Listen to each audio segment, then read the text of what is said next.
Alright. Alright. Cow was good. Yeah, I was having some issues with the restream. So I had to fix that up real quick. Let me see.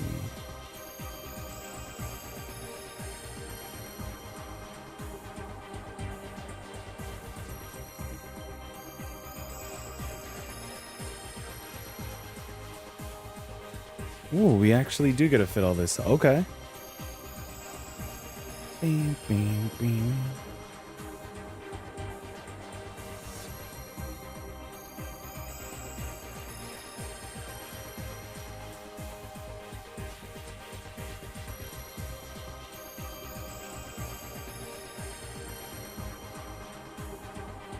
I swear I'm never gonna find this title on. Hold on.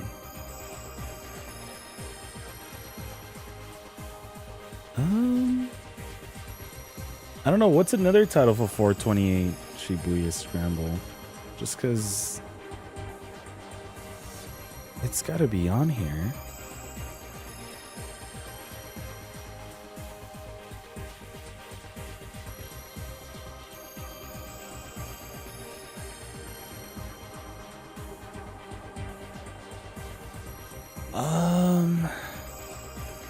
Unless there's a thing for visual novels? I mean, this would work, right?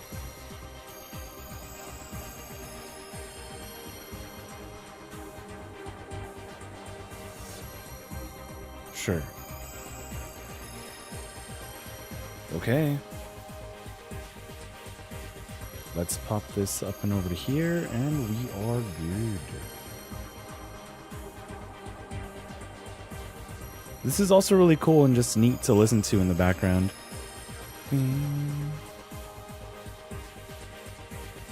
But okay, if I remember correctly, this is not the last thing we saw. But everyone's free to do everything they want, right? Let's go chill with Tama, because this is a new hour. Sales demo preparation. The OST is pretty solid, for real. For real. In 1 hour, the Burning Hammer sales demo will begin. Yeah, it's a start, and munching on chips time. Chiri is laying out the assortment of snacks that we'll have on hand. Okay. Hey Tama, you hungry? Why, yes, I am. I mean, that should be pretty obvious at this point. All I've had since putting on this stupid mascot costume is some Burning Hammer and a bunch of iced tea. Hey now, Chiri shoots back. What's with the attitude? Chiri, you do remember that you ate my lunch, right? The sticker said it was best before noon. You just made that up. Yeah. Chiri chortled merrily and chugged some more iced tea. Okay, folks, Mr. Yanishita calls out as he slips into the room. Lunch break's over. Back to work. I don't feel like I've had much of a break. Yeah, if anything, I'm even more mentally exhausted than I was before. There's a box of Anagochi toys in the storeroom on the 3rd floor. Mind bringing those down? Anagochi? I asked, what's that? The name makes it sound like some sort of product knockoff. Mr. Yaneshita's face widens in surprise. You've never heard of them? Are these like Tamagotchis? A portable electronic game in which you raise a conger eel, anago, feeding it daily and cleaning away feces? Okay, depending on how you raise your eel, it can wind up developing into various forms. From normal eel to ultimate eel sushi, you can also use the infrared communication feature to bring over friends for your eel from another nearby Anagochi device. Okay, there is also a sister product, Trout Watch. By connecting the two, you can view a special event where the eel and trout characters go to a pub together. Okay, that's cool. They're like Tamagotchis, but eels? That's great! Never heard of it, I say. Huh, well, I guess maybe a lot of people in Japan haven't heard of it yet, but it's all the rage right now with the youngsters over in New York City. In 2008? Or 2008?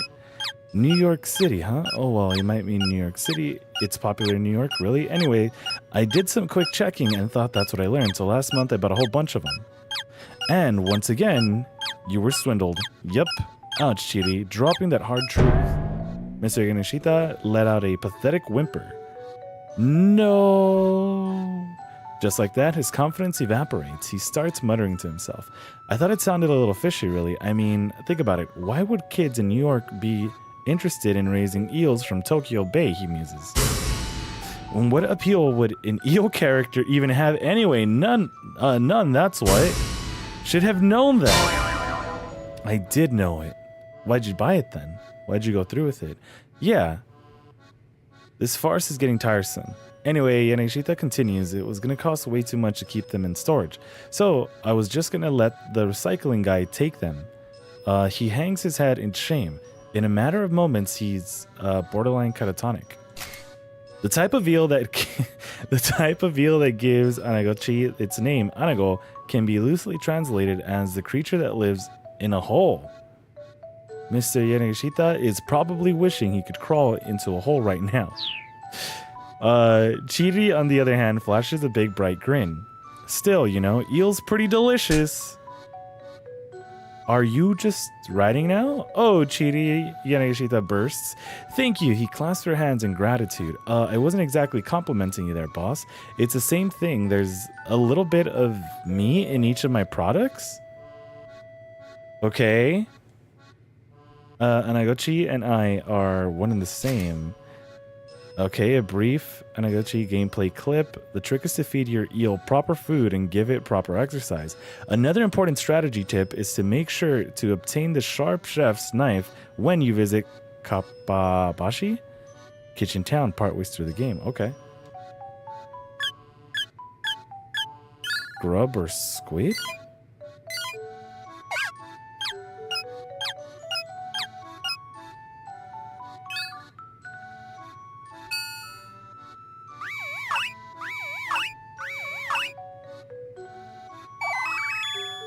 Whoa! That's not what I thought was going to happen, which is to say eels and I are one and the same. Go on then, say something nice about eels. Chiri chimes right in without missing a beat. Eels are awesome. When it comes to eel sushi, 100 pieces barely whet my appetite. Okay. You know, these two make quite a pair. That really means a lot to me, Chiri. Thank you, thank you. Well, in the other reality, Chiri was all like, I'm out. I don't understand what any of this is about, but if it helps mend Mr. Yanoshita's wounded spirit, I guess I can't complain. You raise them for meat? That's crazy. I leave them to their devices and head for the storeroom. Like, imagine those Pokemon Tamagotchis just to eat them. That's crazy. The storeroom door opens with a rough grating sound. Okay, now where's the light switch? I fumble around the dark, feeling for the switch box. My costume paws mute the sensations in my hands enough that even finding it is difficult. I bat the wall willy-nilly until eventually the lights come on. Apparently I found the switch even though I didn't feel it. Whoa, what the heck is this? The storeroom is practically overflowing with shoddy goods. A painting that looks like a child scribbling an oddly shaped hat bearing the words "Grow 2 inches guaranteed." Okay. A cheap looking pendant with a tag that says it's set with a miracle stone. The miracle stones are nothing more than simple glass beads that were purchased at 5,000 yen a piece.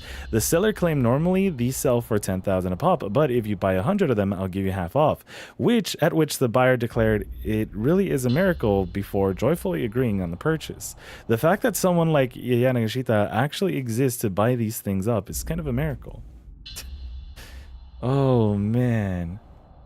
There was a old Flash game called Can You Pet, where you'd raise a cute little pet and then it got turned into canned meat.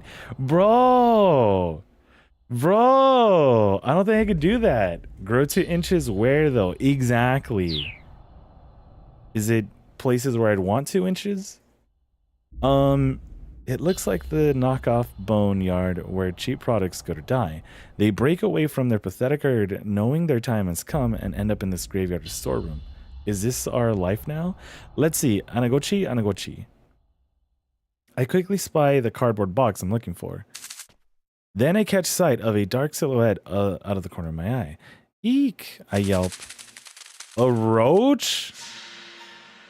Was this roach not censored? It's one of them. Black, flat, quick, long antennae, often spotted in kitchens. Sometimes, somehow, their legs wind up in restaurant food. Ew. The size, the speed, the dark shape, it couldn't be anything else. It peers back at me from the shadow of the Anagochi box. The faint light catching the luster of carapace. Like, I don't know. I've never understood the fear of roaches. Like, I know sometimes they can fly. It's not that I, want them near me. But, like, growing up, I was always way more terrified of spiders than roaches. I don't know. Like, if they're in food or something, like, bro. But sometimes I think they're just in places they're not supposed to be.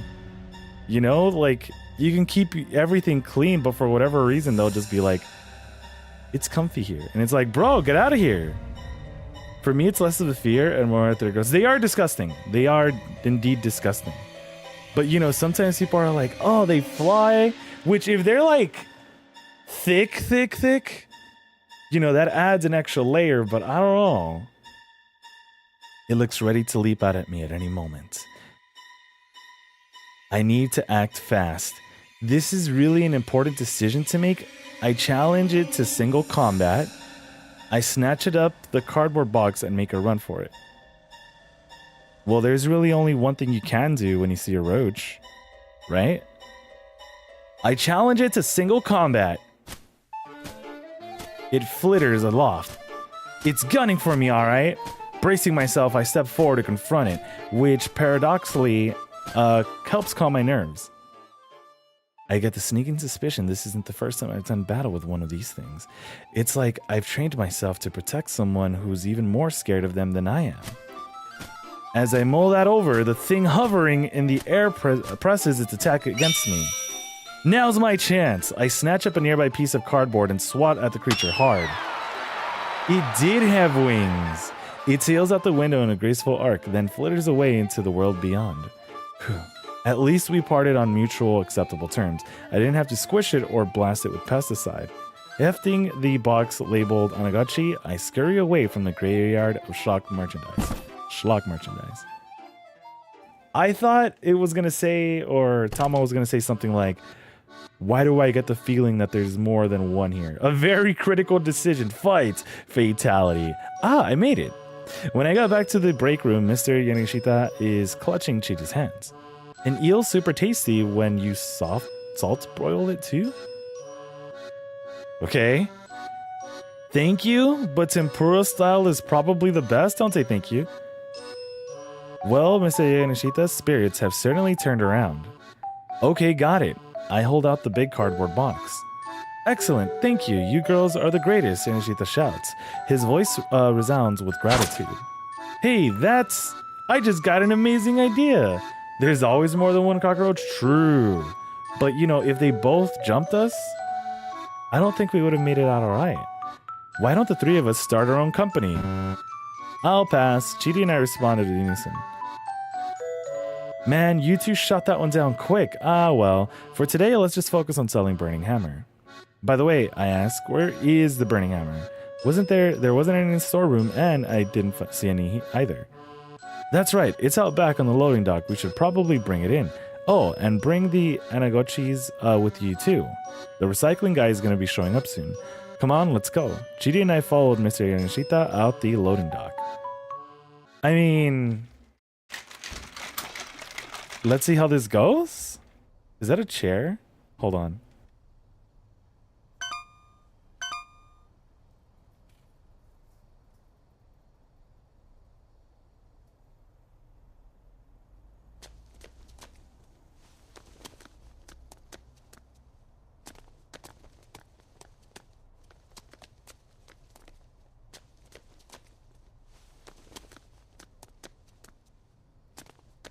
All right.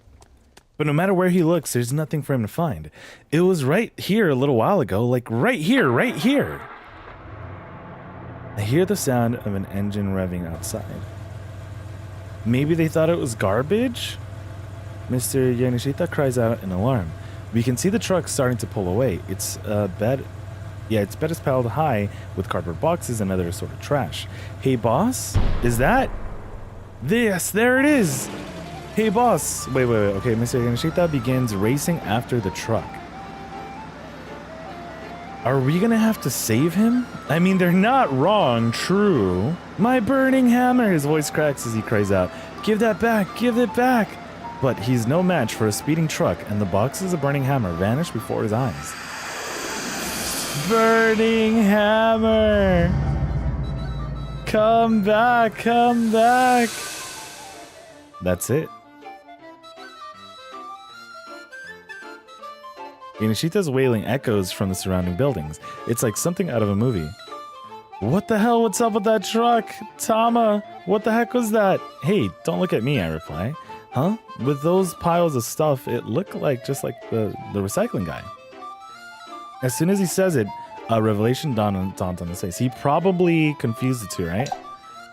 The recycling guy, he mutters. I can see the color draining from his face. The words recycling guy gave me an idea. If it was him, maybe he thought he was picking up the anagochis by mist. We have to find it! We have to find that truck. The man is absolutely beside himself. Chidi, Tama, you two split up and try to track it down. Wait, why do we have to look for it? Again, Chidi and I speak in course.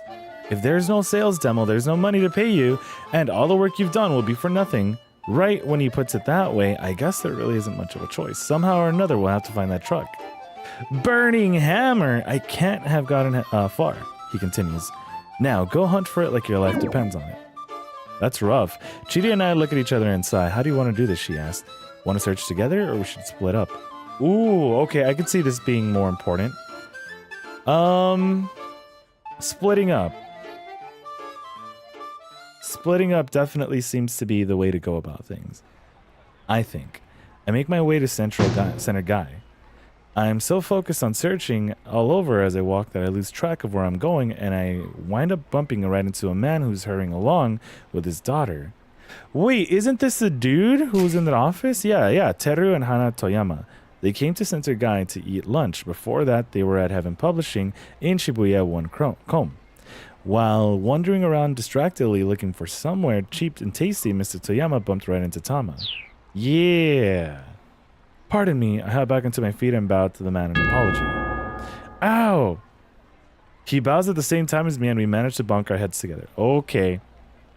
Sorry. Is she just like over him? She's like, that's not my father. I don't know whose father that is. As her dad drops to his knees, clutching his head, the girl begins to wander off. Hey, Hana, wait! The man lurches to his feet and rushes after the girl. She seems like an odd kid, only 10 or so, but strangely cold and distant for her age. I don't know. I know some people don't want to always be seen around their parents. Nursing my own sore head, I made it all the way to Shibuya Station, but there's no sign of the truck. I'll probably never find it just by wandering around randomly. A G-Shock watch? It's already 12:35. The sales demo starts in 25 minutes. I have serious doubts I'll be able to find the truck by then. What should I do? Was this a bad end? Already a bad end? A keep out? Oh. So, if they were in Shibuya or at the office, I should stop them from going there with this other guy, right?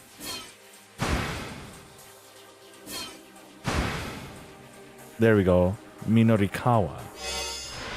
Stop them from leaving. Actually, I don't know what it'll do for us. Minorikawa stood at the sidewalk weighing his options. Chikai's phone had thrown him for a loop. He had expected to be anxious about doing interviews, but wow, she's a real basket case. Wow!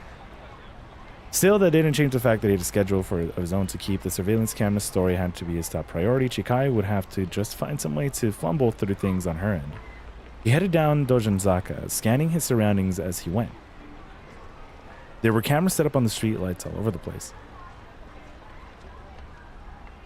There were so many that it was hard to believe he'd never noticed them before.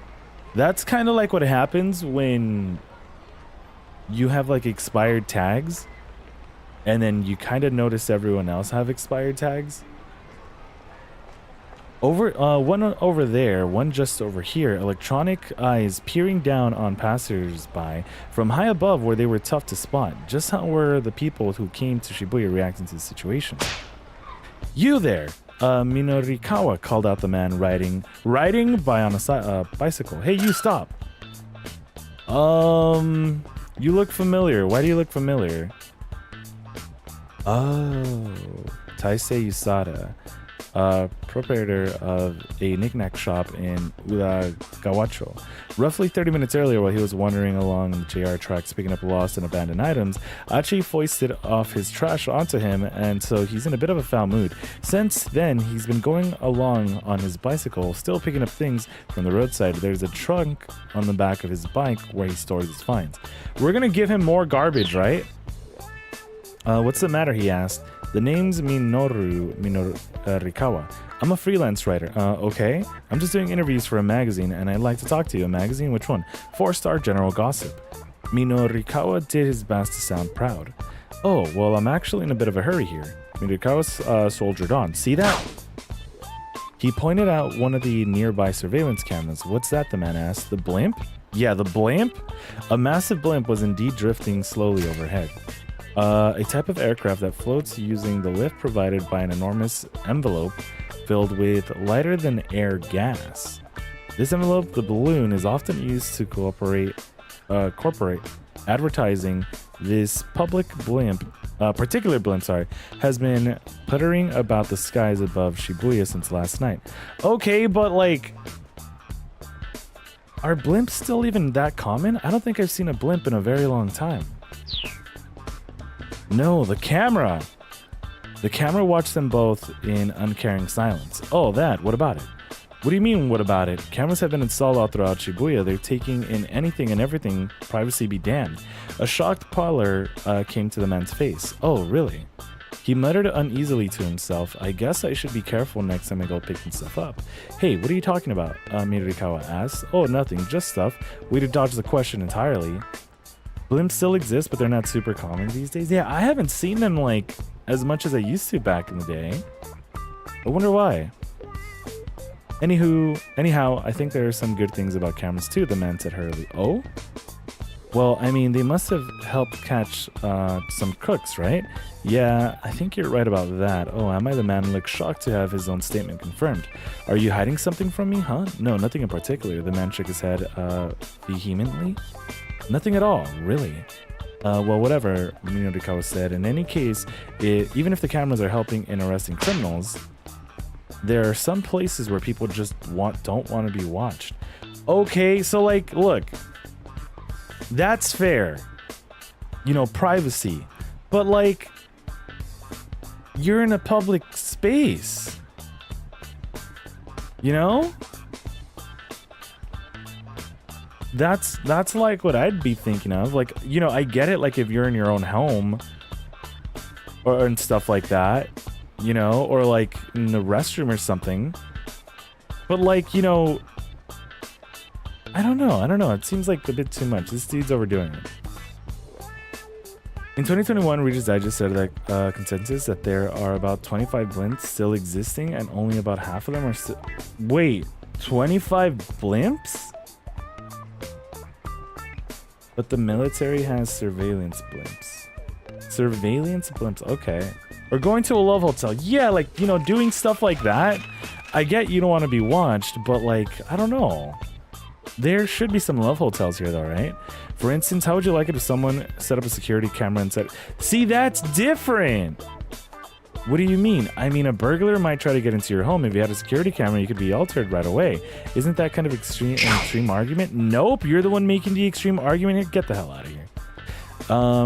You're saying it's okay for folk to film people around town as much as they like, but not to take a look inside people's houses? That's completely different. You don't think too deeply about things too, do you, Heatmock? It's also not like if you're following these people around, like being obnoxious, that's another issue all on its own. You don't think too deeply about things, do you, Heatmock? The man huffed and indignation? I don't see the problem, he said. I mean, it's a normal enough opinion to want to bring down crime, but also to protect privacy. Well, yeah, so if they're just going to set up cameras around town, I'm okay with that. Minurikawa grinned inwardly. You're being naive, he said. Way too naive. He's gonna be like, watch, first it's gonna be the streets, then it's gonna be your home. By now, the man was getting worked up. Once you start letting people watch you, some of the time you'll eventually do it more and more. That's how the world works. A simple change in camera angle is all it'll take to steal the last traces of your privacy away. That's kind of funny coming from you. Doesn't 4-star general gossip gets all its scuttlebutt from invading the privacy of...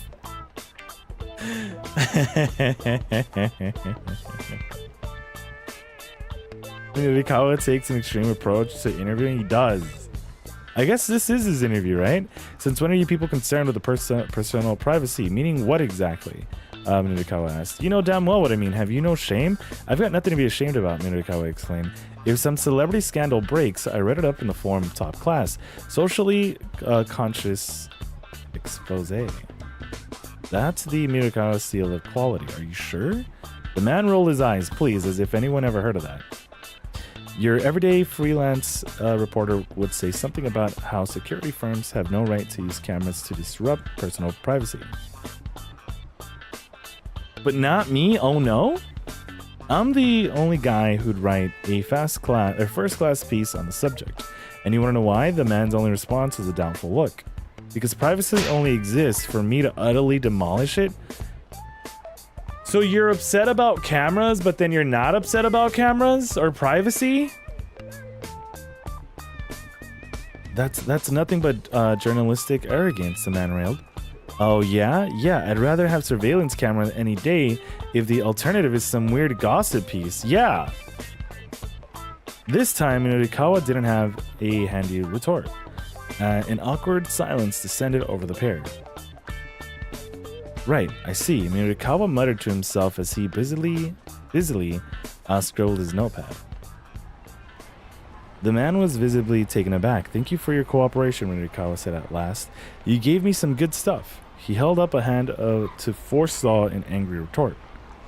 I realize I probably got you a bit riled up. You'll have to forgive me. What? The man peered up at Minurikawa in disbelief. This is just my interview style. Sorry, I know it's a little unorthodox. Buddy, you're a weirdo, you know that? The man said. Yeah, I hear that a lot, Minurikawa laughed. So can I go now?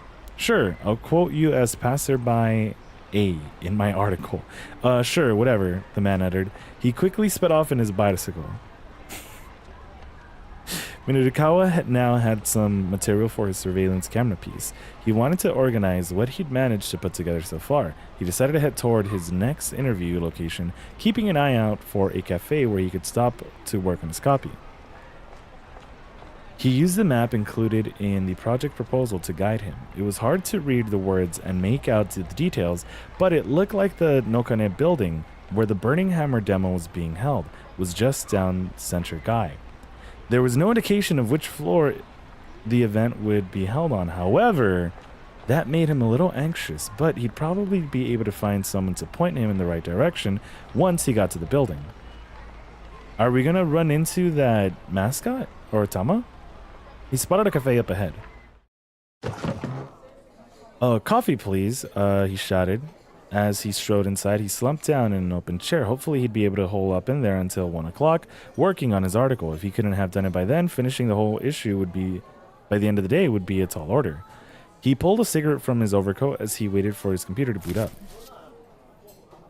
Having a smoke was Minurikawa's little trigger for going into writing mode.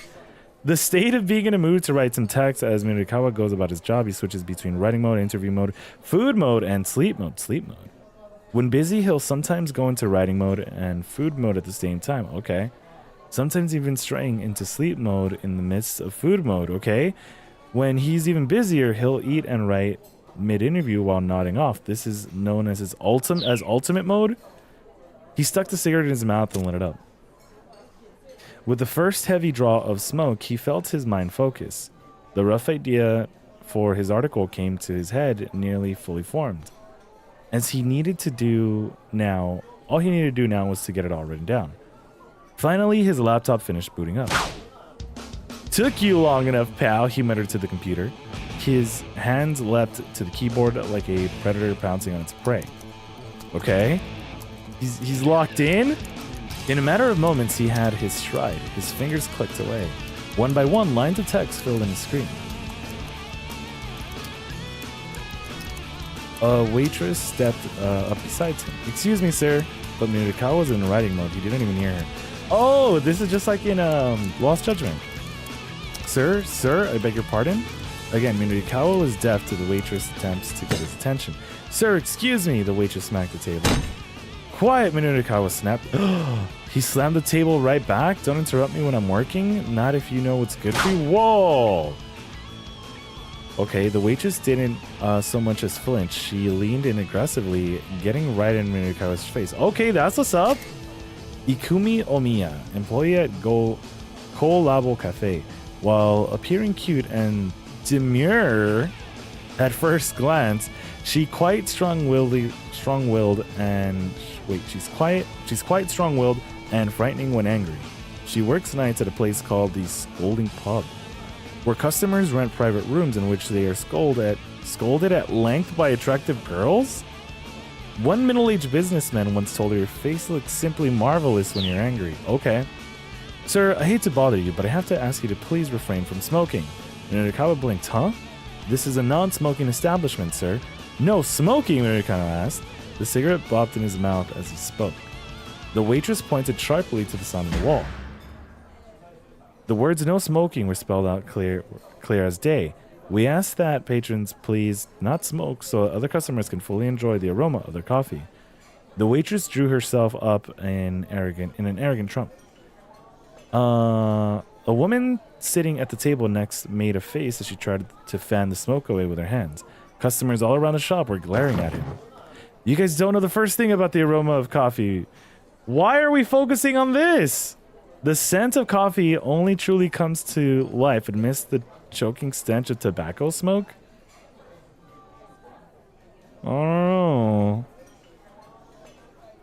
I don't know. Like, I do know a combination or a popular combination is coffee and cigarettes, but I don't know. The waitress's only response was to jab her fingers against her finger again. But this time she didn't point at the sign, she pointed at the door. Sir, if you're going to smoke, please take it outside.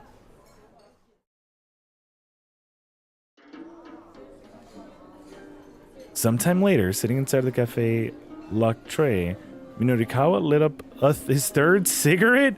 At last, a safe refuge. It had taken him quite some time to find a place that allowed smoking after he got kicked out of the first cafe.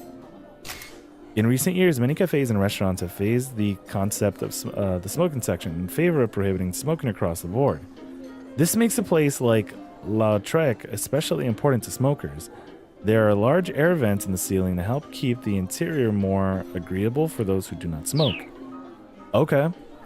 Now, he was in a rush to make up for lost time. Where's the music, man?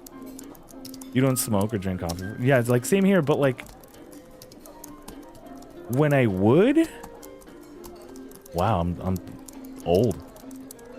When I would, I don't know. I feel like you could do one or the other without one or the other.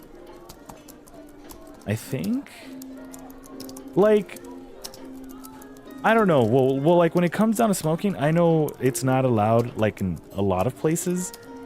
I know they're even like getting down on vapes where they're like, even like hotels for sure.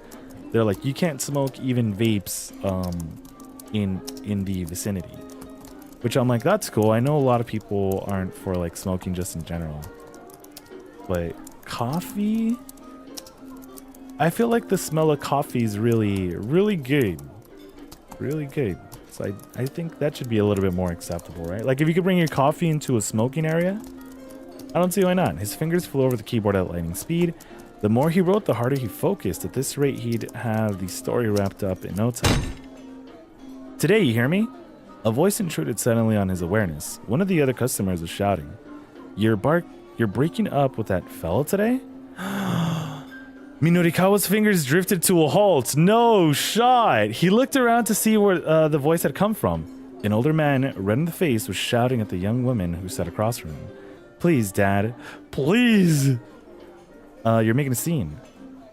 Yeah, a father and a daughter then. Yo, Fuzzy was good. The graphics are so real. They are.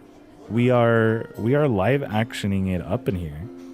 It was good, Fuzzy. Even though this game came out in 2008, we are very real.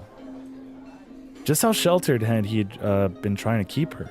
Minodikawa couldn't see her face from where he was sitting, but his interest was piqued. A, should he move to another seat where he could take a look? No, he reminded. Yo, Fuzzy!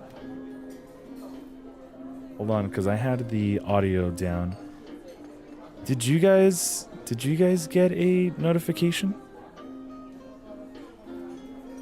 Or an alert on your side? Because I had the audio down on my side. You heard it crystal clear? Okay, sweet. Fuzzy, thank you so very much for the 33. Welcome back. Way to keep it, Ponsu. Welcome back into the Ponsu Thieves. Really do appreciate the continued support, Fuzzy. Thank you so very much, man. Really do appreciate you.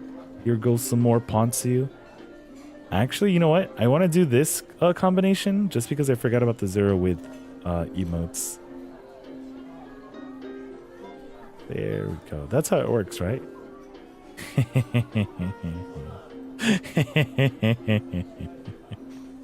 Yeah, we end apparently 7TV lets you use zero with emotes even if you're not subscribed. So it's pretty Poggies. Like, check this out. We got Pogs with the salami. Yeah, basically just put down any emote and then like after it just put any of the zero width emotes really. Like just put one space and then you should be fine.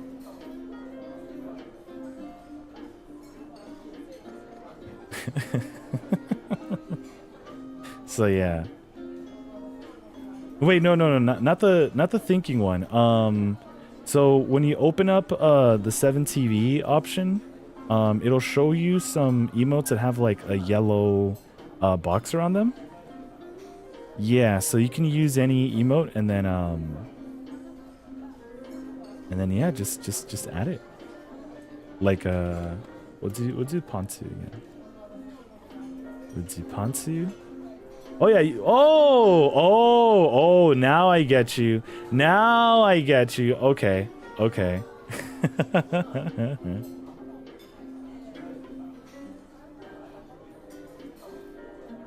Oh wait, did I put this backwards or? Oh no, there it is. It's just going underneath the Ponzu. I get it now. Okay. But yeah, Fuzzy, thank you again so very much for the continued support. Thank you so very much, dude. And yeah, if you know of anyone who's using 7TV and is also just like not subscribed to it, you can add those emotes now. It's pretty freaking Poggies. And okay, Fuzzy. So, which decision should we make here? This dude, with the glasses here, is our girlfriend's father, and I believe our girlfriend is right across from him. The dude never gave us the time. Wait, is this not him, Cal? Or is this a different set of people? I thought this is them because they were at a place similar, right? Another character's girlfriend's father. Oh, that's Kano's girlfriend. Oh, right. We're not Kano. So, this dude Kano, his father-in-law or girlfriend's dad doesn't want to give him any attention. The dude's on a serious case right now, trying to, take care of some kidnappings. But this is the same time that the father-in-law, or soon-to-be father-in-law, comes into town and actually wants to speak with him. Actually wants to give him a chance. However, given what's going on during the time, Kano, he's kind of split between wanting to go hang out with her father to get that approval so he can like actually marry her, because the old man's like, nah, you are not going to marry him. Yeah, it's a very serious visual novel about kidnapping, murder, and Super Ebola. For real. So, what I'm thinking of is we can get closer And basically all of like, we're split between I think like 5 characters right now. And one of them's a cat or dressed up as a cat. And basically one of like our decisions affect what happens to the other person. Like if we could stop someone from leaving, play it risky. So is this to move to another seat where we could take a look or remind ourselves that we needed an article to finish? Because our main character right now does have an article to finish, but I don't know, he could probably do both. He could probably take this information and add it to his article though. Kano is currently chasing a member of foreign crime syndicates around Shibuya. Yeah. Play it risky.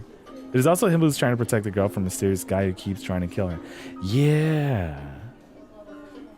The girl's dad who's at home quietly freaking out about the whole situation. Right, the scientist, right? Right. But is there a play you would want to go with, Fuzzy? Should we get closer so we could take a better look? Wait a minute.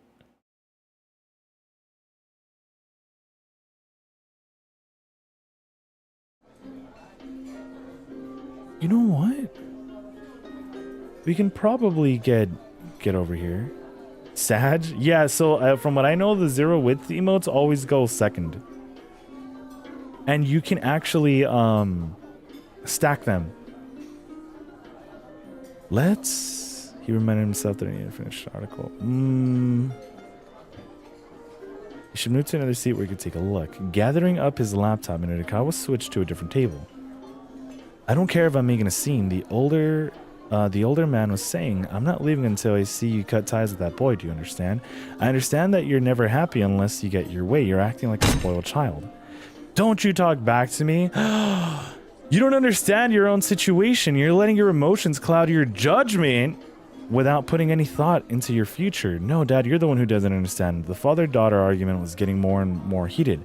Dad was clearly furious. Minutakawa shifted closer, curious to see what might happen next. What?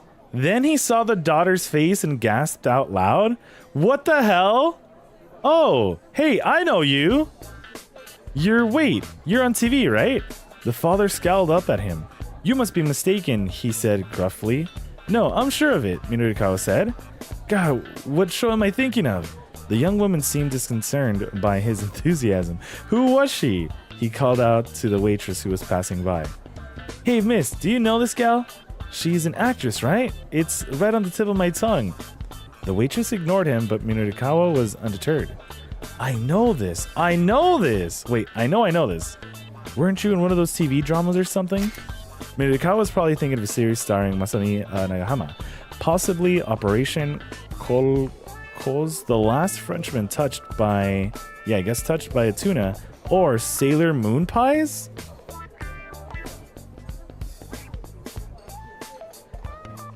Sailor Moon Pies?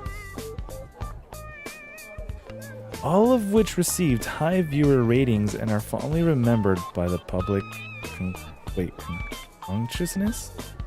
Wait, what? Right, we're leaving, the father grumbled. He rose from his seat, radiating aggravation. Huh? The young woman said, but not waiting to hear her objection, he grabbed her by the hand and stormed out of the cafe. Hey, hold on, Minutakawa squawked. Yo, Jeff, thanks for the lurks, dude. Hopefully all is well. Yo, that's such a great combo. Then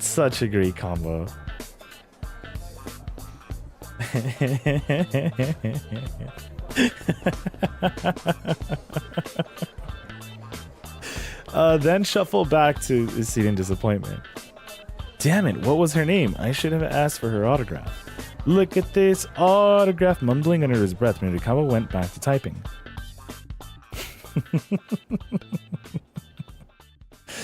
Oh, man. Beep. Wait, yeah, what is that actually? Hold on. A strange beeping sound broke Minutakawa out of his writing reverie. Upon looking up in his confusion, he found his attention drawn to a young woman at another table. Okay, and then one of these, and one of these. Oh, and this and this and this and that too. Do you think she's the actual actress? She finished with a broad grin. No, that's Shiri. Let me repeat your order back to you. 1 Japanese-style beef patty, 1 spicy fish roast spaghetti, 1 chicken casserole, 1 French onion soup, 1 fruit parfait, 1 chocolate parfait, and 1 deluxe chocolate parfait. Whoa. Will that be all? The waitress anxiously awaited confirmation. No. Ryoko Kakinuma, a second-year student at Midoriyama Academy's law school, she was hassled by a pair of hustlers on her way to work and showed up 5 minutes late for her shift. The manager told her those 5 minutes were coming out of her pay. What the hell? So she's a bit irritated right now. You forgot the large caramel shake. Okay. The customer was a full-figured young woman ensconced at a nearby table. Oh, my apologies. The waitress quickly jolted down the addition to the order. That'll do for now, the young woman said. For now? Yikes. Okay, she's actually planning on ordering more after that? Marveling at the display of appetite, Minorikawa went back to typing. So we wouldn't have noticed her had we not moved, right? Now what? He heard the strange beeping sound again, subtly different than the first time. At this time, it was closer. Seriously, what the heck is that? Is that his alarm? I need to get to the bottom of this or I'll never be able to concentrate. Well, never mind. I need to focus on finishing the article.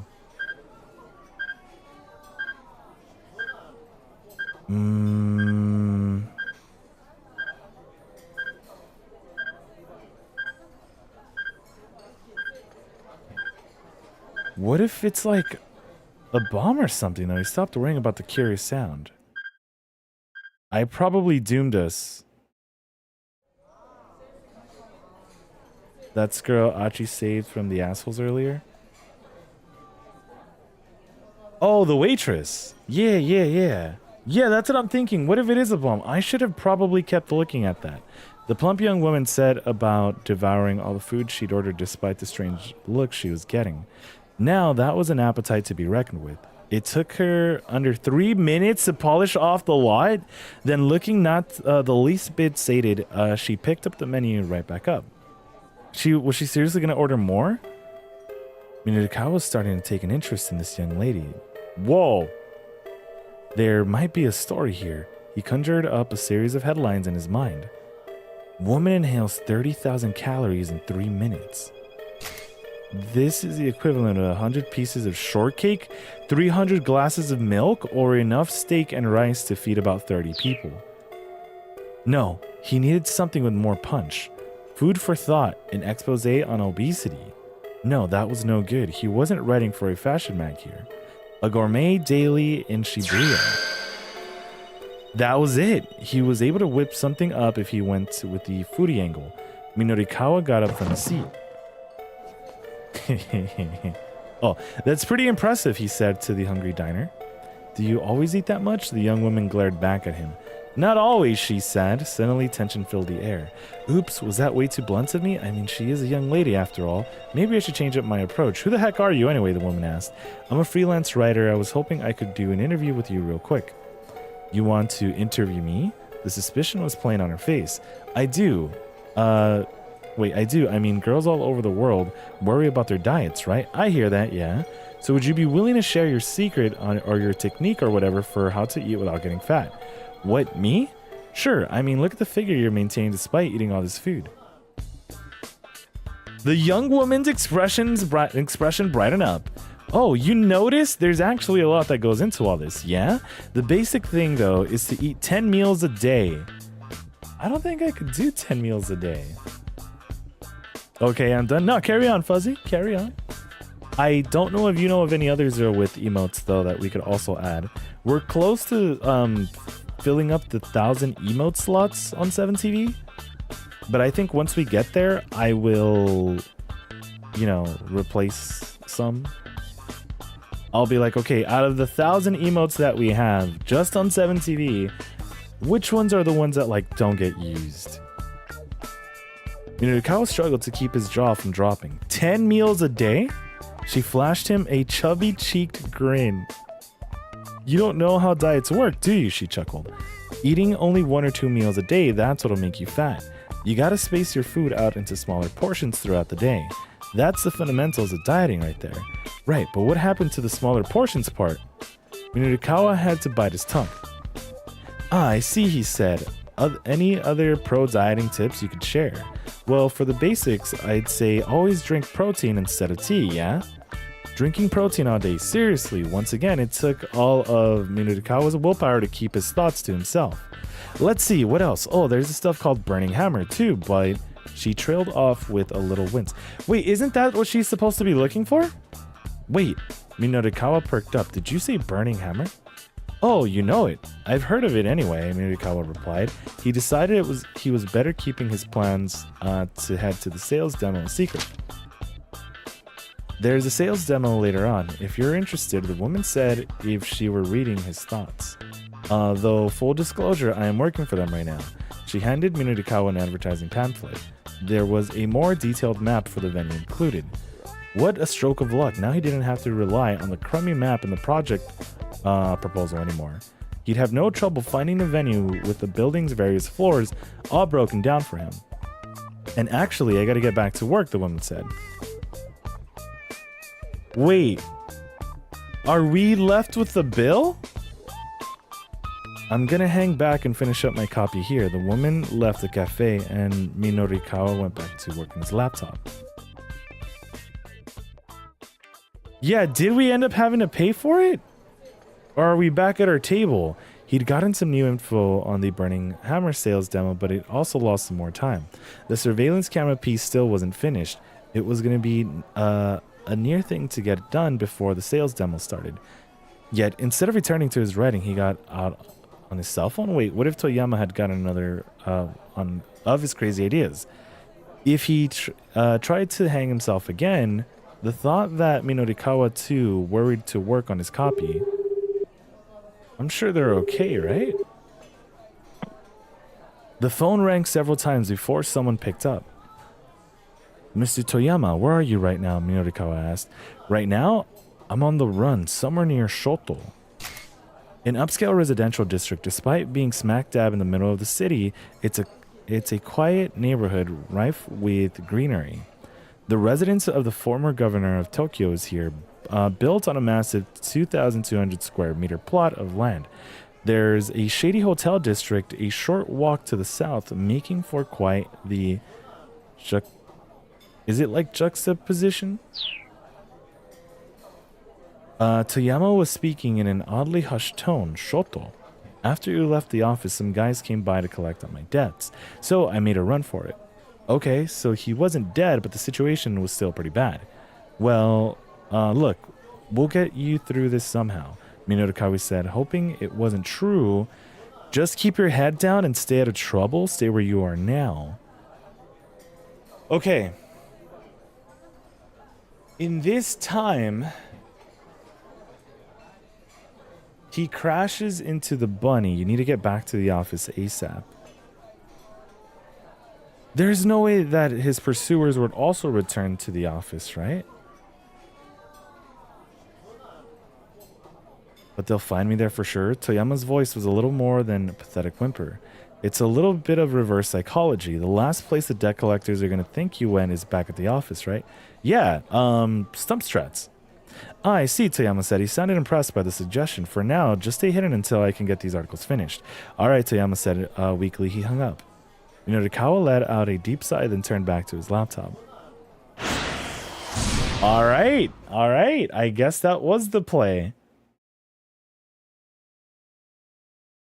Yeah. Jeez, dude. We cooking. We cooking. Okay. So on the time chart, we're on keep out.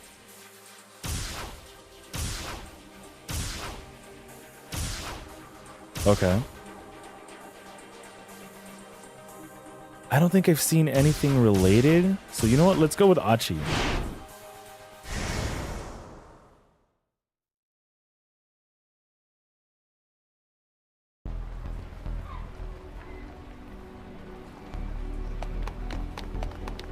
Achi and Hitomi scampered through the back roads along Center Guy, white sneakers and plump slapping on the pavement. Pavement? Was this first written in the UK? No. There's no way. No way. Okay, Achi kept his eyes peeled, continually checking ahead and behind as they darted through the gaps between the buildings. What, isn't pavement like the equivalent to sidewalks out here? Unless they were actually just on pavement. Do they not say pavement in California? We say sidewalks. But you know what? Maybe they were actually walking on just pavement. Pavement is just what it is? Like sidewalk? Yeah, okay, so like if they were walking on the ground, like on the, I guess, streets and their pavements, then yeah, because we use sidewalks here. Pavement, not so much. Finally, they stopped in a narrow alley. There's no way he'll find us there, he said. No one knows about this place. He took another look around and let out a sigh of relief. It seemed they managed to shake the gunman for now. Looked like they were just running in the street. Okay, so for sure pavement. But like sidewalks are pavement. Yeah, but normally we'll like connect sidewalks just being sidewalks out here in Cali. And I know Jeff was saying that over there in the UK, they don't say sidewalks. They just say pavement. Pavement is just any paved surface. Yeah. But you know, Cali talk. The abbreviation for studs of Shibuya. That's what that stands for? This is the first time they actually say it, right? Before this, we never got studs of Shibuya. The name was given to a group by Achi when he founded it. Originally just a bunch of like-minded young people hanging out together. It has since become known as a gang that picks fights around Shibuya. Okay. Yeah, back when Achi was with SOS, they had come through Central Guy practically every day. The gang had started out as little more than a group of local teens. They didn't do much in particular, just horsing around and killing time. What mattered was that they were having fun. But it wasn't long before it wasn't all fun and games.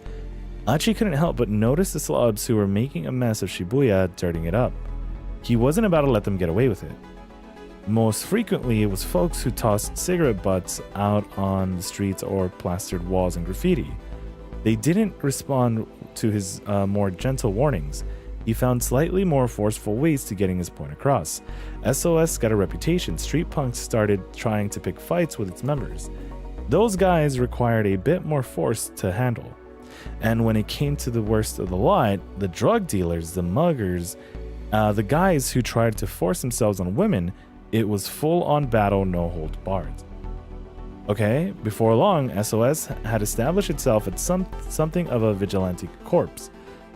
Soon it became known as one of the biggest gangs in Shibuya. Let's lay low here for a bit and see what happens, Achi said.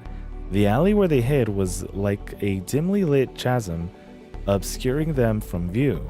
The only problem now was figuring out what to do next. They needed to find that blue van again, which meant figuring out the best way to get in back to Dojinzaka, without the man with the cane catching them once more.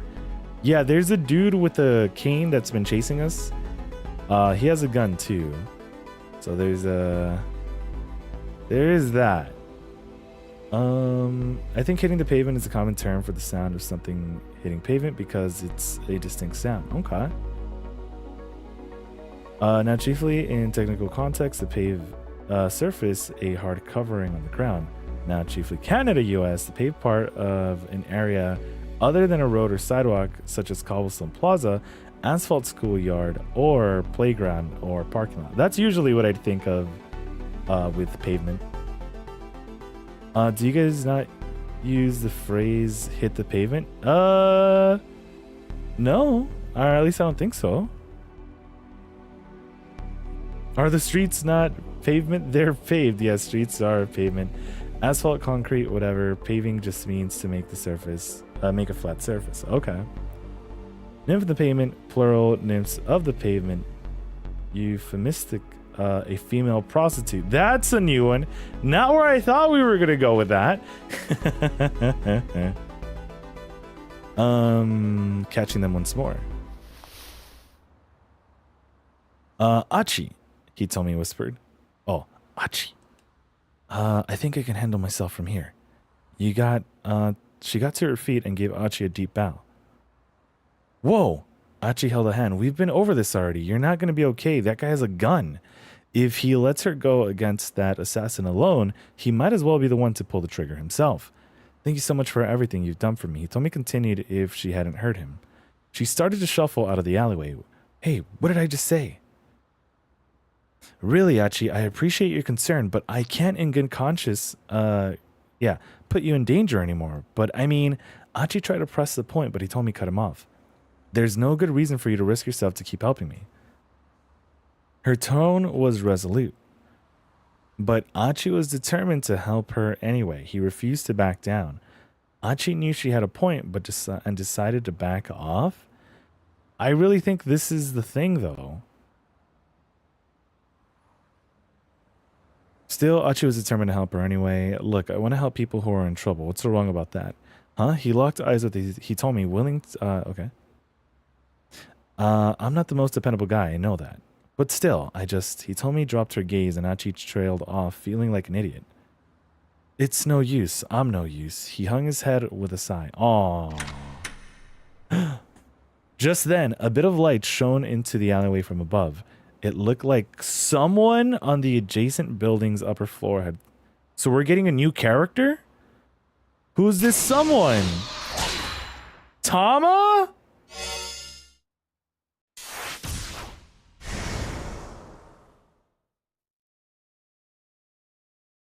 Now that's a pavement I'm interesting. Let's play Roadwalk. I'll be concrete. You can lay on me. Sheesh. Oh, this is where the roach, right? The storeroom door opens with a rough grating sound. Okay, now where's that light switch? I fumble around. Yeah, okay. So this is the same thing. You're going to turn the light on. Uh-huh. And then the roach, right? Because we're trying to find the Aogachis.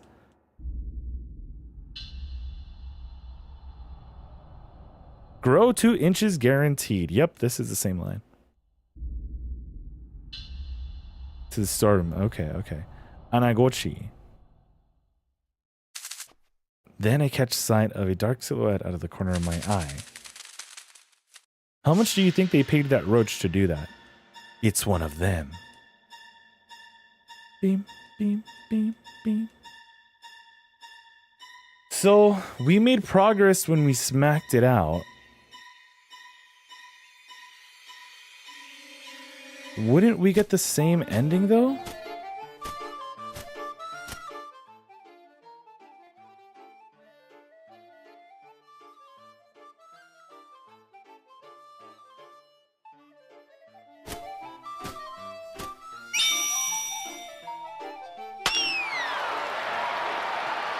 Also, I thought this was during, like, the nighttime.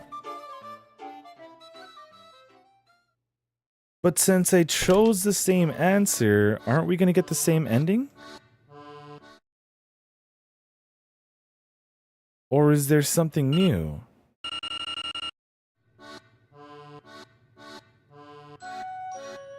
It's noon, it's just dark in here? Okay, okay.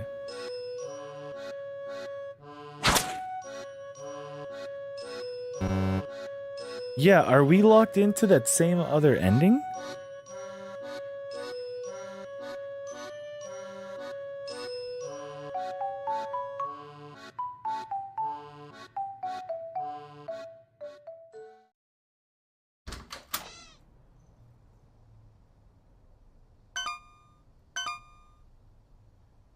You aren't locked into an ending. Tama's at a keep out. So did it not matter if we swapped with Tama then and there?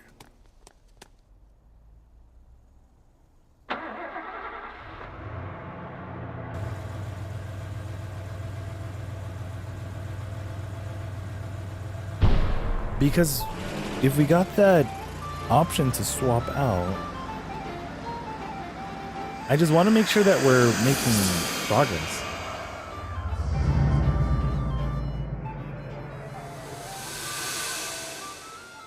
No, that jump point didn't break the keep out. Okay, so do we just go back to what's his name? Not Kano. Forgetting his name. Find it. We have to find that truck.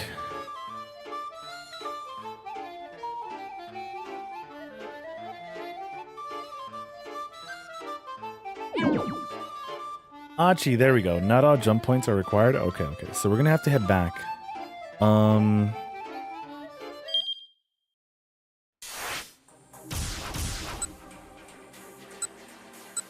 Okay. So where was he? Where?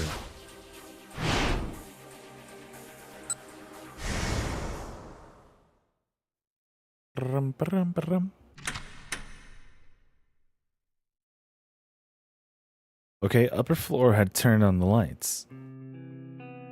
The light illuminated Hitomi's face. When Achi saw the look in her eyes, he reconsidered his decision. She was trying her hardest to hide it, but she was clearly terrified. No way he was letting her go back out there alone. Still, if he tried to insist, she would only refuse him again. Hitomi? Humor me for a second here. Tell me, what's the proper way to dispose of a plastic bottle? She stared at him in surprise. I don't think that's what anyone wants to hear. Well, first you remove the cap and then the wrapper. Is this true? Then you rinse out the inside and crush it. Achi let out a breath he'd been holding. Okay, good. Huh? I don't understand. What's good? You gave me my reason why I have to help you out. Yeah, because of bottles. The proper way to dispose of a bottle is to buy a fish. Okay, Jeff. Okay. I buy one fish for 200 rupees. And yeah, I deserve that. I really thought it was a bottle. I super respect people who respect the environment. I'm one of those, whatchamacallits, an environmentalist. Achi pointed at his mean, clean t-shirt. Hitomi hesitated. And what was your plan if I had said the answer was to toss the plastic with the trash? Well, then I need to stick with you to help teach you. Environmental awareness begins with good education. So, you were going to tag along with me regardless. Look, I'm just super pumped to learn that you care so much about proper recycling. Achi cracked a huge grin. Aww, okay then. Okay. Then if you're really unsure about it, I guess I could use your help a little longer. Hitomi flashed him a little smile. Man, she's so cute, Achi thought.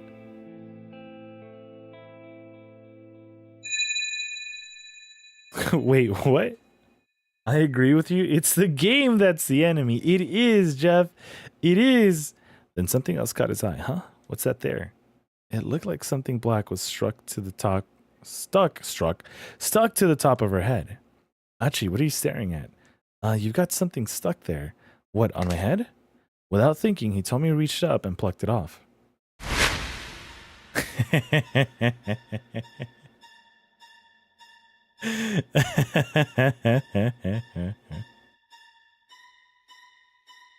It was about 10 centimeters long, its body a glistening black sporting feelers and several pairs of legs. It began to writhe and wriggle between Hitomi's slender fingers. Achi, help! Achi yelped. It's a cockroach! Does Achi run away? He jumped backwards, but Hitomi didn't so much as flinch. Ooh, sorry, that gave me a bit of a start, he continued. Guess it must have fallen from one of the windows up there. Still, Hitomi did not move. Did we doom her? Hitomi? She didn't appear to hear him. Hello, Hitomi? With a muffled gurgle, Hitomi passed out on the spot. Her body was stiff as a mannequin. What? Hitomi, are you okay? Is that painting gonna be something? Hitomi! But no matter how loudly Achi called her name, Hitomi would not come to. Bad end? Damn. Found a bug. I didn't think it was gonna land exactly on her. Wait. From that day onward, Achi devoted even more of his time and energy to collecting trash. It became his personal passion to see that his city was a clean one, devoid of cockroaches. That was the mandate he had been handed, or, if nothing else, his atonement. No way she died. No way she died.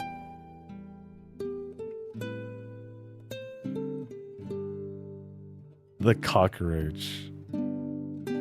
You're recycling 100 centimeter insect? Hold on. He told me passed out after a cockroach fell into her head from out of nowhere. Well, not out of nowhere exactly. He told me and Achi were right underneath the Nokane building where they were selling Burning Hammer. A cat and a cockroach had been fighting it out on one of the upper floors. The cat was victorious, but if it had run away instead, things could have turned out differently down below. Okay. So, we have to go back over here and not fleet the roach, right? Dude, I thought what I did was right. So, I can go from Achi. Wait! Time chart. From that day onward, Achi devoted more of his time to collecting Balan Wonderland. Sheesh! Hold on. Let's... No, it's not this. Let's somebody. Because then we could jump to Tama.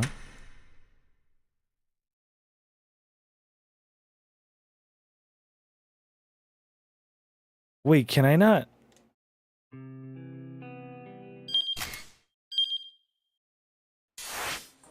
Huh. This is the same time, right? So we're really gonna run away from this insect here? I need to act fast. Snatch up the cardboard box and make it run for it. Okay. So the roach stays in the building. I snatch up the cardboard box and make it run for it. I made it when I got back to the break room. Okay, so this is all the same thing now, right? Tempura style the bust. Okay, do I have to complete this out though? I don't think so, right? 3 of us start our own company. Now that I've selected this, I should be able to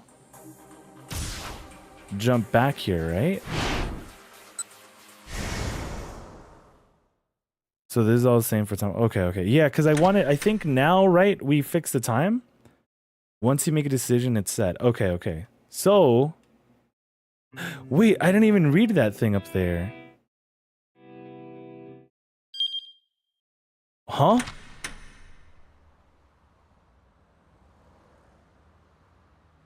Wait, I'm pressing circle and it's not letting me read the buildings. The light illuminated Hitomi's face. When Achi saw the look in her eyes, he reconsidered his decision. Okay, no way. Okay.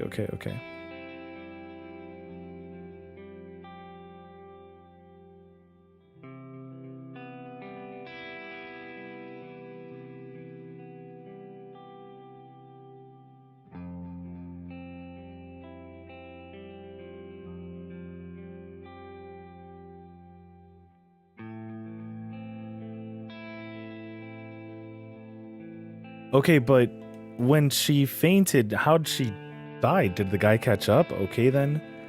You really sure about this? Okay. Hitomi flashed a little smile. Man, she's so cute, Achi thought. That roach really killed her, huh? That's crazy. Sneaking out from the alley, Achi and Hitomi began to make their way alongside the streets back towards Tojin Zaka. It was a pretty big detour compared to taking the main thoroughfares, okay, but that would be worth it if it meant avoiding the man with the cane. Achi looked. I'm pretty sure there gotta be like more roaches around here. Okay, over at Hitomi as she walked alongside him. His face was solemn. He could feel the intensity of her worry for her sister. Oh, well, look who's got himself a little cutie. Is it SOS? Is it Sauce? The sudden call startled him. He spun around.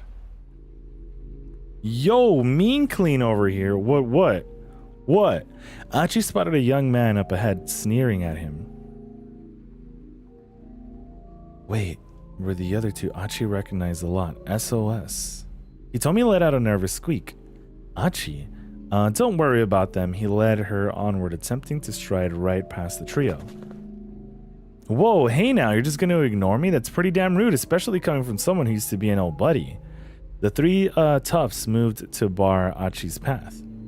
Oh, she is hella fine. Extremely attractive, the etymology of hella is somewhat unclear, but its meaning is undisputed, very, a lot of, totally, and the like. Potential synonyms for hella fine include mighty fine, fine as hell, and bangin'. Okay. Ain't you gonna introduce us? Sorry, man, Achi said. I'm in a bit of a hurry here. He gave an tepid smile. A big hurry, huh? Where to? Some love hotel in Maruyamacho? Yeah. Bangin'. Too rich, another chimed in. She's a screamer, Achi. She a screamer, Achi? Achi? Take a stereotypical way to poke fun at what would be amorous couple. Now take Achi's name. There you go. They burst out howling like a gang of monkeys. One of them cackled like a grinning idiot. Achi. Achi felt his anger boil. These guys were in sore need of major ass kicking, but there was too much at stake. He was just gonna have to suck it up and ignore them for the time being. Yeah, we can't fight right now. Gritting his teeth, he tried to slip past them, but the largest of the three grabbed him. No shot. You ran out, man. Susuma's the one who runs this town now. You got no right to keep acting like you're the boss of us. He shoved Achi against the wall. Says who? Achi said. Susumu? Say what now? Did Susumu say I got no right to act like a boss? Bitch, please. Susumu ain't got time to worry about your sorry ass. Is that so? Yo! Achi's fist flashed out, catching the man clean on the jaw. He dropped to the ground with a dull thud. So, hold on.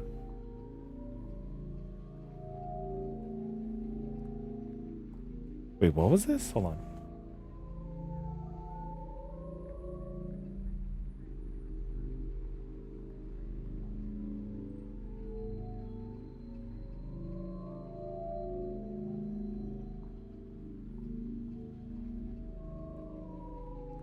Alright, my bad.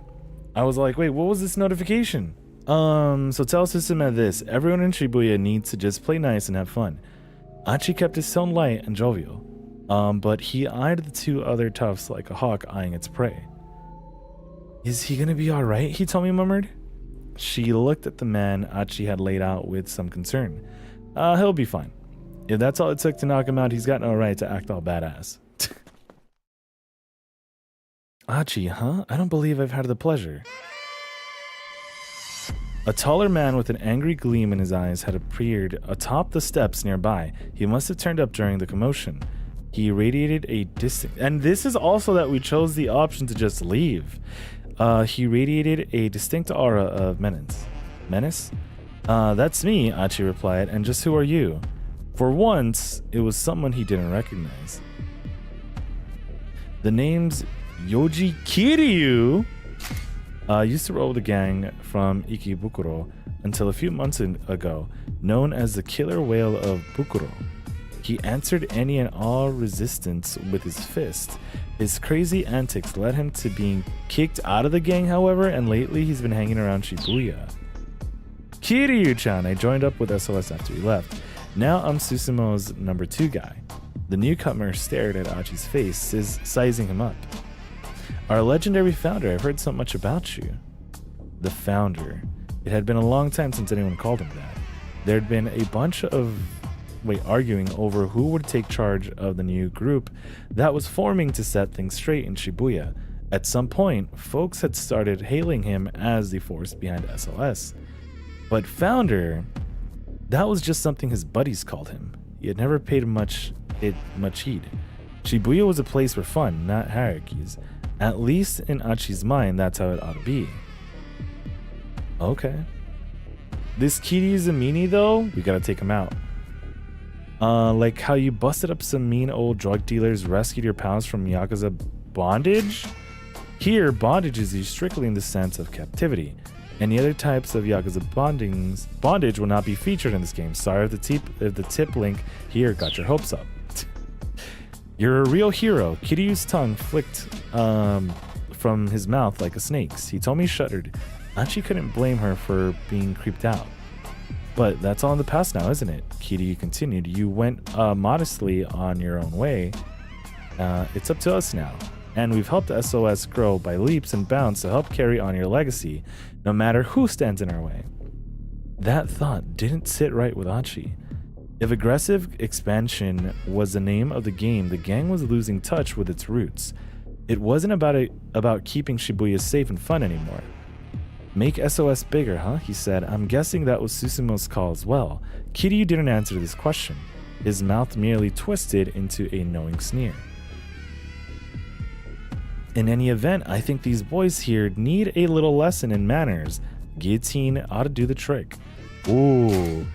A capital punishment device invented in the 18th century, France. Well, yeah, we learned about this in Persona as well.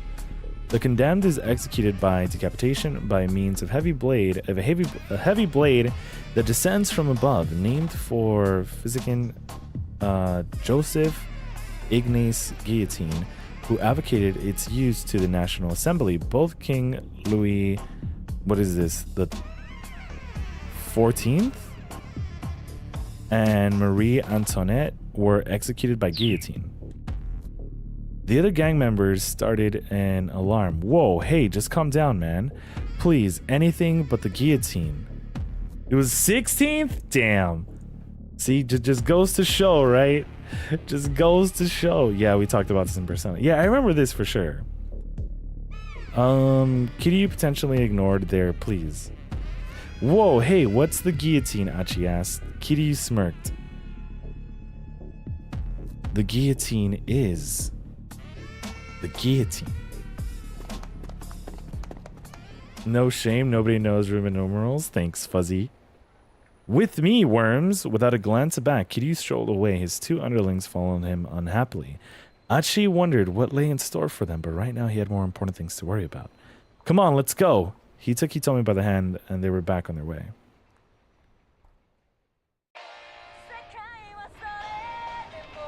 Oh, Hitomi perked up. That's me! She reached into her pocket and took out her cell phone.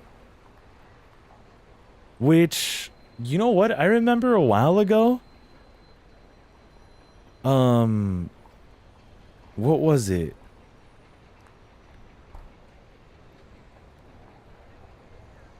What was it? 'Cause Romania isn't in, not romance.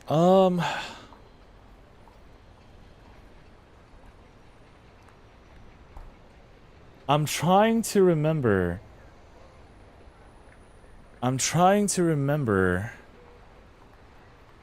Romania? Romanian lettuce. There was something.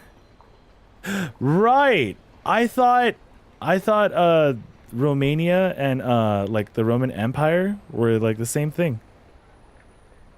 I thought that because I don't know.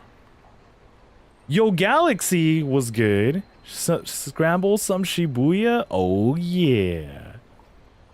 Oh yeah. Was good, Galaxy. Except Final Fantasy fans, and mostly because we've been saving up jokes about Final Fantasy 13. I don't think... Would 20 be like 2 X's? Like back to back? Did Bud just say Romanian lettuce? Okay, yeah, double X, yeah. Ooh, oh, now I get it. That's, oh. Okay.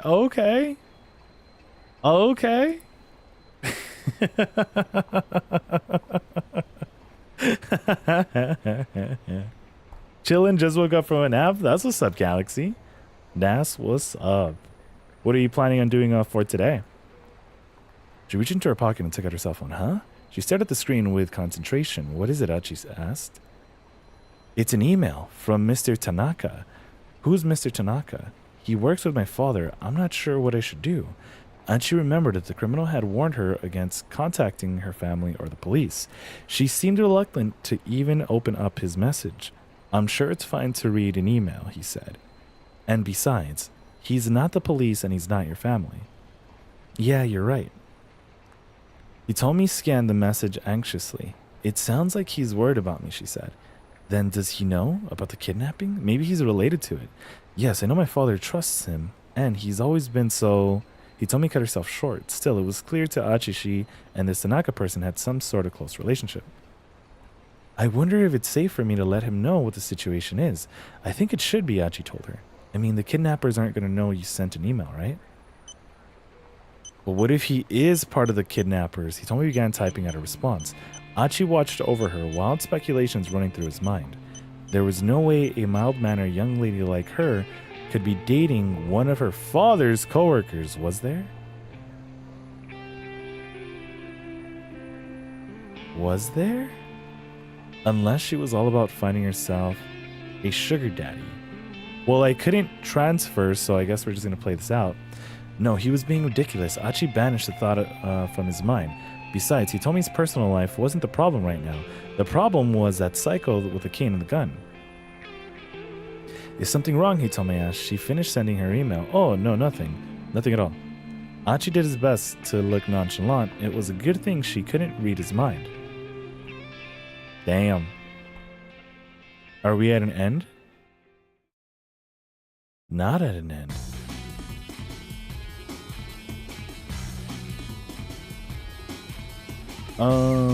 V is 5, and you count the I's before or after trying to figure out what number it is. So IV is 4 and V3 is 8. Okay. Yeah. I don't know why they made me learn this shit. I don't know. Like, do we use this? Other than to be somewhat confusing if possible? Go buy some candy just in case some tricks or treaters come. Oh, okay, for sure. So they don't slash my tires? Is that what they do?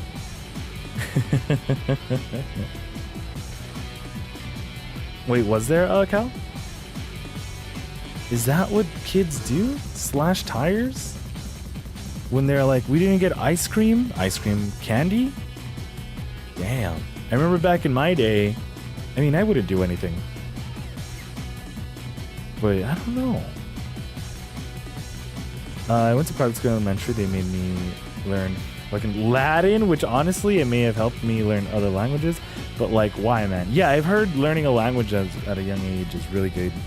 Like, it makes learning other stuff easier. Yeah, I can't trust these youth these days. You know what? You're right, Galaxy. You're right. My sister took Latin in high school, and her textbook had a story about a slave girl pleasing her master. Ayo? What kind of book is this? They exited Center Guy and resumed their approach towards Dojinzaka by the way of Mario Macho. There are many hotels in Mario Macho. These are not ordinary establishments, but rather the sort of hotel where two people who are so inclined might... Okay. A couple heading to this kind of place in the early afternoon would, without a doubt, be assumed to be bent on... Are they saying sex?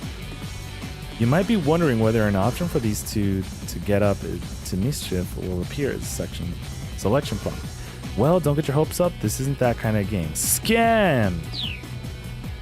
Another long detour to decrease their odds of running into the gunman. They made an unlikely pair. Scruffy Achi, limbs lackadaisically swinging to hide his embarrassment, and brisk, purposeful Hitomi. Achi found himself watching her out of the corner of his eye. He could still feel her anxiety. He wished there was some way he could ease her fears. Hey, Hitomi, mind if I ask you something? Yeah. So like, how do you recycle a car? So like, I do realize this might be kind of a weird question, but keep it on a serious face. What does the eco and eco-friendly mean? Huh? Like, I know it's about helping the earth and all, but I don't know what it really means, you know? Are you asking her for the sake of you? Hitomi thought for a moment. I'm pretty sure it's short for the English word ecology, which is the science of examining the relationship between man and nature. A subset of biology that deals with the reciprocal relationship between organisms and their environment.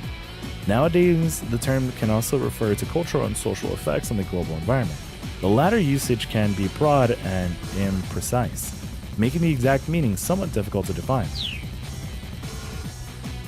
Yeah, this dude, I was working on setting up some clips, and for sure one of them was him being like what an optimist means. What did he think it was? Like a doctor? Oh, right, science. Science, fuck yeah. Pleased with himself, Achi chattered on excitedly. A faint smile crept back onto Hitomi's face. Say, you ever hear about the clean river here in Shibuya? A clean river in Shibuya, really? Ask 100 youngsters out to the Shibuya station the same question. You'll probably get the same answer 100 times. Yeah, the Shibuya River. You know, the drainage channel we saw earlier. Wait, what? That's the clean river you're talking about? By no reasonable definition was the Shibuya River what anyone would call clean. That's the one, Achi grinned at her confusion. See, the river used to be clean a long time ago. I read about it in this old book called Science Strikes Back. Yeah, something about doctors or glasses? Oh wow, this device looks old. A popular monthly magazine abbreviated SSB, Super Smash Brothers? The series has been running for 29 years now, but the Strike Back appendix is still immensely popular with children. The woman who handles the home deliveries is known as the SSB lady, and children wait excitedly on the 25th of each month for her to make her rounds. I used to have that book, Hitomi chirped, with her eyes wide with excitement. You're talking about that bit with the river that got turned into a song, right? The famous 1912 song Haru no Ogawa, the Spring Book. Wait, what's book in here? With lyrics by Tatsuyuki Tanako and music by Teiichi Okano, it is said that the song was inspired by the view of the upper course of the Shibuya River during Takano's childhood. In the modern day, there is a stone monument bearing the song's lyrics along the Odakyu line between Yoyogi, Hachiman, and Sangubashi. Yeah, that's the one! I did. Achi felt a giddy rush at this unexpected connection they shared. Imagine if there was still a clean, beautiful river here in Shibuya. It'd be the perfect place for taking a romantic stroll. Should we be thinking about this right now? Hitomi looked up at Achi. She seemed to share his joy in this idea. Wouldn't it be amazing, Achi said, if that dirty little channel could be clean like it used to be? It did say channel, right? It would be. Maybe as amazing as the look on Hitomi's face right now, Achi thought. Hitomi, tell me some more ecology stuff. Hit me with whatever you've got. She seemed happy to oblige, and so they walked along. Hitomi explained the bits of knowledge she picked up over the years. Achi was quiet, hanging on her every word. Okay. Wait, why does this place look somewhat familiar? Hey, I know we're being chased by a mysterious gunman, but I have to tell you something very important about the Shibuya River. Right. The return to Dojinzaka became an impromptu environmentalism lecture. Hitomi continued until she'd exhausted her ready knowledge. I just don't get it, Achi grumbled when she paused at last. I mean, why is it a bad thing if the planet gets warmer? Wouldn't that make winter in places like Hokkaido way easier? No, you see, because if the whole planet gets warmer, it'll cause the whole ecosystem to collapse. Achi racked his brain. And the ecosystem is what again? Is that like a solar system? Images of the cosmos filled his imagination. No, not really, Hitomi said. So it's more like a sound system then.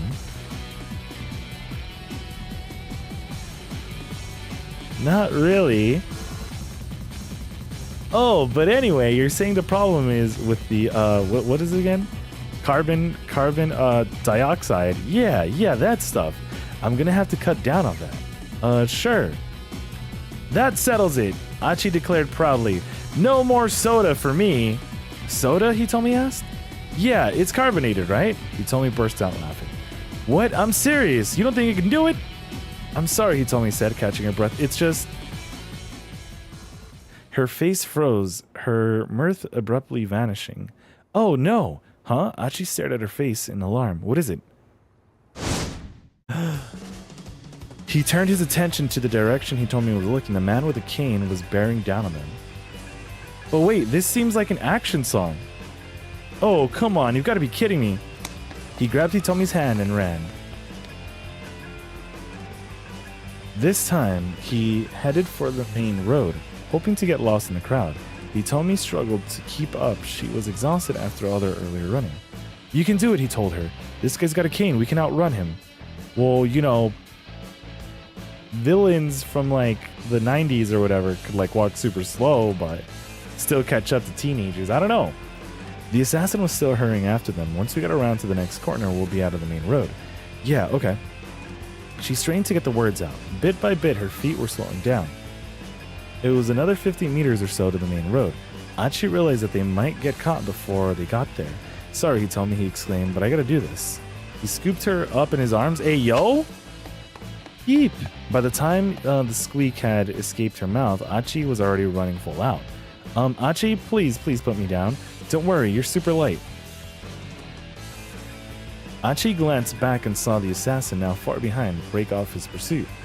But just as they rounded the corner, he heard the man call out to him. No. Achi almost stopped on reflex. Hold on, did he just shout my name? How the heck does he know my name? Quaking with unease, Achi slipped into the crowd. That's something.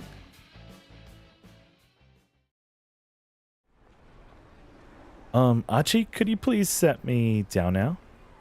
A meek voice pulled him from his panic. Huh? He looked down at the girl in his arms. People in the crowd all around them were watching and chuckling.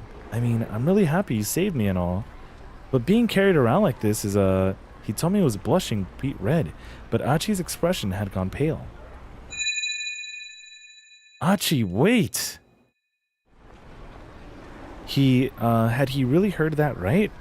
That's what it sounded like. What it had sounded like. He said he told me back on her feet, then used his shirt sleeve to wipe the sweat from his face. You okay, he told me, asked? When we were running just now, did that guy say something? Not that I heard, no. Huh. You just imagine it then. Maybe Achi was sure he didn't recognize the man. There's something weird about that guy, though, he told me, murmured. She furrowed her brow. No matter where we run, he keeps catching up to us. It's almost like he knows where we're going. She was right. Finding a particular pair of people in a place as big as Shibuya Shibuya bordered on the impossible. And yet, somehow, the assassin had tracked them down several times now. Yeah, Achi said, it's like he got a way, or some way of locating us or something. How, She doesn't have a tracker, right? She doesn't have a tracker that they're telling us that she didn't tell us about? Like when the guy got the suitcase or the briefcase or whatever, he didn't tell her something extra and give her that. But then again, why the heck would this guy know our name? That's it. What if they're doing the whole tracking thing, but like backwards? Hitomi's eyes widened. Okay, so you know how in police shows they always stick a tracking device in the bag? Yes. Wait, I can't read it anymore. Like that, but backwards. Yeah, like instead of putting the tracker on the money, they put it on you. Hitomi frowned. I don't see it could possibly have a tracker on me, she said. I mean, I'm just wearing my clothes from home. Oh, huh? Well, then how is he doing it then? What if it's on us? Barely a moment passed from the moment he got words out of his mouth. Once again, the man with the cane stopped out of the road ahead of them. It really did seem as if he'd known exactly where they were going to be. How the hell is this happening? Achi groaned. He reached for Hitomi's waist, ready to pick her up again. It's okay, I can run by myself. Oh. My kid's school just sent me an email saying no candy allowed tomorrow. What the fuck? Yeah, don't they know that it's Halloween? This guy will just not give up. At the far end of the alley, he could see a forklift parked Shenmue besides a pile of cardboard boxes. Goddamn fascist. Wait, Achi decided to throw the boxes at their pursuer, hop in the forklift, and drive at the assassin. This is what we're gonna do. Shenmue. This ends now. Achi leapt into the forklift and hit the ignition.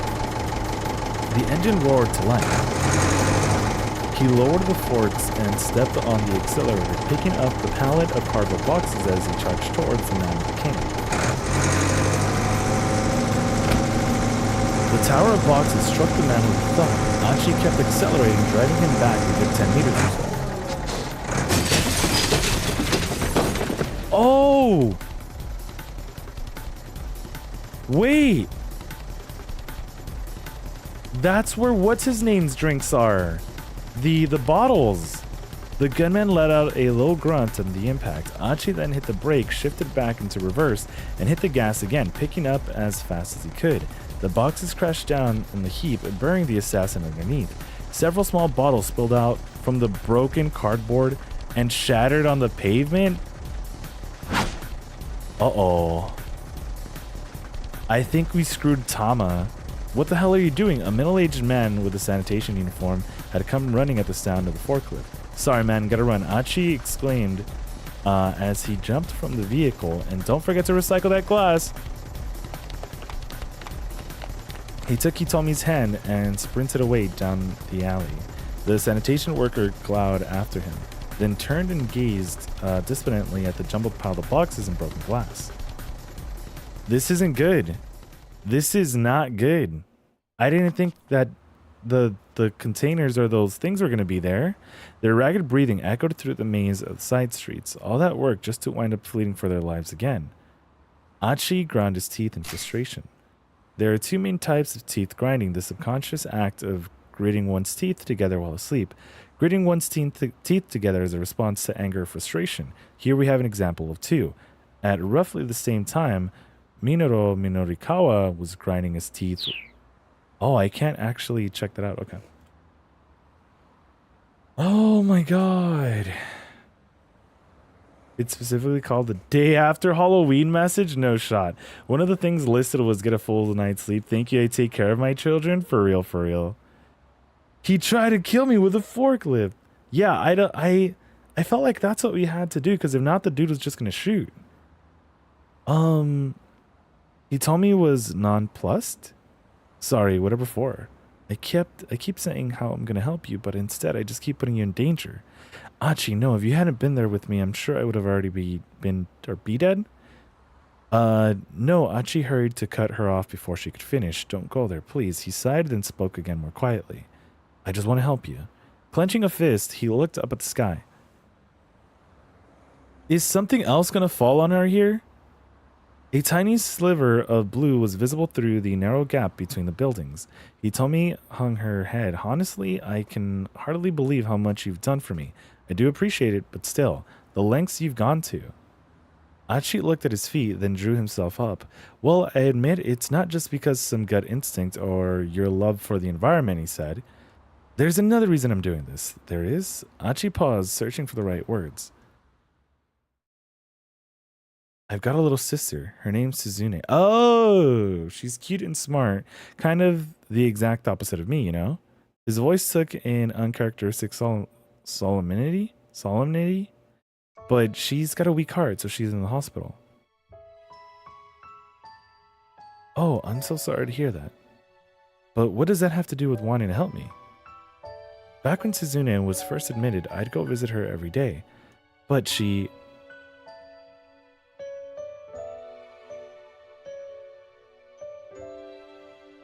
Achi, you don't need to come visit me every day, you know? The quiet hospital room made Suzune's voice sound all the more frail. What are you talking about? Achi said. You know I'm worried about you. I'll be fine on my own, really. Achi had heard that line before. The more she insisted she was fine, though, the more reluctant he was to leave her. Besides, aren't you the amazing guy who helps hold Shibuya together? They need you out there. Achi didn't know how to respond to that. Much as it was flattering to think he played some important role, he was really just hanging out and goofing off with his pals. It certainly wasn't anything for her sister to be proud of. I'd rather you spent your energy helping people who need it more than me. What do you mean people who needed help more? Who could possibly need help right now more than you? Achi scratched his head in confusion, and his sister gave him a weak, tiny smile. You'll figure it out, she said. I'm sure they'll find you soon enough, but I'm going to be here with you. I'll be fine. Susune's face is pale, but her tone was firm. My Oni-chan is going to be out there, doing his best to help people. That's what makes me happy. That's what keeps me going. Her voice was clear and unwavering, as if to head off this rebuttal. All right, Achi said with a reluctant sigh. So then, I guess, I'll just go out there and help people who are in trouble? Satisfied, Suzumi smiled. Thank you. And can you promise me one more thing? Of course. Anything you like. He thumped himself on the chest. If you're going to help someone, make sure you see it all the way through to the end, okay? Okay. No calling it quits partway through, yeah? You got it. I just worry, Suzune said. I know you have a tendency to lose interest in things. Look, don't sweat it. I swear I won't give up on this. Achi stuck out his pinky finger. But I want you to promise something in return. Promise you won't let this thing beat you. Suzune hooked her little finger around her brother's, her sad smile fragile as glass. Damn.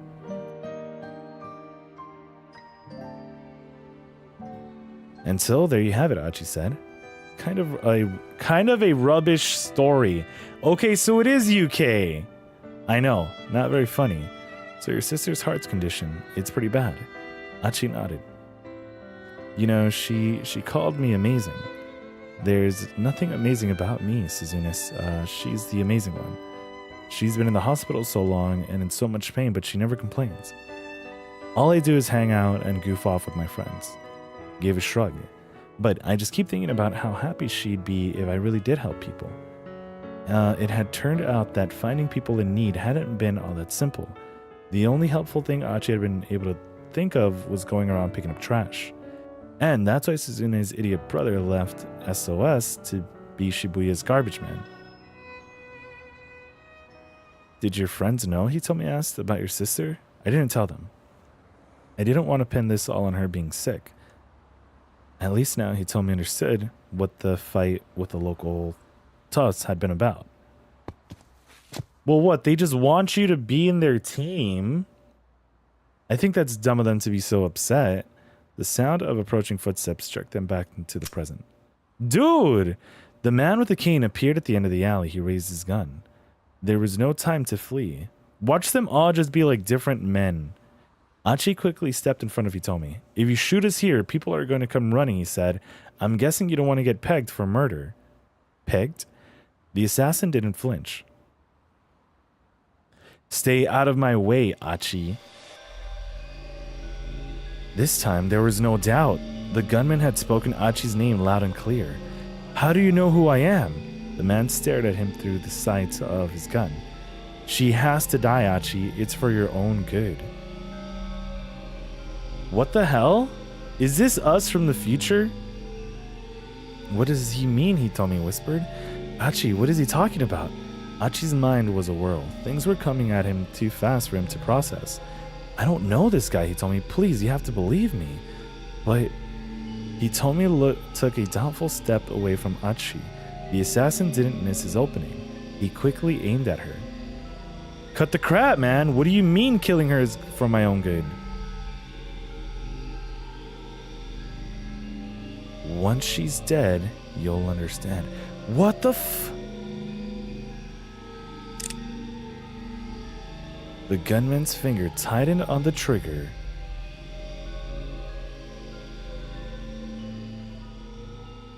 It's not going to end here. Oh my god. Okay, so now that we reached the to be continued, the following hour is when we're actually going to find out anything in regards to both of them, right? Oh my god, there's just a horde of identical gun-toting men searching for Hitomi, and that's why you think he's following you ever? Yeah, that's what I'm thinking. Like, you know, they decided to go to like a meetup like that. Oh man, of course that's where that thing ends. Of course. To be continued. Okay, wait, we're gonna keep out here. We haven't done Kano's thing at all, huh?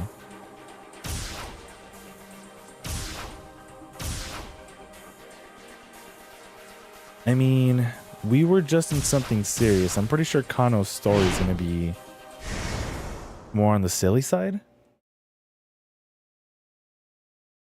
Kano had been watching the syndicate members hand off the attached case for an hour and a half. He still had no idea where this relay might be headed. The man he was tailing now was about 10 meters away, close enough that Kano could close the distance and apprehend him at a moment's notice. But his orders remained the same: follow and observe. He watched as the case was handed off once more. By now, the shock of seeing it pass to yet another accomplice had worn off. It's already been 90 minutes, huh? No shot. Kano's story tends to be more on the serious side, except when he takes a break to simp for Rumi or when Sasayama shows up. He's right here! I hope it's silly. Just to take a quick, the tension off. It was Sasayama. At some point, he'd crept up on Kano from behind. They don't seem like you're trying to get away at all. Kano said they're just walking. What could they be up to? Sasayama shrugged. Yeah, it's weird. Kano recalled Dictrum?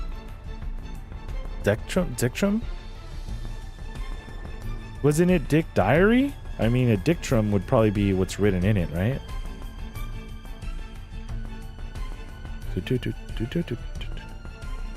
The more relevant something seems, the more relevant it's bound to be. Okay, I thought it was the same number. If Tatano's wisdom held true, the syndicate must have some reason for what it's doing.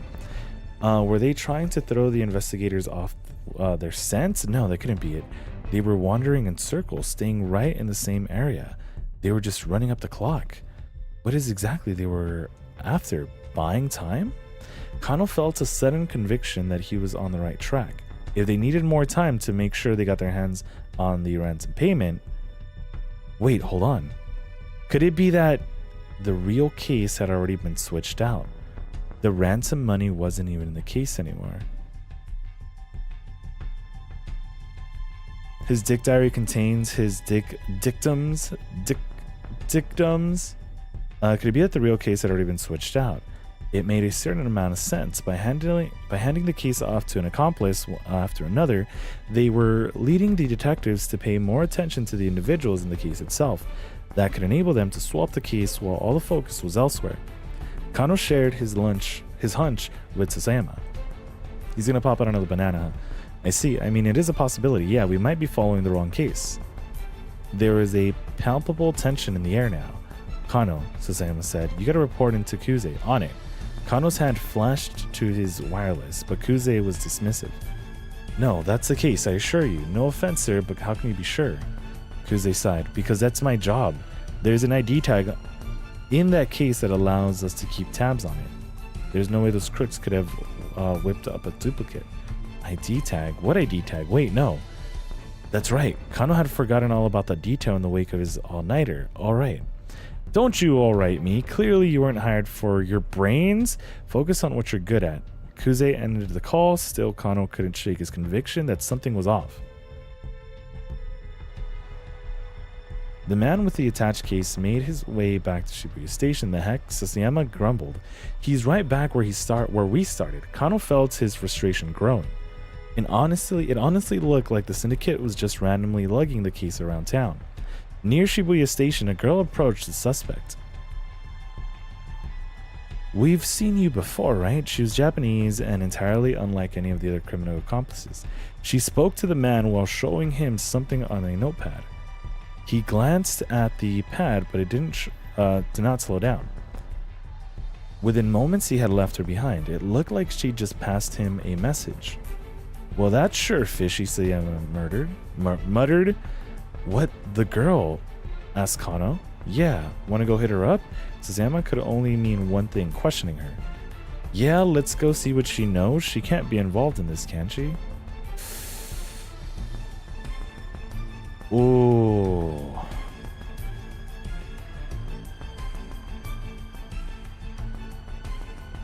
Don't let your preconceptions get the better of you. Could get you killed. Fixed notions one has about something before the facts are known can be a hindrance to thinking freely. If you think about it too hard, you might fall victim to the preconception that preconceptions themselves are always bad. Okay, I know that, but still, she doesn't come across as involved to me. Kano knew better than to judge people based on appearance, but he was still convinced that the girl wasn't part of this thing going.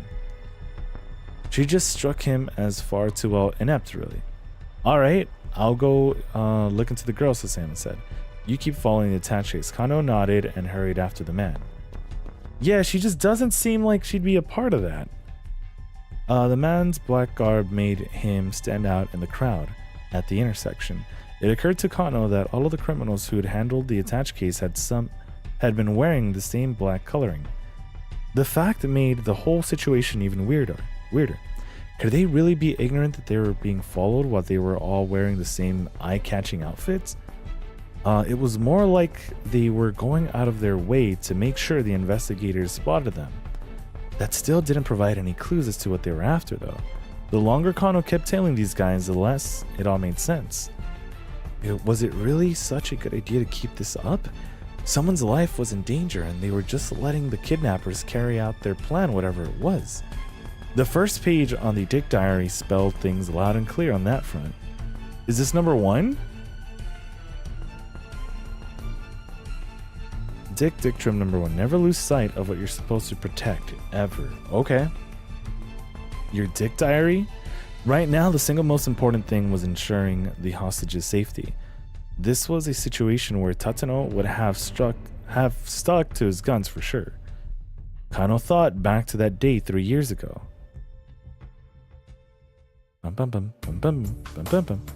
A burglar had shut himself inside a financial office and doused the place in gasoline. Kano had just been put on the police box duty. Nobody is assigned to a detective post right after graduating from the police academy.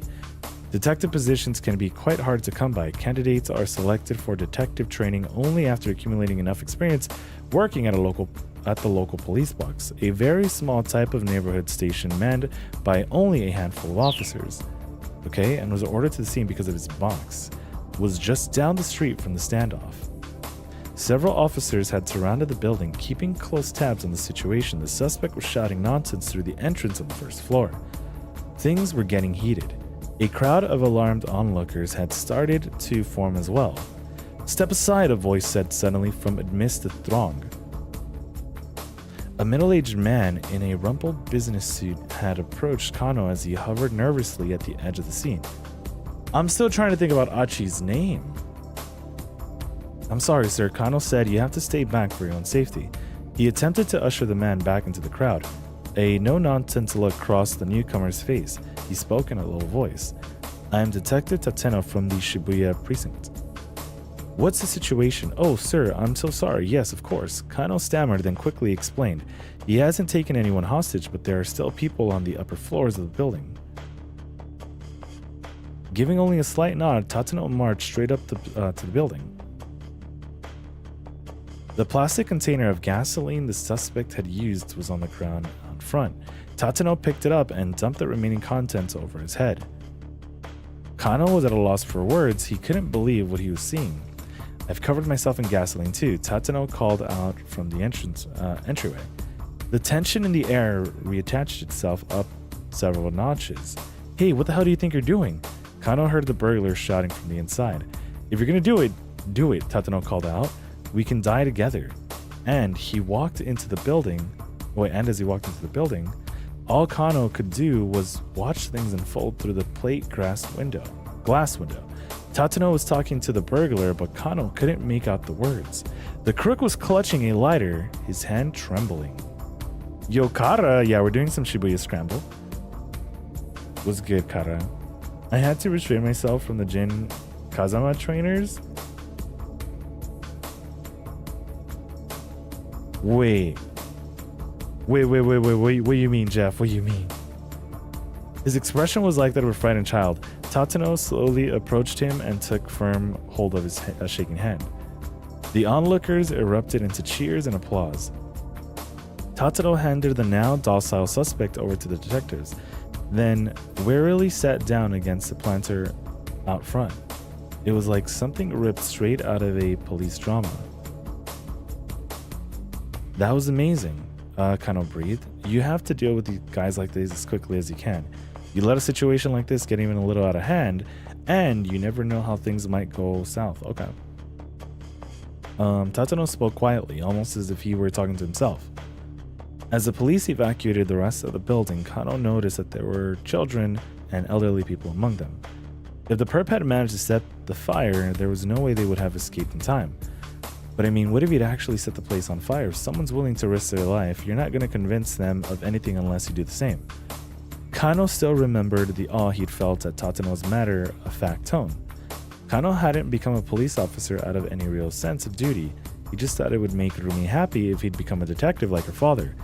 Besides, civil servants tend to stay afloat in times of recession, and his time playing rugby meant he was in good physical shape for the job.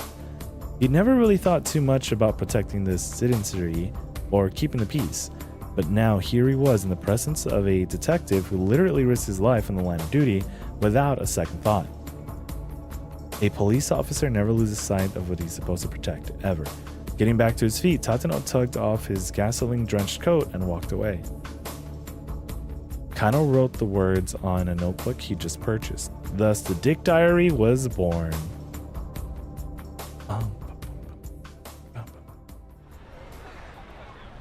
Also doing well, just chilling, making stuff. All right, that sounds dope. Kara, enjoy.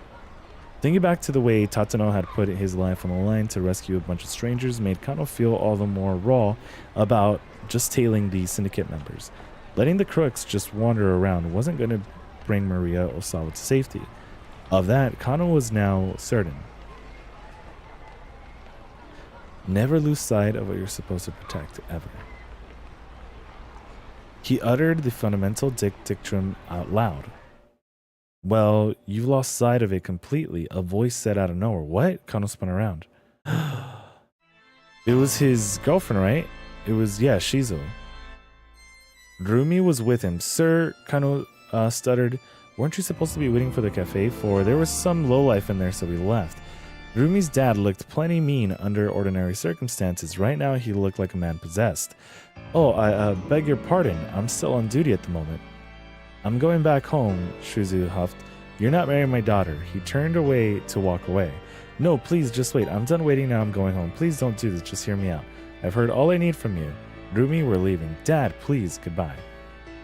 Okay, bye. Seizing his daughter by the hand, Shizu stormed off without another word, dragging her behind. Shinya, she called out over her shoulder.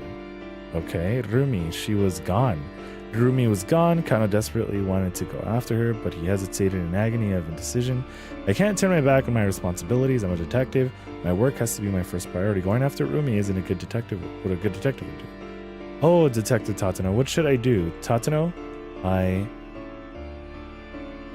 Still, the dictum echoed in his mind. Never lose sight of what you're supposed to protect, ever. Never lose sight of what you're supposed to protect. Never lose sight of what you're supposed to protect.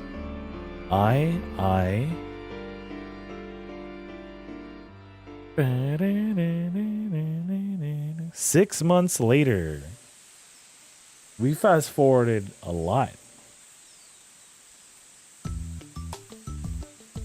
Kano made his way through a small corner of a vast field in the Nagano countryside. Slowly and leisurely, he tilled the soil. He'd surprised himself with his own newfound enthusiasm for organic farming, learning more from Shizo day after day. His father-in-law had taught him the ways of farming from the ground up, and while things had been rocky between them at first, their friendship was now growing stronger. Pausing to wipe his brow, he smiled at the acreage around him. Okay, he looked forward to tending the crops he'd sown until harvest came around. If he'd stayed on as a detective, he might well never have known the joy he now found in his work. And this wasn't the only seed Kano had planted. By the time harvest season came around, the new life growing within his dear Rumi's belly would be ready to celebrate it with him. So this isn't a bad ending, right? How is this a bad ending? We got married no matter what.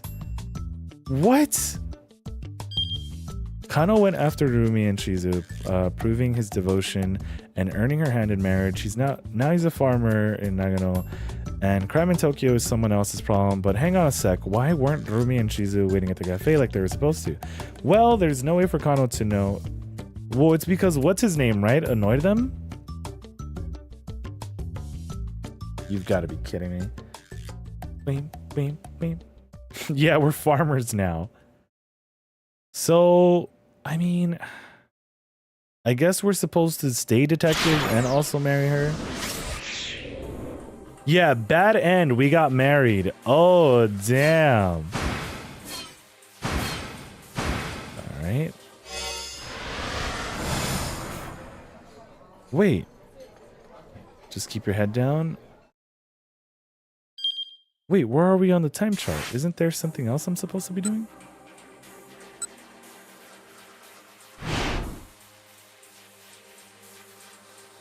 That was the weird sound.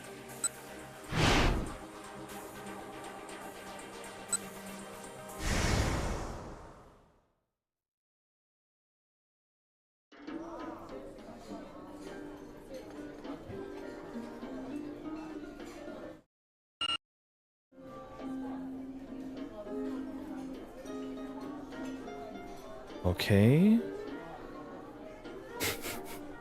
Wait.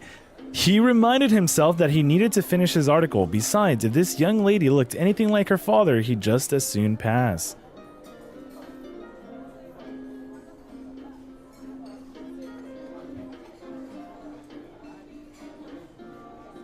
No shot.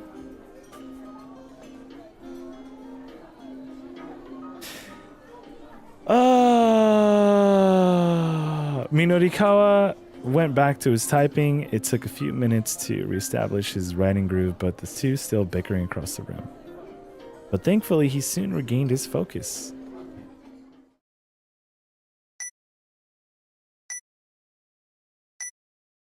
What's that? A strange beeping sound broke Minorikawa's out of his writing revere. Okay. So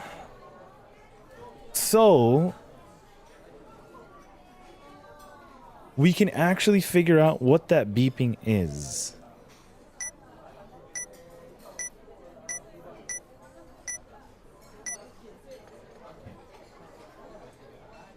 But I don't think that's what we're supposed to do, because the beeping kind of sounds like the same thing that this thing's beeping. But what if it's like a bomb or something, dude? Oh. Now what? He heard the strange beeping sound again, subtly different than the first time, and this time it was closer. Seriously, what the heck is it? You know what? Then let's...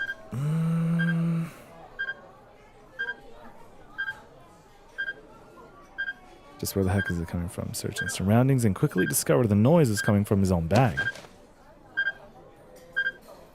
Wait! An instrument for finding listening devices. Since wireless listening devices emit radio signals, bug detectors are designed to use wide area receivers to reveal their presence. Using a detector to finding something in this fashion is known as fox hunting. It was on and it picked up a signal. To a reporter, information was life. This made owning a bug detector a sensible precaution in his line of work. With the device in hand, Minorikawa casually scanned the area. Eventually, he zeroed in on the signal. Huh? He stood up. Everyone, your attention please, he announced. Someone set up a listening device in here. Several cafe patrons turned their heads in disbelief. A woman with an pungent perfume flashed him a disagreeable look. Oh, come on, that's ridiculous. There's something fishy going on. The only thing fishy right now is you. Okay, the woman declared disdainfully. Why don't you get out of here and let everyone enjoy their meals? I smell a scoop! You what? What's your name? None of your business, that's what. Now hurry up and stop that awful noise. The other customers are starting to murmur loudly. There is a listening device here, folks, Minurikawa said. How can that not bother you? Do you know where it could be? Excuse me, the woman called out. Is this what's her name's mom? He then discovered the beeping was coming from his Game Boy Color. It was a Pokemon battle, and his Pokemon's HP was critical, or Link when he's also low on hearts. Could someone please do something about this man? A waitress hurried over. Sir, please, you're bothering our other customers. There's a listening device in here. That's what people should be bothered by right now. The waitress took a reflexive step backwards at the words listening device. You're the one who's intruding on everyone, the woman shouted. Honestly, could you please stop that racket? It's not me making a racket, it's the bug tracker. Just who the hell do you think you are?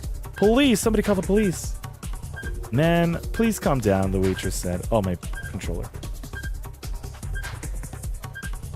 I swear, this controller is always dying on me. There are other customers here, and I'll calm down once you get this disrespectful boor out of here. All I'm doing is sharing the truth. You can't kick me out for that. The waitress wavered, clearly intimidated by both of them. Aw, you sure got a lot of nerve, the woman snapped at Minurikawa. Go play detective someplace else. I'm not a detective. I'm a reporter. Really now? By far my least favorite profession. Oh, and why is that? Did someone write a story about you, lady? Got skeletons in your closet? You shut your mouth. How dare you? Yeah, I smell a scoop here. Alright, and the smell is coming from you. Oh, stop it with your scoop nonsense already. It's no use trying to hide things from me. You have no idea what you're talking about. Oh, yes, I do, lady. Go to hell. After you. Blah, blah, blah, blah, blah, blah, blah, blah, blah. Blah, blah, blah, blah. As they shouted over each other, their words blurred together until they were barely words anymore. That's Ai Osawa. He told me I'm Maria's stepmom. Oh, okay. I was like, I know she looks familiar. But you know what? I am going to go on BRB. I was trying to find like a good place that had like some jams going on. Let me put the controller over here too. Not what I meant to do. But yeah, I'm going to get up and stretch.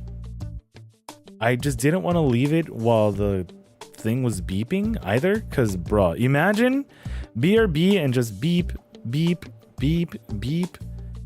But yeah, I'm gonna get up and stretch, and then we'll come back with what we only have 1 to be continued, 2 to be continued. We'll BRB.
Okay, it's probably a long shot, but anyone who's chilling here, are you guys by chance? And I know it'll be a low probability, but is anyone also watching the Pokemon stream on Twitch?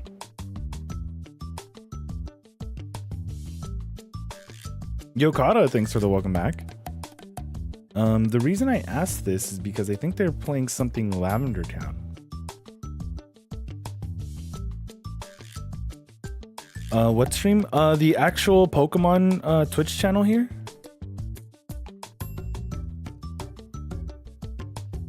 It seems that they've been streaming, they're almost close to 2 hours, but even their title is crazy.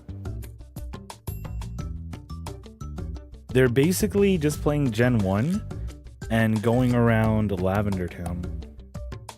Weep, weep, weep, weep, weep, weep, weep. Oh wow, my bad. But I wasn't sure if they were doing like something else, like prior or also then. Yeah. Let me open this up as well. Cool. Such a Halloween stream? Yeah. The onlookers can only hear indistinct, meaningless ravings. And still the yelling went on and on and on. Eventually it came the sound of the approaching sirens. But even when oh wait, this wasn't the correct choice. Even when a police cruiser pulled up outside of the cafe, the two didn't slow their bickering. We both get locked up, right? Yeah. I should not have checked out what that is. Sniffing Forest Cube. Also, Jeff, I didn't know Prinny went live with the readings. How go the readings so far? Also, let me do this. Nukawa lost his cool and got drawn into an argument with a stranger, giving no thought to the consequences. By the time he came to his senses in a jail cell, it was too late to save 4-star General Gossip. Maybe worrying about weird noises can wait. Right now, finishing up that article sounds like a better idea. It does, but what if it was like an explosive or something? We had to save the town. Like, what if there's no town to save later? We have to make sure the town is safe.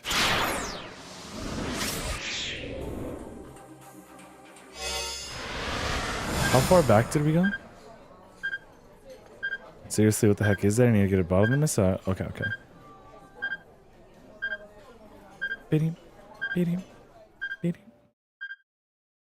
The town was the friends we made along the way. Kage, Scott, how was the rest of the stream earlier, yo? The plump young woman, wait. So can I fast forward to this? I would like to fast forward to this. Yeah, I don't think I could fast forward to this. Stop being so paranoid. The beeping, you know? Also, yeah, I think this is just the same thing and we just have to just wait. Beep, beep, boom, boom.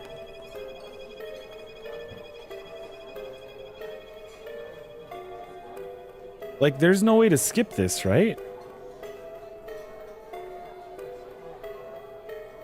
We have to go through this. Was good, yeah. Semi-hard to focus on a fast-paced game. Yeah, which one was it? The young woman's expression brightened up. Yeah. You can just jump back to the time chart, can you? Because this was Kano's thing, right? Now that they're not gonna be there, thinking back, okay. Sonic Shadow Generations. There we go. Dude. Whoa, wait, this is new. Shoot, it's bleeding pretty bad. He heard someone say behind him. He turned and saw two young men carrying another along. There was a towel wrapped tightly around the third's head. Hey, what happened? Kano asked. Shut your mouth, Kano belched. Can the attitude. He's trying to help. Another voice cut in. It was Sasayama. He had finished dealing with the girl by the station then. What happened with to your friend? Out of my way, man. I ain't afraid to kick your ass. Look, cut the crap and let me take a quick look. Sasayama unwrapped the towel from around the young man's head. Ooh, Ooh, that's nasty. The young guy was a little more than a kid. His head was soaked red with blood. He appeared to be unconscious. They couldn't just leave him like this, but they were in the middle of a job. They should probably call juvenile affairs. They were in the middle of a job, but they couldn't just leave him like this.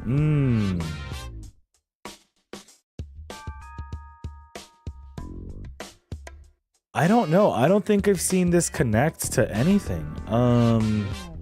Sure. Wait, no, I messed up. Never lose focus. Never lose focus to what is important, all right? And now Kano went abandon his duty to become a farmer. Yeah. Hold on. We got to make sure. Yep, they can't just leave him like this, but they're in the middle of a job. They should probably call. Yep.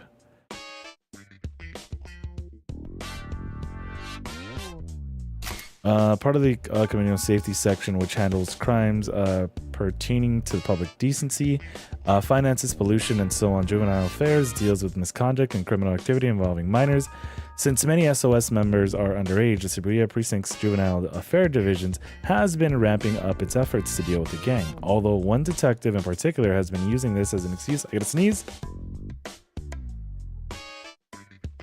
Oh man, this game be different. It do be different. Also, Sonic Shadow Generations. Although one detective in particular has been using this as an excuse to go on patrol at arcades, ignoring his duties in order to fuel his video game addiction. That's fair. Kano took out his cell phone to call the precinct, but Sasayama stopped him, then showed the two youngest his badge. Oh crap, you a cop? Sasayama nodded. Who you kids with? The Bamfs? Shibuya's number 2 gang. Its leader, Sohei Ikari, has gathered some big mean dudes in an attempt to make Shibuya his turf. The gang's leader is inferior to that of SOS, but on an individual level, its members tend to be stronger in a fight. Word is that the rise of BAMF is one of the reasons SOS has been growing more combat recently. Competitive? He's a rat! Admitted one of the young men's after some hesitations. Who attacked you? Yo, it ain't like that. What is it then? Infighting?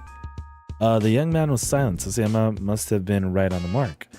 In the course of his police duties, Kano picked up a fair amount of street gossip from the young people in Shibuya.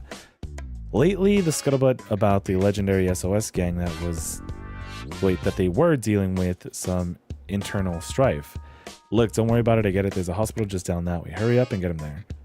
The young man batted off Sayama's offered hand, then quickly hauled his friend away. Sounds like SOS is on the verge of breaking up with all the infighting, huh? Kano asked. He kept his eyes on the young men as they headed off. Yeah, seems like it's been pretty rough. You know, with the original leader leaving and all, the detectives in Juvenile Affairs were well acquainted with SOS's original leader, which is Achi. That would be Achiendo. Initially, SOS was nothing more than a small group of like-minded young people who hung out together, but as its membership grew, the general public began referring to the group as a gang. Word has it that back then Achi was in charge. Gang members never started any conflicts themselves, but simply responded in kind when others brought fights their way. Yes? The stories were like something out of some after-school special. There were tales of them breaking down gangs who sold drugs to kids, or breaking into Yakuza front offices to save their friends. The detectives with Juvenile Affairs took these stories with a grain of salt, but if there really were young people like that out there, Kano hoped to meet them someday. One of these days.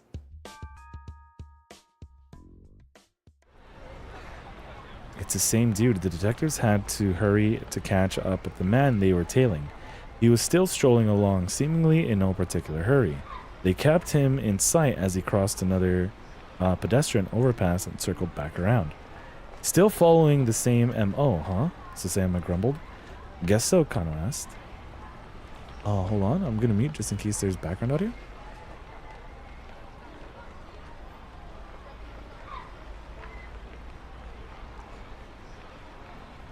Okay, I don't think there's gonna be background audio.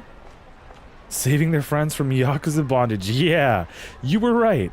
She's not part of this. Just one of those street, even evangelist or something. Oh yeah, she kept asking me, but are you really happy with your life? Wigged me out. I bailed out of there quick. So, Sasayama, I'm thinking the attached case is going to get handed off again at any moment now, huh? Sasayama appeared at the mark who was scanning the plaza he just entered, apparently looking for someone. I take one side, you take the other. This is going to come down to something very important. What now? That way we apprehend both perps involved with the handoff. Sasayama didn't reply. Look, HQ isn't thinking about the hostage's safety, Kano said. But that needs to take priority here. Sasayama's face took a rare solemnity. Okay. Disobeying a direct order is not something to do lightly. A detective's behavior is governed by the local Public Service Act. Article 32 states that a detective is to faithfully follow the orders of his superiors in the course of his duties. Violating this is punishable by a warning, reduction in pay, suspension from duty, or dismissal. In the event of a warning, not only is the individual expected to submit a formal letter of apology, but pay raises may be delayed or performance bonuses cut. Yo, Jake was good. How goes Blaze It +8? It goes wonderful. It's 10 out of 10 so far. We're going to see if we're going to disobey or follow orders. What was good with you, Jake? Then after a moment, he added, but I'm on board. I'm sick of all this wandering around anyway. That's the Sasayama I know. Kind of replied with a chuckle. Sasayama gave him a silent thumbs up. Gave him just an okay. Waking up for work. Good morning, Ohio, yo. Just prepping right now. Sounds good. Sounds good. Ally or betray. The two detectives took up position on opposite sides of the plaza. Kano called up Sasayama on his cell phone. You used to call me on his cell phone, or my cell phone. You ready? He asked. Just give the word. There were only two non-Japanese people in the nearby crowd. Both were eyeing their surroundings anxiously. Kano was certain the handoff was about to take place, and then, well, if it isn't Mr. Toyama. Kano's ears perked up at the sound of an aggressive greeting, the voice dripping with feigned cheer. I don't think they're in a safe spot. I think he's probably going to have to give them money, no?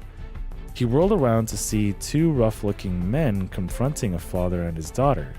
The older man looked pained. Please, just hold on, he said placidly. I thought we agreed on 4 o'clock. The young man snarled. Don't you try and play dumb with us, buddy. It's nothing like that, I swear. My girl was just hungry, so I stepped out to... Yeah, how come you didn't just order delivery, huh? Ah, yes, right. I suppose that would work too. Don't you haha me, man. Kano watched the argument uneasily. The stranger's altercation put him in a bit of a spot. The crook he was tailing probably wouldn't risk handing off the case with an uproar like this going on. What's going to happen? What's going on over there? Sasayama asked. I'm not sure, Kano replied. Looks like some kind of argument. The suspects are going to get wary on us. It's going to screw up the whole handoff. Yeah, I know. So do something about it and get it over there, Sasayama said. Find some way to shut them up and then get over here. Okay. I mean, sure. Kano headed toward the argument. He was only halfway there when Sasayama called again. He sounded panicked. Please tell me he's safe. He made a run for it. Huh? Oh, crap. The man they'd been tailing had vanished in brief time. Kano had taken his eyes off him. Wait up. Wait, is he carrying a bag? He really goes with this cosplay, huh? Kano shouted. Sasayama was racing after him. The suspect, Kano rushed to join him. The man was surprisingly quick, however, and neither detective managed to catch up. In fact, they soon lost sight of him amidst the teeming crowds. Frantically, they dashed through the streets as fast and as hard as they could. Huh. We lost him, Sasayama admitted at last. Damn it. He stamped his foot on the asphalt in disgust. Director Koze kind of gasped over the wireless. I'm sorry, but we lost the man with the attached case. There's a heavy set on the other end of the line. Kano braced himself. He wasn't going to be able to weasel out of this one. Just, I'll do better next time. Sasema, Kano, get your asses back to the precinct. Kuze out. Ooh. We're fired. Bad end, right? Back to the precinct. Kano knew full well what they meant. They were off the case. There was no gnawing at his gut. Wait, there was a gnawing at his gut. If those two punks hadn't shown up, no. If that father and his daughter hadn't turned up, he might have been able to apprehend the suspect. So, I'm supposed to tell him to wait where they are? Don't let it get you down, Sasama said. I mean, paper pushing can be kind of fun. The look on his face, however, suggested he didn't think it was fun at all, not one bit. With the air of two men heading into execution, Kano and Sasama trudged back towards Shibuya Precinct. Well...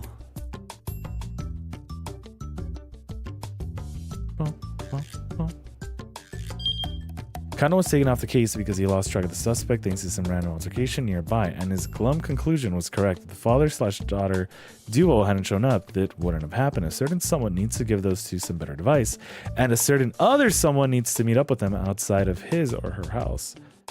Both of those are key to changing poor Kano's fate. Okay.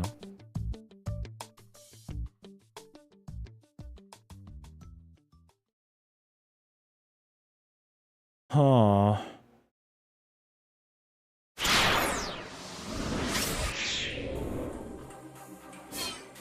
So it's gotta be... Was it him? Rikawa? I meant to check the time.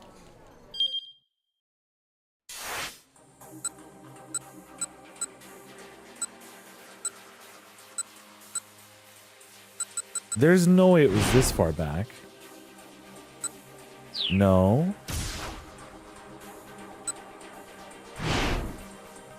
Hysterical AI?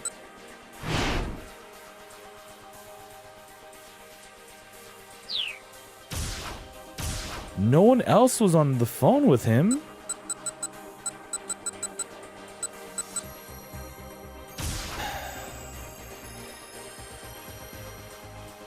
Who was it that was giving him that advice, though?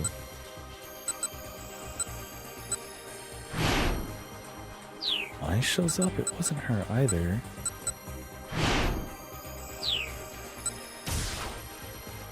Was it?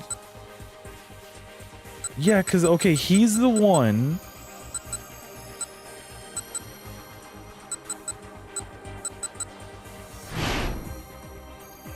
Who to ask? She's in the first interview.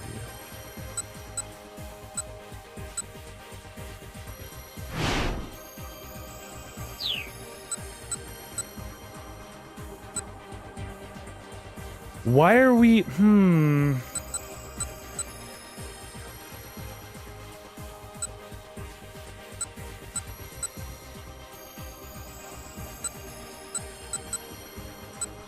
There's no way it's all the way over here.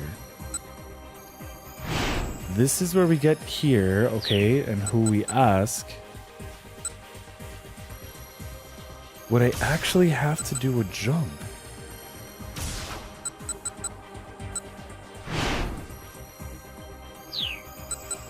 This was the bug, right? Okay.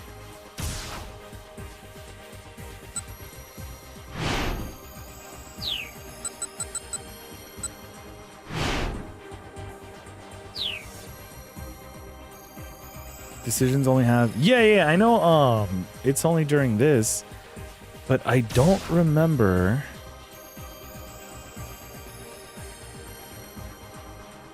who it is that calls them. Was it actually here? Advice for Toyama.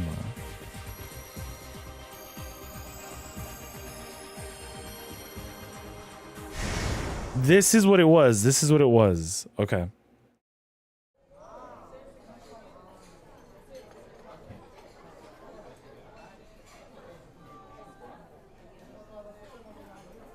Okay.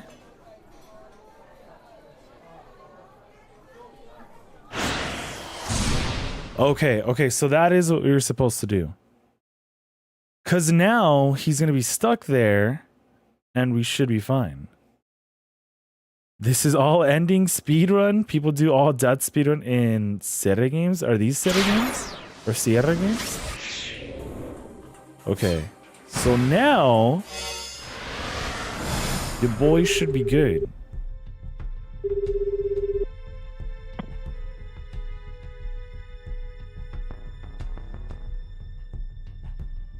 Let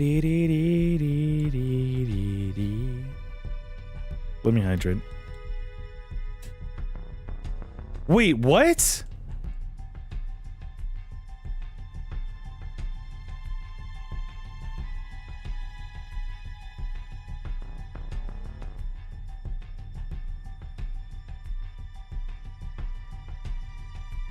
But why is he still there?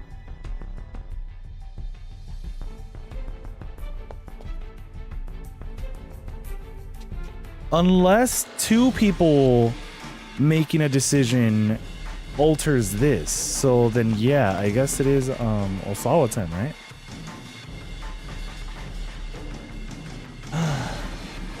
Okay. I thought maybe we just had to fix up one time. But no.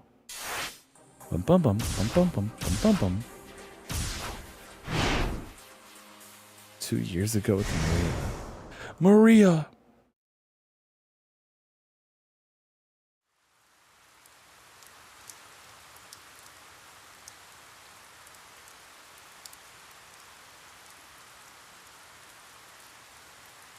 Alright, my bad, I had hydrate. The rain won't let up no matter how much time passes, it just won't stop. Ever since that day, the sound of raindrops has been burned into my mind. Such an awful, heart-rending sound, driving me to strip my life down to shadows, and yet no matter what else I abandon,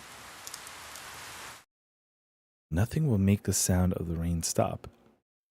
I like the sound of rain though. It's so pretty.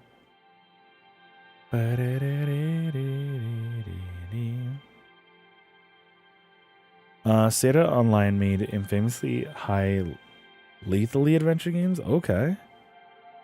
It can't rain all the time. That's also true. Osawa stared at a postcard that was nestled into the final page of the photo album.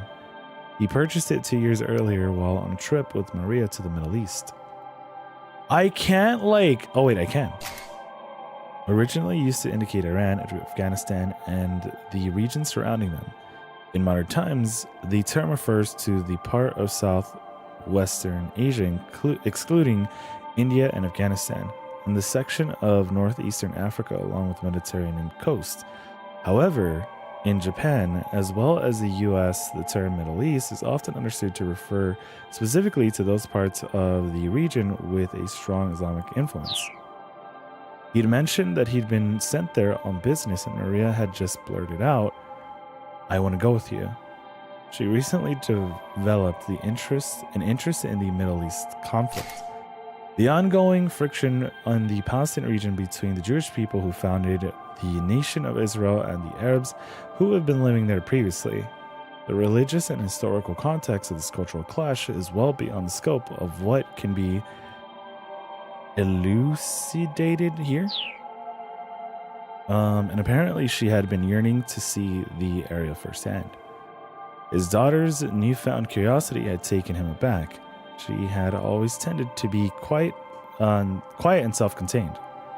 The clumsy conversations abroad at the airplane, the meals eaten together in awkward silence, it all felt like such a distant memory to Osawa now. "Ma'am, I'm afraid I can't let you do that." He heard Kajiwara's voice outside the door. "Why ever not? I'm just going out for a bit." The detective was arguing with I. Great. And who was it who told me I should try to go about my life as normal, huh? Osawa's wife sneered. "Man, please, how would you feel about being told to just sit around and wait?" Ai's angry shriek jerked Osawa to his feet. He hurried from the study to try and calm her down. Man, please wait." But by the time Osawa had made his way downstairs, his wife had already stormed outside, despite Kajiwara's attempt to stop her. Osawa doubted anything he could have said would have stopped Ai from leaving. Trying to physically keep her from going out would only have made her an even worse uproar. Or for an even worse uproar. He was glad that at least it hadn't come to that. He was turning his head back to the study when Kajiwara caught his eye.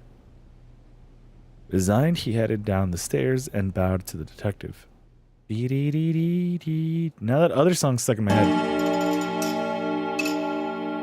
Okay.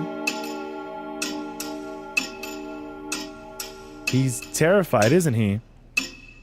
Any idea where she's going? Kajiwara asked. Yeah. I mean, at a time like this, Osawa shook his head. I wouldn't know. I didn't think so. You know, your wife is really something else. Osawa arched an eyebrow. That's one way to describe her. A rather rude way, as a matter of fact.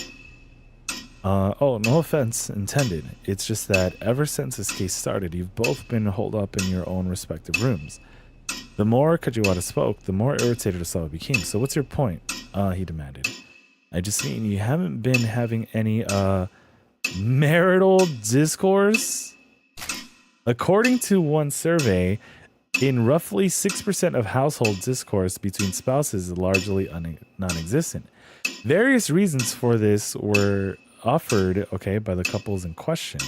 Many claimed that they were too tired to have the energy to talk, or stated we wind up fighting when we talk, or we have nothing to talk about. Damn. Mind your business, Osawa snapped. Kajiwara dipped his head deferentially. The two of us not talking isn't a new thing anyhow, Osawa added. I have a policy of not having pointless conversations. It is quite common for Kenji Osawa to make it through an entire day without having a single conversation. On many days, he opens his mouth only to eat or brush his teeth. His current record is a streak of 14 consecutive days of not talking? That's crazy! It didn't look like Kajiwara quite understood. Microorganisms such as viruses don't have conversations, and yet still they continually propagate in order to survive. So are you calling yourself a virus? Oh, not that kind of discourse. That's a discourse I was thinking of. Thinking about viruses, Osawa was back in familiar territory. He felt a surge of confidence. Once you have a clear purpose, conversation isn't necessary. And do you have a clear purpose for the relationship with your wife, Mr. Osawa? Of course I do. To be a family. Arms crossed, Kajiwara struck a thoughtful pose. At least I've learned one useful thing today, Mr. Osawa. Namely, that you don't like to have pointless conversations. It's a good thing to know. Kajiwara uncrossed his arms for a moment, then crossed them right back again, furrowing his brow. But see, that's funny. You seem to have a tendency to have pointless conversations with me, and because you keep coming to talk to me, Osawa saw red. You don't leave me much of a choice. Tanaka poked his head out of the... Okay. Is something the matter, he asked. No. Osawa struggled to regain his calm. Perfect timing, actually. There's something I need to talk to you about. He turned back to Kajiwara. My apologies, detective, but would you mind giving us some privacy? Is he just going to close the door again? Kajiwara didn't move. Detective? Osawa gave the policeman a hard look and saw him crack a smile. Yes, what is it? Kajiwara said at last. Don't you play dumb with me. Give us some privacy. Is this a discussion I shouldn't overhear? Actually, yes, it's work-related. There are business matters I'd prefer to keep confidential. I see. Reluctantly getting to his feet, Kajiwara slipped away into the living room. Tanaka, Osawa began. About those emails. He stopped abruptly. No Kajiwara had reappeared in the living room door, staring right at them. What are you doing? Osawa demanded. Oh, should I not be watching? Osawa felt like he was about to burst a blood vessel. I mean, you never told me I couldn't watch, because it should be obvious. Okay. The detective made a scalded puppy face, then closed the living room door. Osawa let out a heavy sigh. He'd never been an extrovert, but he didn't recall human interaction being quite this draining. Okay. Anyway, sir, Tanaka prompted. You were saying?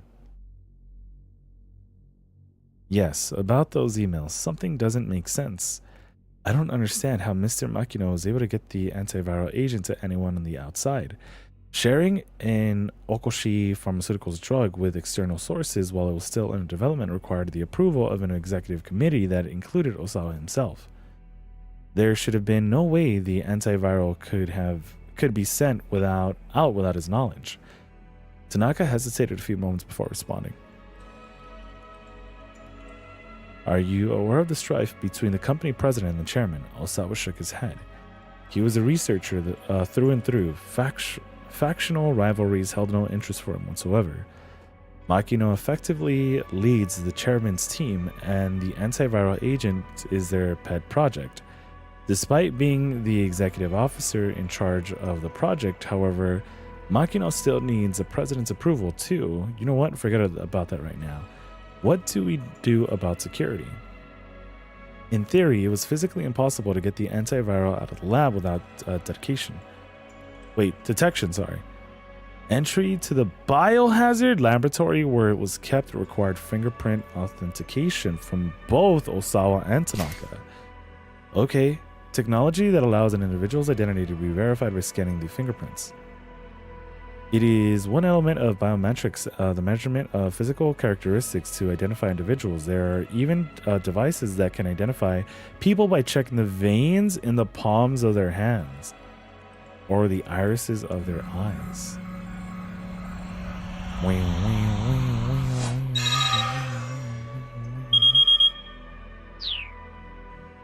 Without the two of them there, nobody could get into the storage facility. That is blue, isn't it? Tanaka followed his drift. Ah, yes, I see what you mean. He inclined his head in thought as Osawa continued. Could someone have overridden the fingerprint authentication program? Let's check the entry logs for the storage section. We'll have to ask Makino in person. You thought your fire alarm was going off? Sorry, Scott. I can confirm it was fingerprint related.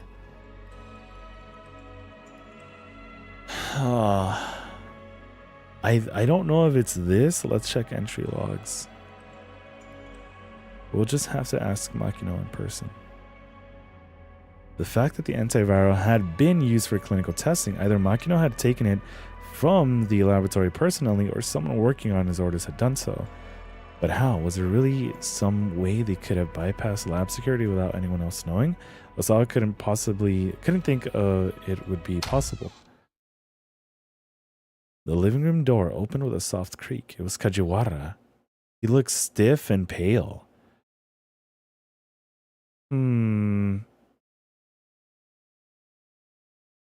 Something terrible has happened, he said. Visions of tragedy flooded Osawa's mind. Maria, is she? Kajiwara shook his head. No, it's not that. What is it then? Sir, I need you to stay calm. Osawa swallowed the lump in his throat. Are we going to get like a jump scare? You see, the toilet's clogged.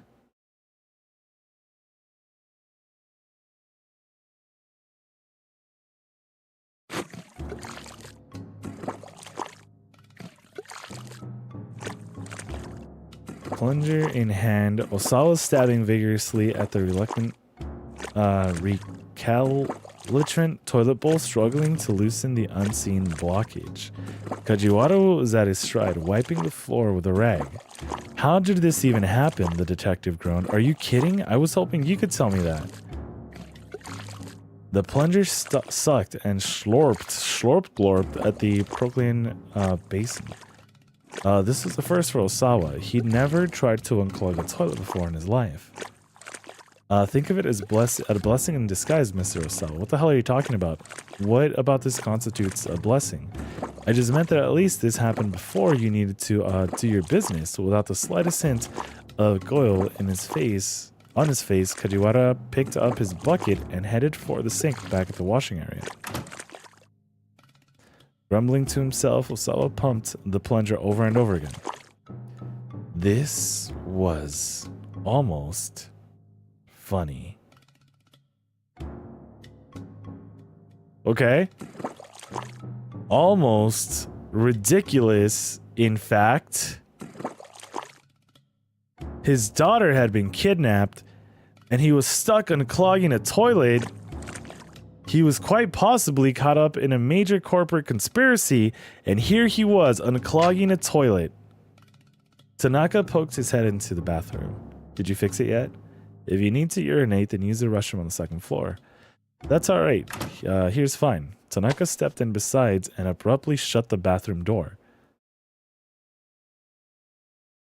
Okay. Okay, now the two men were cramped together in the narrow lavatory. Hey, Osawa hissed. What the hell are you doing? Tanaka made eye contact with Osawa via the mirror. He spoke in a hushed voice. I've been waiting. For a moment, I could get you alone. What? Tanaka settled around to face him, giving him an intense stare. Well, are they finally going to be able to, like, share what they've been meaning to share? Yeah, the knowledge? Sir, could you please be quiet for a moment? Tanaka had tears at the corners of his eyes. This will only take a moment. Osawa could feel the warm breath of his deputy whispering against his cheek. Okay. Tanaka reached for something inside his coat. Hey, come on, knock it off. Osawa lifted the plunger like a weapon. Look, if you want to talk, we can do it out there. Osawa shoved Tanaka out of the bathroom. Okay. Alright, do as you wish. Alright, do as you wish. Osawa closed his eyes. Are you sure you're ready for this? I'm not sure. This is all happening pretty fast. To be honest, I'm rather nervous.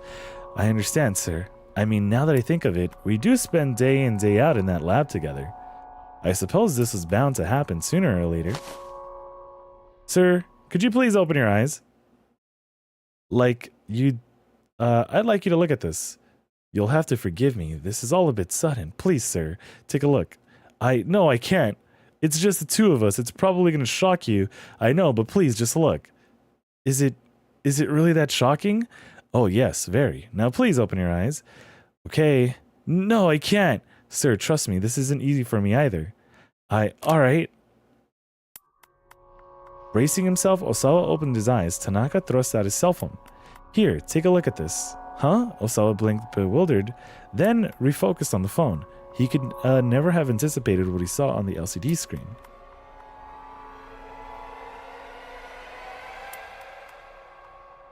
Ooh. Okay. This is all so sudden. Okay.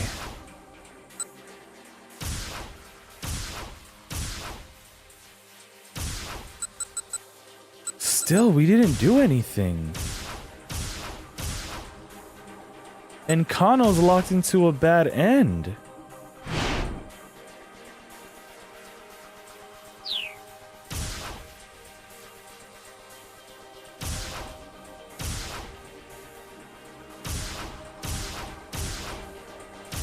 What?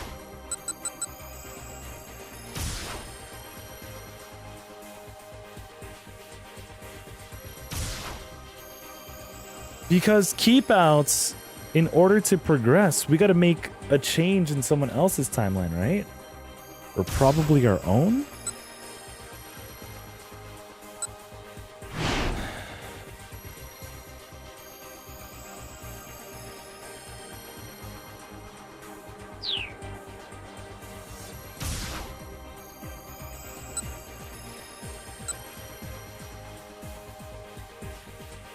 You break keep-outs with jump points.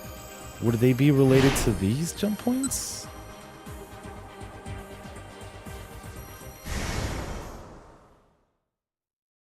Or does that jump point not matter?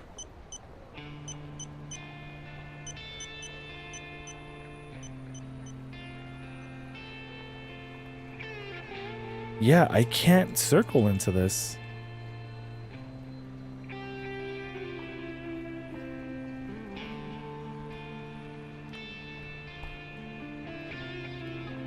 Isn't there supposed to be like some other decision? Nikki2, I've been playing my game. I wrote this story. Arius, 10 out of 10 writing. Writing, not writing, but writing. Yeah, it wasn't letting me circle.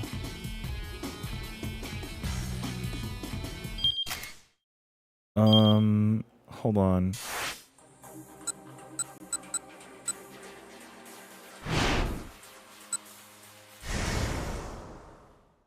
Wait, so it's gotta be this? Yeah, I'm thinking that probably wasn't the right jump point, and we probably already used that.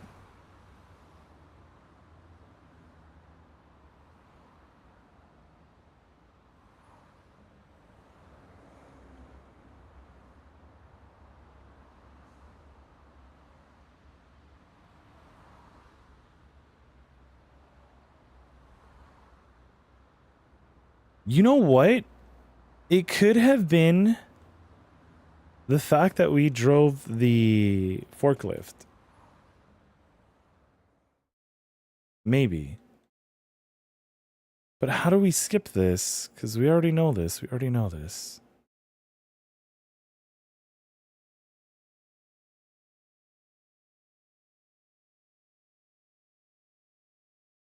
Wait, what did it say about her being dead?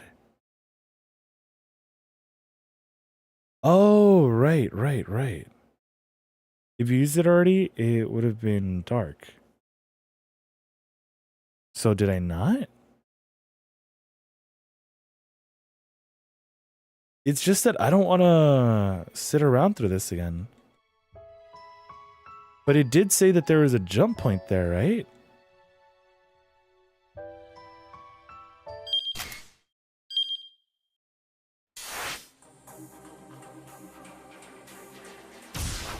And this jump point happens around...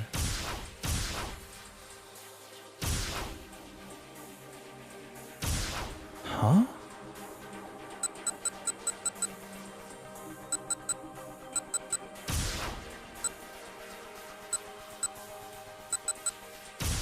Jump point, jump point, jump point, jump point. Wasn't there another jump point that we did with Tana, though? Maybe we didn't. Maybe it wasn't Tama.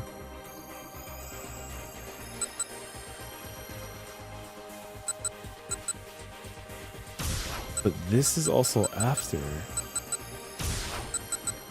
I honestly only see that one jump point.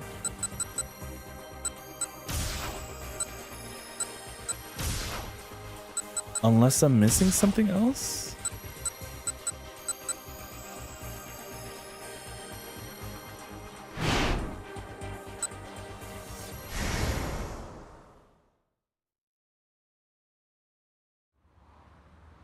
Yeah, this game's a lot of layers. You groan when they slow down and catch their breath. I'm so sorry.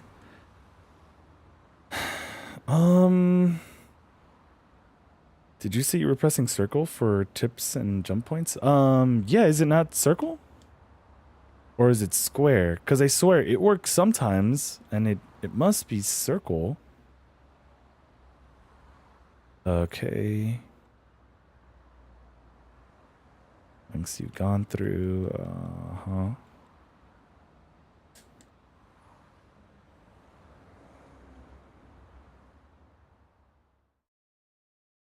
Squares to highlight them and then X to enter? Is it? Okay, well then let's go through this because I swear it was a circle to highlight them.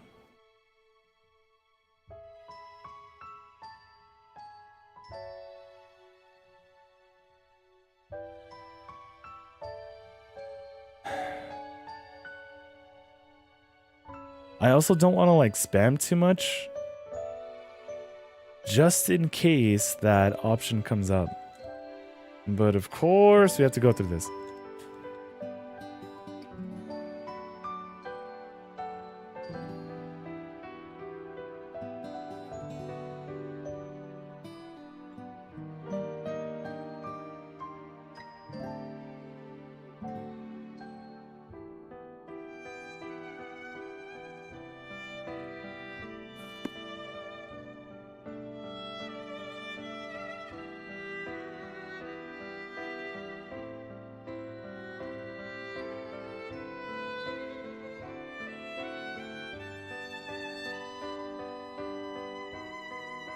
Because, like, I doubt we're going to be able to talk to them here, right?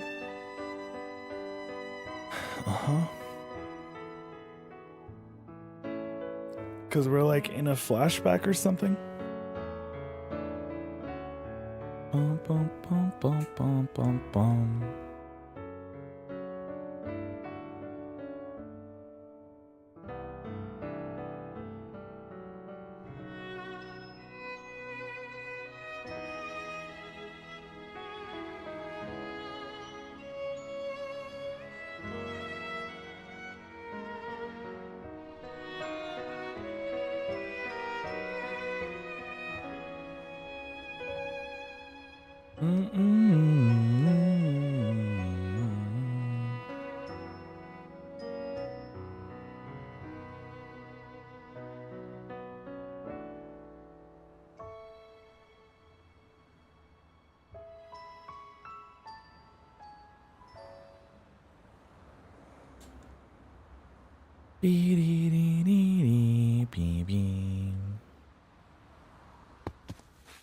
Okay, so we're finally here. The man with the cane appeared at the end of the alley. He raised his gun. There was no time to flee. Honestly, though, I think I ended up locking out Tama when I moved the forklift. But what was the other option?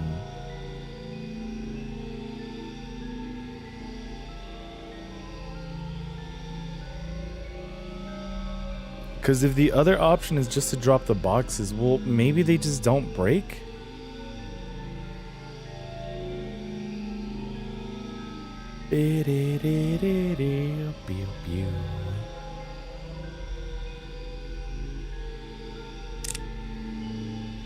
The other option was throwing boxes of burning hammer at him. All of them?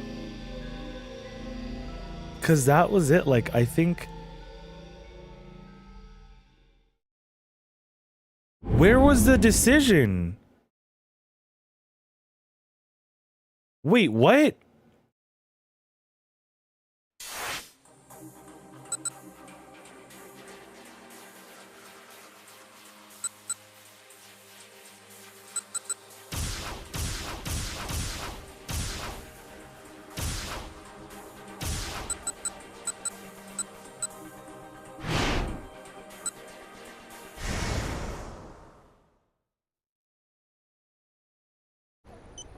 Well, let's see. I'll press square here.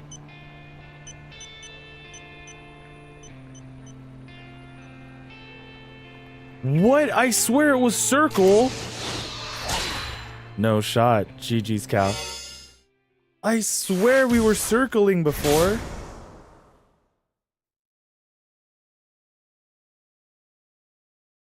Here, take a look at this, huh? Osawa could never have anticipated what he saw on the LCD screen. It was an email from Hitomi stifling. In exclamation, he scanned the contents of the message. There's a man following me. He has a gun, and I think he's trying to kill me. I'm safe for the moment, so try not to worry. The kidnapper warned me, told me not to contact my family or the police. Please keep this email a secret. But didn't he tell me give the kidnapper the ransom? Osawa said. What could anyone want with her now? Tanaka shook his head, uncertain. He wouldn't know any better than I would, I suppose. Did the police know about this, and if so, why haven't they said anything? He felt himself start to tremble as he searched for the answers in Tanaka's silent keys. Do you think this could be related to that other thing? I doubt it. If they were, why would they have gone after he told me? I suppose you're right. But Osawa was shaking outright right now. Tanaka laid a hand on his shoulder. First, just calm down and let's think about what we know about the kidnapper. His composure helped Osawa keep himself under control. We're in the toilet vision, toilet POV. They've taken Maria. The vice director continued quietly, along with a ransom of 50 million yen. And now, thereafter, he told me his key sharpened. Sir, do you think this could be someone who holds a personal grudge against you? A grudge? Osawa considered. He couldn't think of anyone who would have a reason to attack him. He'd been too caught up in virus research since his time in school to have formed any hostile rivalries. He didn't have any enemies that he knew of. Maybe someone's jealous I became head of a laboratory, suggested doubtfully. And he held his position for years at this point. Why would that spur someone into kidnapping his daughter now? Has anything happened recently, Tanaka asked. Anything strange since you got back from overseas, since I got back? Osawa's heart skipped a beat, then started pumping faster. The first thing that came to mind was the solicitation that it had gotten from the American laboratory. If he accepted the offer, it would put Okoshi Pharmaceutical in quite a bind. Possibly enough to warrant someone holding a grudge over it. But the only other person who knew about the potential transfer right now was his wife, Ai, who also doesn't really seem to care about the kids. No, Osawa said. Nothing. Not that I can think of. He couldn't bring himself to discuss the transfer with Tanaka. He felt a surge of guilt for contemplating leaving his trusted assistant behind. If he did make the move to America, he planned to recommend that Tanaka replace him as department director. Still, he didn't expect that to make up for his abandonment. Wait, what? Alright, I'll see what information I can find then, Tanaka said. The kidnapper had forbidden any contact with either family or the police. But Tanaka was outside its circle, and he knew how to handle himself with discretion. I'm sorry to put this on you, Osawa said. And thank you. For now, let's see if we can get Hitomi to exchange some more emails. You probably missed the trick-or-treaters at the store. Welcome back, Galaxy. Maybe they could hear you playing Mario Party and be like, you know what, this is enough of a treat. An uncomfortable thought suddenly occurred to Osawa. He blurted it out without thinking. Why do you have my daughter's contact information on your phone? True! Tanaka gave him a worried look. Sir, I promise I can explain once all this is over. And with that, he stepped out of the bathroom. Kids is playing in the street with no lights, and I drove by them and heard screams. Did you hear any tires being slashed, Galaxy? Or were the good people's tires safe? Something in the tone of his final words left Osawa to wonder. Could it be that Tanaka and Hitomi were dating? He hoped dearly for that not to be the case.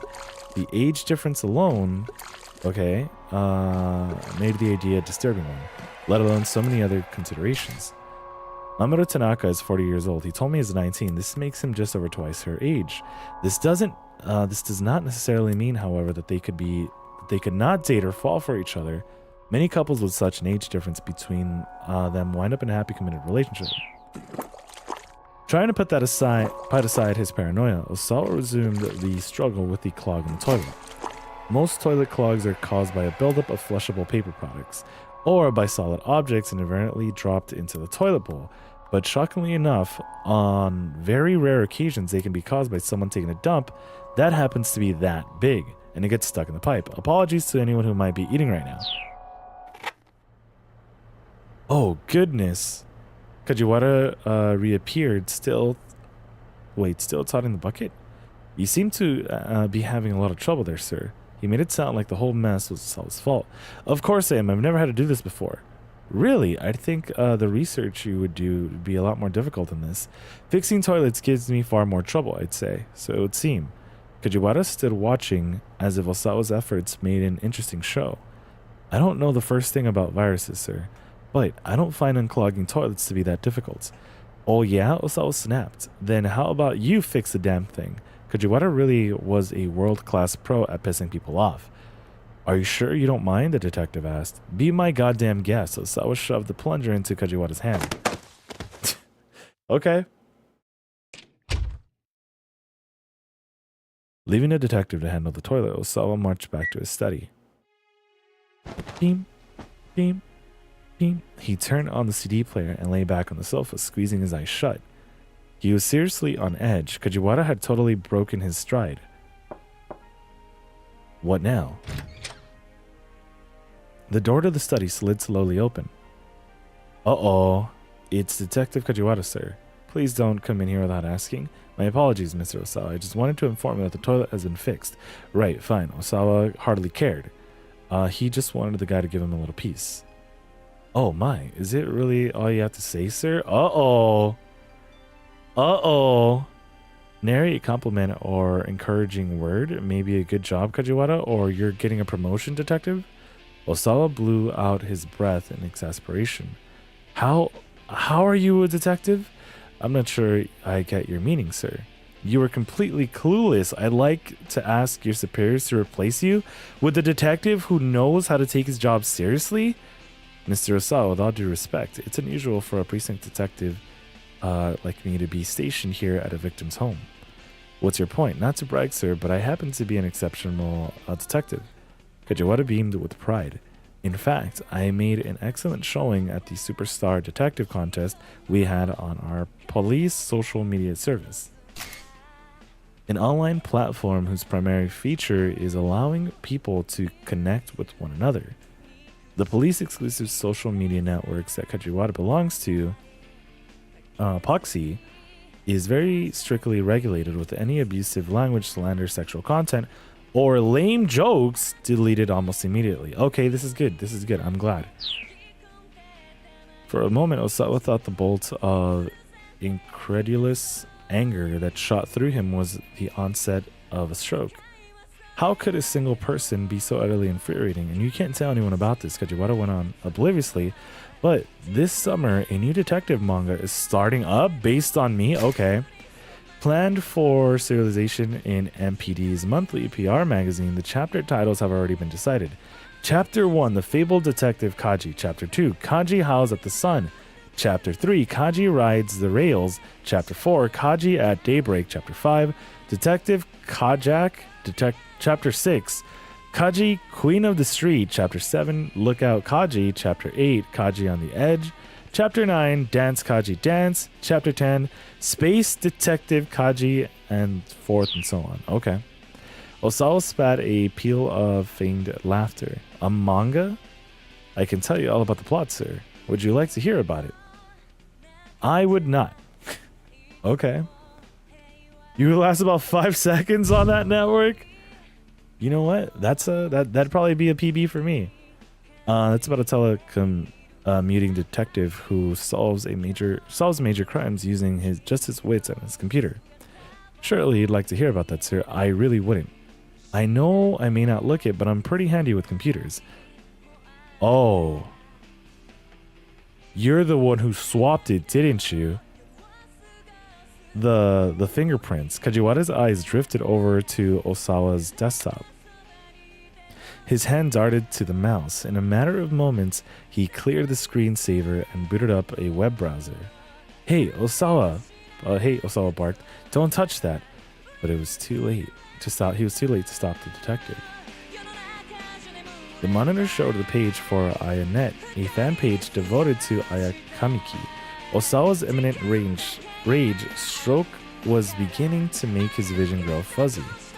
You come to the site regularly, sir? Regularly? Well, I'm not sure. Osawa trailed off, feeling the heat of a blush flare on his cheeks. There's a lot of stuff on this site. Is there a section you primarily spend time on? Well, I mean, for my part, I only go to the fans forums for folks 40 and over. With a twinkle of curiosity in his eyes, Kajiwara peered at the computer screen. Having his privacy invaded to this degree was the ultimate disgrace. Alright, Osawa huffed. You're an amazing detective, Kajiwara, just incredible. I see you in a new light now. Now, would you please get the hell out of my room? Please leave me alone. He got up to... Oh. I mean, they're both the same, right?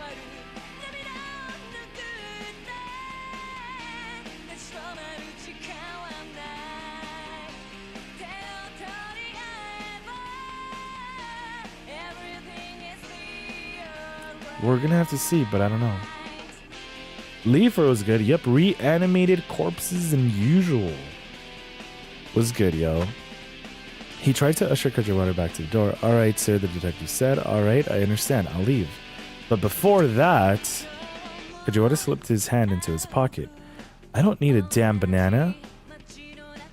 Okay? It's not that, Mr. Osawa. I have something that I think may be important to you.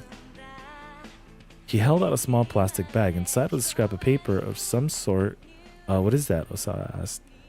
This is what was clogging the toilet, sir. With some hesitation, Osawa took hold of the bag. Huh. The passenger name here is listed as Kenji Osawa. In the plastic bag was a plane ticket, specifically the one for his upcoming flight to the U.S.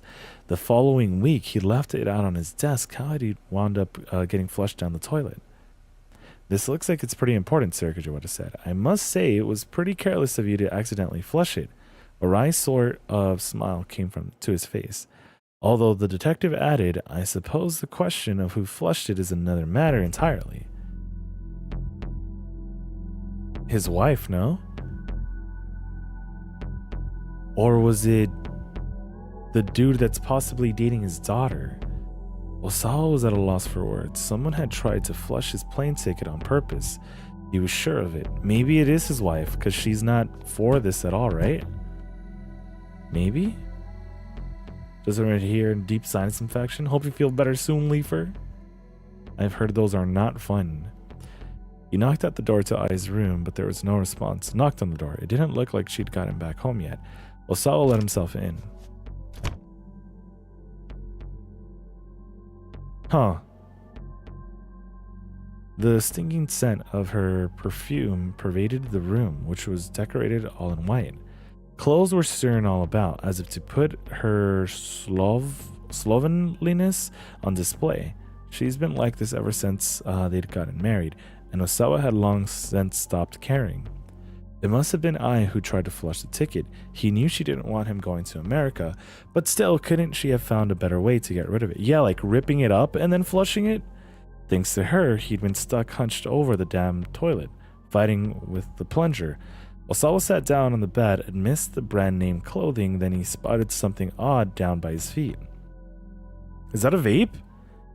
It was a gold cigarette lighter, okay. You know what? Yeah, it is, okay. Just when had I picked up smoking? Osawa picked up the lighter and set it on the shelf next to the bed. Okay, I thought this was probably related to something else, but the M on it, is there a reason for that? He started out of the room, but stopped as he noticed a scrapbook on the bookshelf.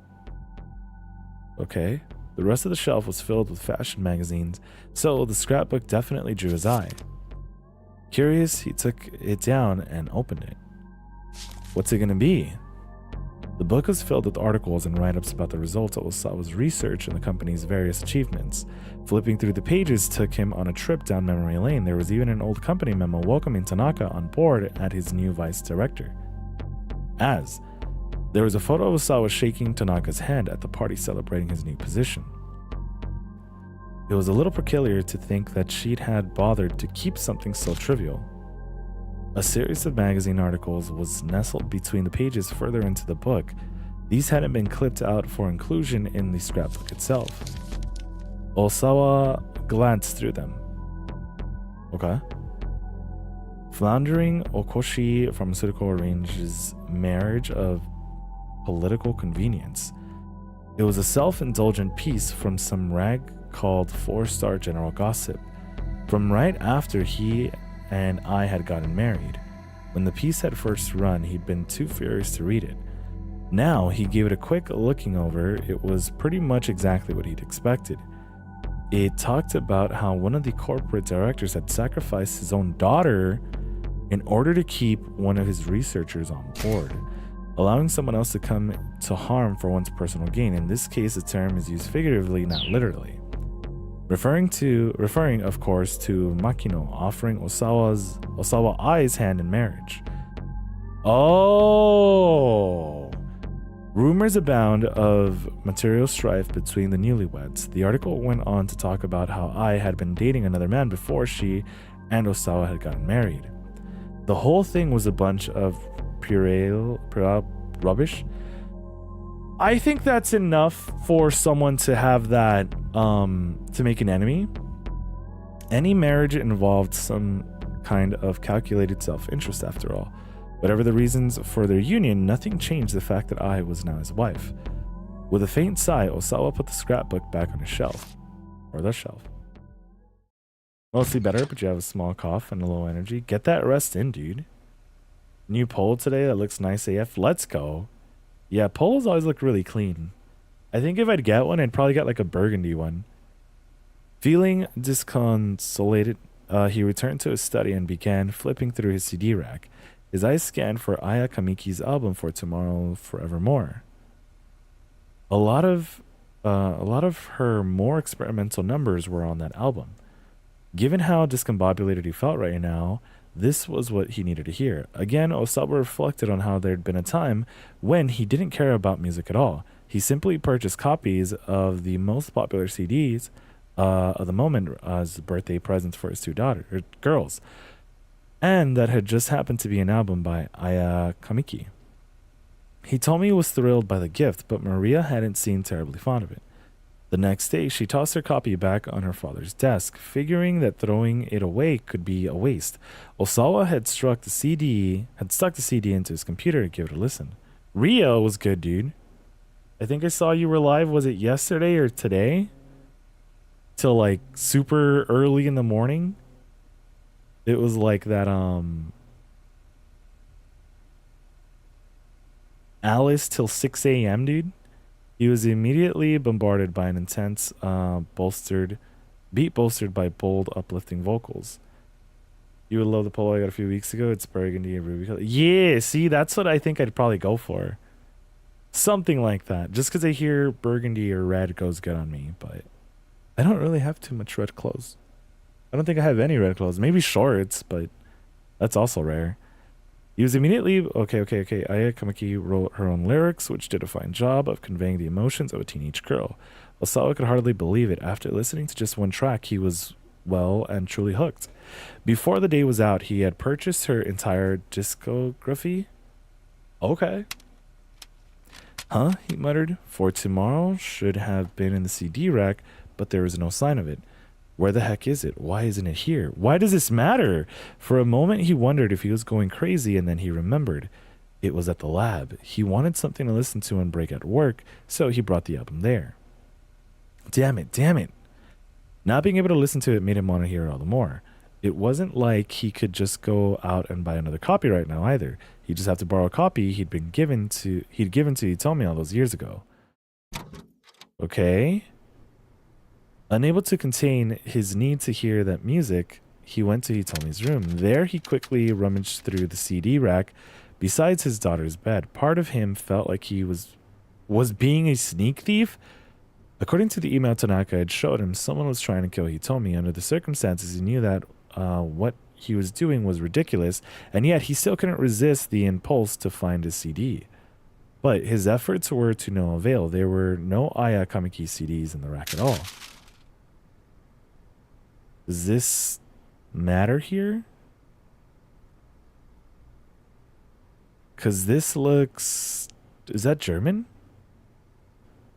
Osawa pulled out every CD on the rack, but they were all classical musicals. He slumped back in disappointment. It had to be somewhere here in her room. Osawa jumped at the sound of his cell and fumbled to get it out of his pocket. Makino's name was displayed on the LCD screen. Okay. I'm out front. That was all Makino said before hanging up. Hurriedly, Osawa began tightening up the CD rack. Sent me a message on Instagram with the image and the red polo. Okay, sounds good, Leifer. As he worked, he thought about what he was going to say to Makino. To think that someone had violated corporate policy to such unethical ends, it sullied his research. Osawa wasn't about to let anyone get away with it. And yet, as he was about to leave Hitomi's room, a sudden uncertainty gripped him. He hesitated. Did he have any right to condemn Makino for running trials in secret? Huh? His hand began to sweat as it gripped the doorknob. No, he didn't. How could he? His hands were dirty. And all this too. Actual video. We need to keep this a secret, just between us. It'll be fine. We've already cleared animal testing.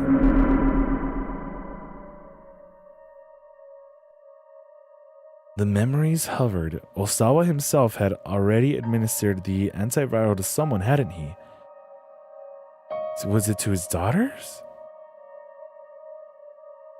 It was the only way.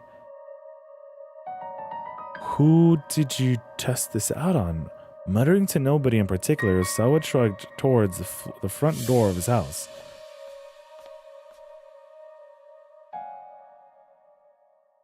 To be continued. It's gonna be one of his daughters. There's no way it's not one of his daughters. And they're like kidnapping them just because they need that information.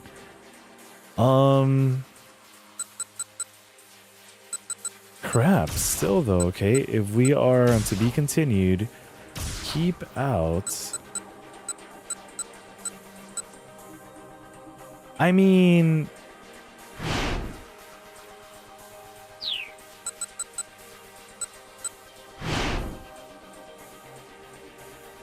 what else?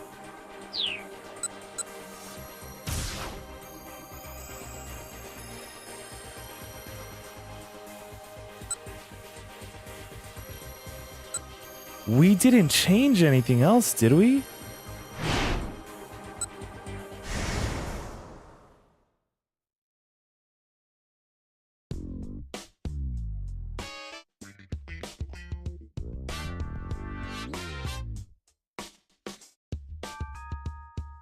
I don't think we're really gonna get another ending. I don't know what other jump point to go to.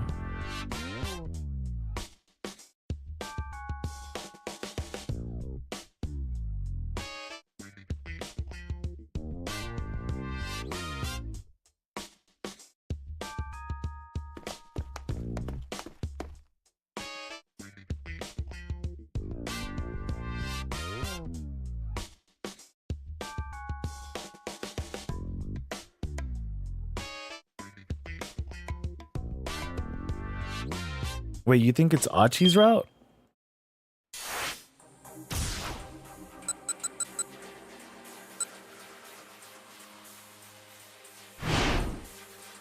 Somebody?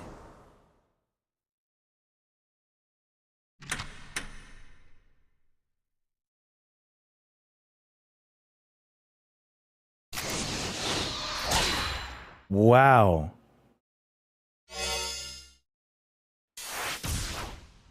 Wait, not this one? Because this is... Did we already really do this one?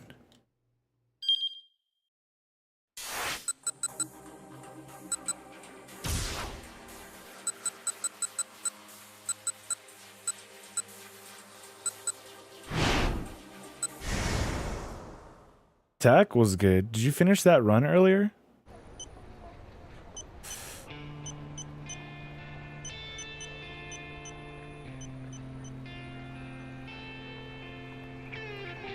And this is where we did change, right? Yeah, this was to Osawa.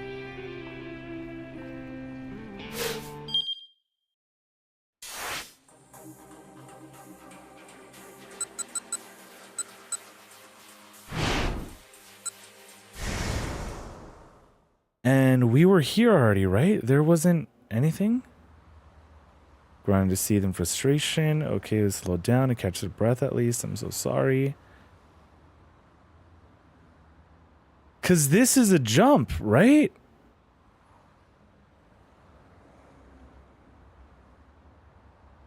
Take a guess how it ended.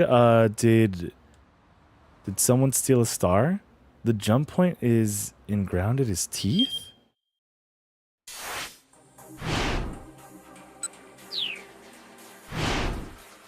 But it's blue, no?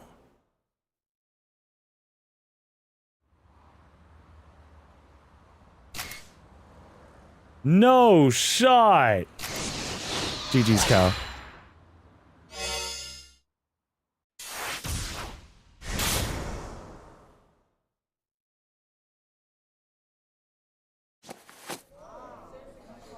Minorikawa took a look at his wristwatch and grinded his teeth. By the way, what sort of impression do you have of this wristwatch? It just responded with whatever happens comes to mind. Damn, is it that late already? He needed to head for the sales demo. The surveillance camera article wasn't done, but he'd just have to leave it where it was for now. As he was slipping his laptop back into his bag, his cell phone rang. He looked at the screen and saw Chikai's name listed in the incoming caller. Was she done with her interviews? Hurriedly, he picked up. Chikai, how's it going? Yeah, we still don't even know what Chikai looks like, huh? Several wet sniffles came through the receiver. Hey, are you crying? It's no use. Chikai's voice was indeed punctured by sobs. People won't stop to talk no matter how hard I try. Oh, come on. This again? Really? I can't do it. Don't worry about paying me. Just please let me go home. Minodikawa was already operating on a too tight schedule. He didn't have time to worry about Chikai on top of it all. Look, just slow down and take a breath. And keep it a little longer. He should have seen this coming when he first called her. Her shyness was practically pathological. But if he cut her loose now, all this frustration would be for nothing. Okay, but I can't do it. Chikai whined again. I'm sorry. I really am. Look, just calm down. Minodikawa was practically screaming into his phone. Just stay where you are until I get there, okay? Got that? Whatever you do, just don't move. Okay, I was like, when did we have coins out? Leaving the money for his coffee on the table, he strode out of the cafe. Street interviews were tougher than they looked. Not many random passers-by were willing to stop and do a back and forth. Still, being able to talk to people on the street was a fundamental skill for a freelance reporter. All Minodikawa wanted was for Chikai to put in a little effort and make it happen. Although he found her personality frustrating, he actually quite liked her writing. Reading her words, you never would have guessed she was like what she was like in person. If she could just break the story right, he was sure readers would be quite taken with her. There is no time like the present. Okay. Oh man, the plaza outside Shibuya Station was as crowded as ever. Minodikawa looked around and soon spotted Chikai. Hey, what are you doing? He asked. Oh, yeah, we've seen you. She was hunkered down in front of the statue of Hachiko. Squatting in an odd position, a group of kindergarteners was gathered nearby, peering at her with sadness in their eyes, like she was a stray dog or something. Huh? A pair of girls from Midoriyama Academy's kindergarten. They always hang out around the train station after school. They're quite fond of killing time inside of the Tokyo 5000 series display car. That's the frog thing, right? Maybe? The new landmark by the Hachiko entrance. The beat cop at the station's police box was nicknamed the Kinder Partners. Okay. Oh, man. Wait, will Luigi beat you by 15 coins? No shot. Yeah, when I got back, all I saw was that your stream was ended. I did see Shadow comment classic, but I didn't know what had happened. Because that's a long run, right? I thought you were going to be there like all day. What's all this about? Minodikawa asked. This is how I end up when I lose all my self-confidence. I just want to hide. Oh, for crying out loud, get up, will you? I don't want to. Stop crying. Chikai sniffled and wiped at her eyes. You know what? We should have stopped and talked with her. No. Let me ask you this. Minodikawa stared down at her. What was it that made you want to be a freelance writer? I guess I wanted to try my hand at writing. A dangling bit of mucus bobbed in and out of Chikai's left nostril as she spoke. Like that one character from Wind Waker. Okay, Minodikawa followed. And why's that? Well, I'm too embarrassed to say. Chikai hid her face in her hands. Okay, but never mind that then. Right now, you have a task that's been handed to you. You can't just say you can't do it. Minodikawa tried to keep his tone calm. No magazines in the world is going to let a novice writer just write about whatever they want. I don't know. The run is typically 5 hours. Yeah, that's not bad, but whoa. And yeah, for that to be the case too, for like one character just to be like, yeah, to win by like a coin or so. Although, Tech, have you seen this happen before? Where in Jamboree, if 2 or more people get a tie, they could all win.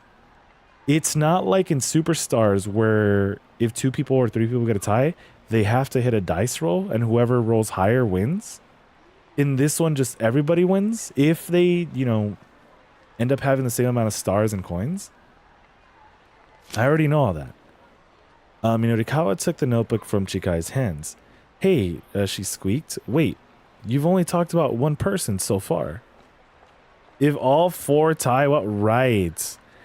There sure wasn't going to be a story in that. Yeah, well, not a person exactly. Wait, what is this here? Are you writing about him? You're writing about Tama?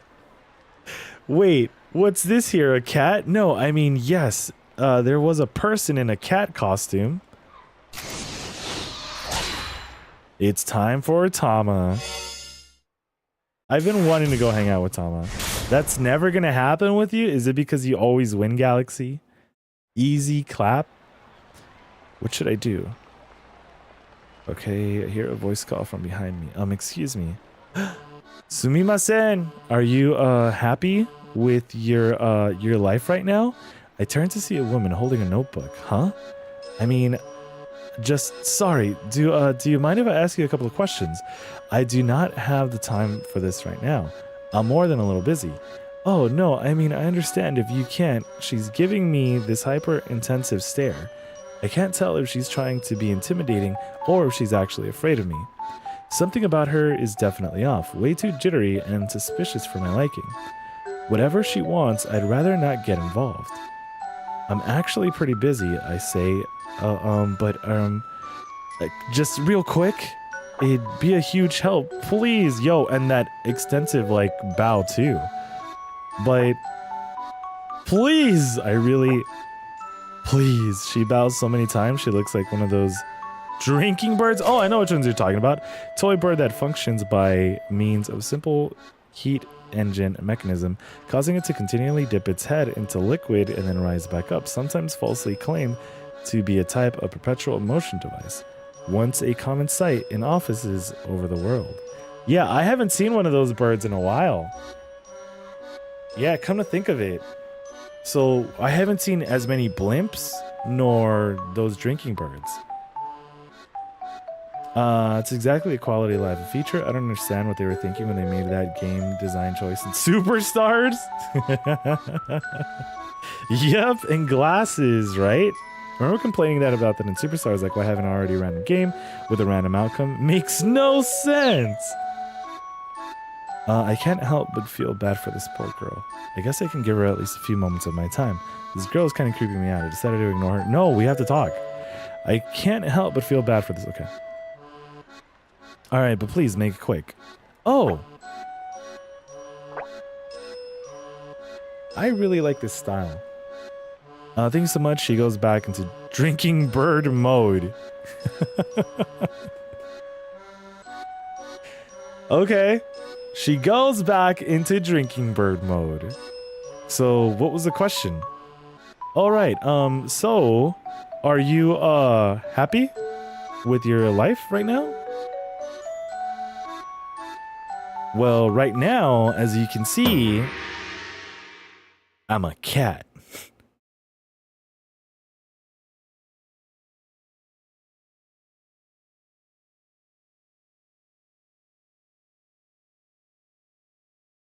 All right. All right.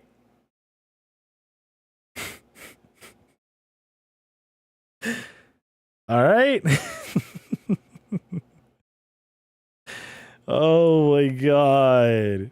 Guess it could be a feature for casual players that don't have that competitive mindset, grind set like I do. True, true.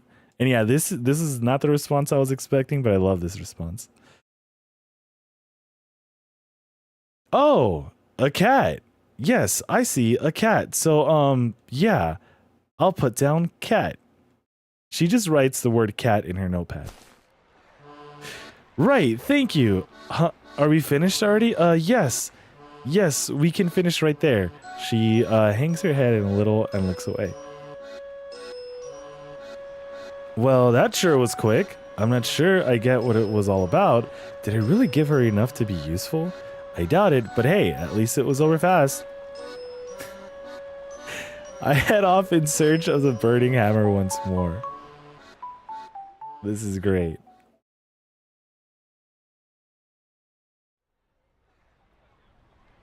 That is one fugly and fake watch. That G-Shock, no matter where I wander though, I don't spot the truck anywhere. Now, there's only 15 minutes before the demo is supposed to start. I'd better make my way back to the venue.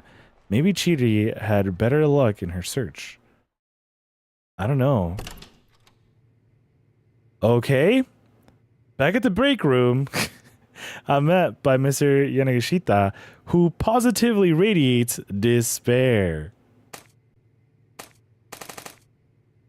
Did you find it? I'm sorry, I tried.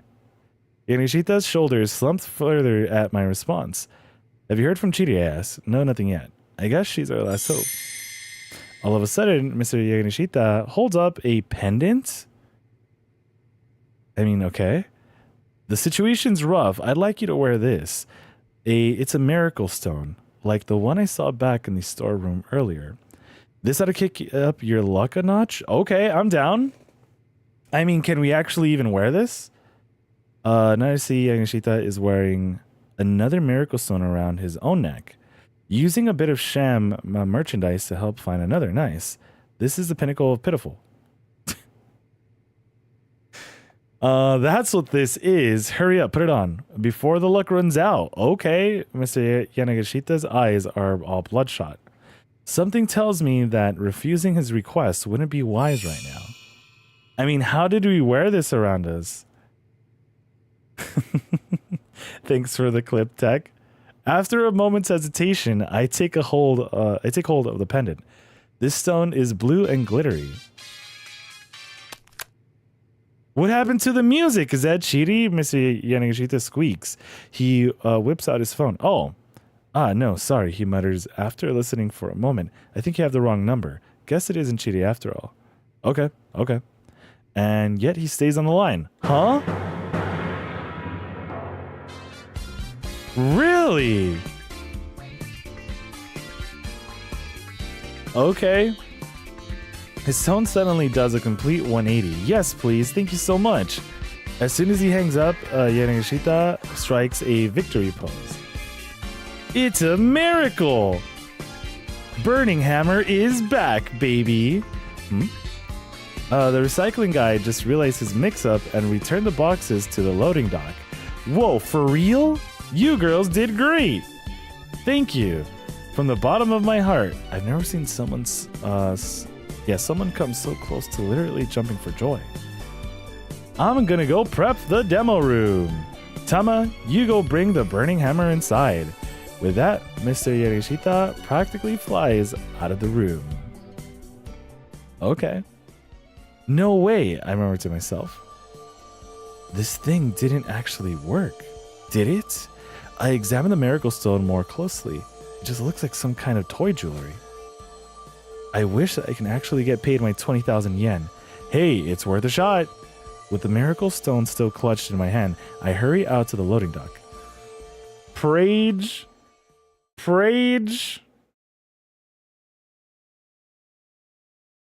Well, hold on. Okay, cool. I brace myself before actually stepping out the door. It's not there. Where is it? I look and I look, but I see no sign whatsoever of any burning hammer. In a panic, I call the recycling guy. Well, I definitely returned it to the loading dock. I can assure you of that. If you're telling me it's not there now, unfortunately, that isn't my responsibility. He hangs up. Didn't even sound like he cared. I look around a little more, but to no avail. Yes, it's definitely not here. Did someone else take it, maybe? As I hang my head in dismay, a middle-aged man in a sanitation uniform passes by, hauling a big garbage bag. He flashes me a curious look. What do we do, Tama? Mr. Yanagashita freaks out when he hears the burning hammers missing. Please, you gotta give me something. I am not really sure, sir. How now my boss is in an even bigger wreck than he was before. That's it, GG. This job is toast. Any money I was gonna get paid is going up in smoke. Just like all my hopes and dreams at this point. Bruh! I guess maybe we could try selling the anagochis. Or something. It's not much of a suggestion, but it's all I've got. Mr. Yanagashita looks at me intently. Wait, what did you say? Huh?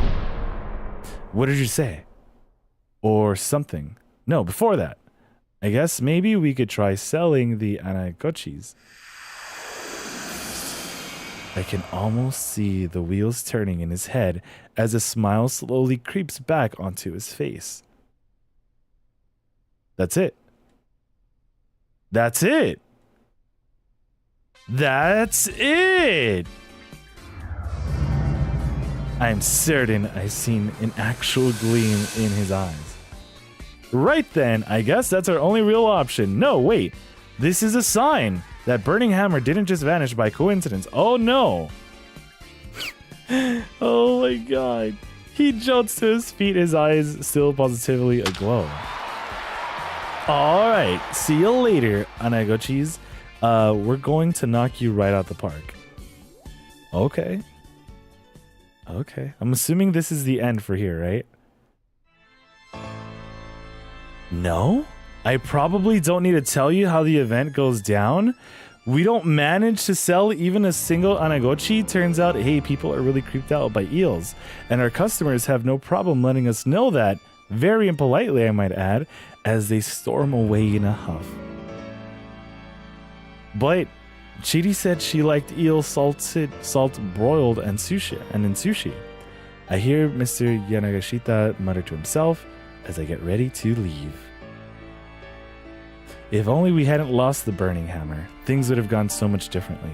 Or no, maybe they'd have gone pretty much the same. You know, I probably should have listened to my gut earlier. Agreeing to take this job has brought me nothing but trouble. Damn. Damn, damn, damn, damn. Hey, baby.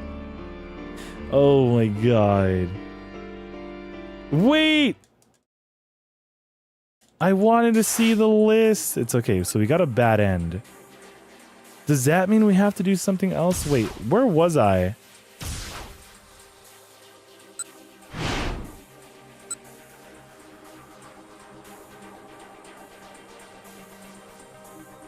But wait.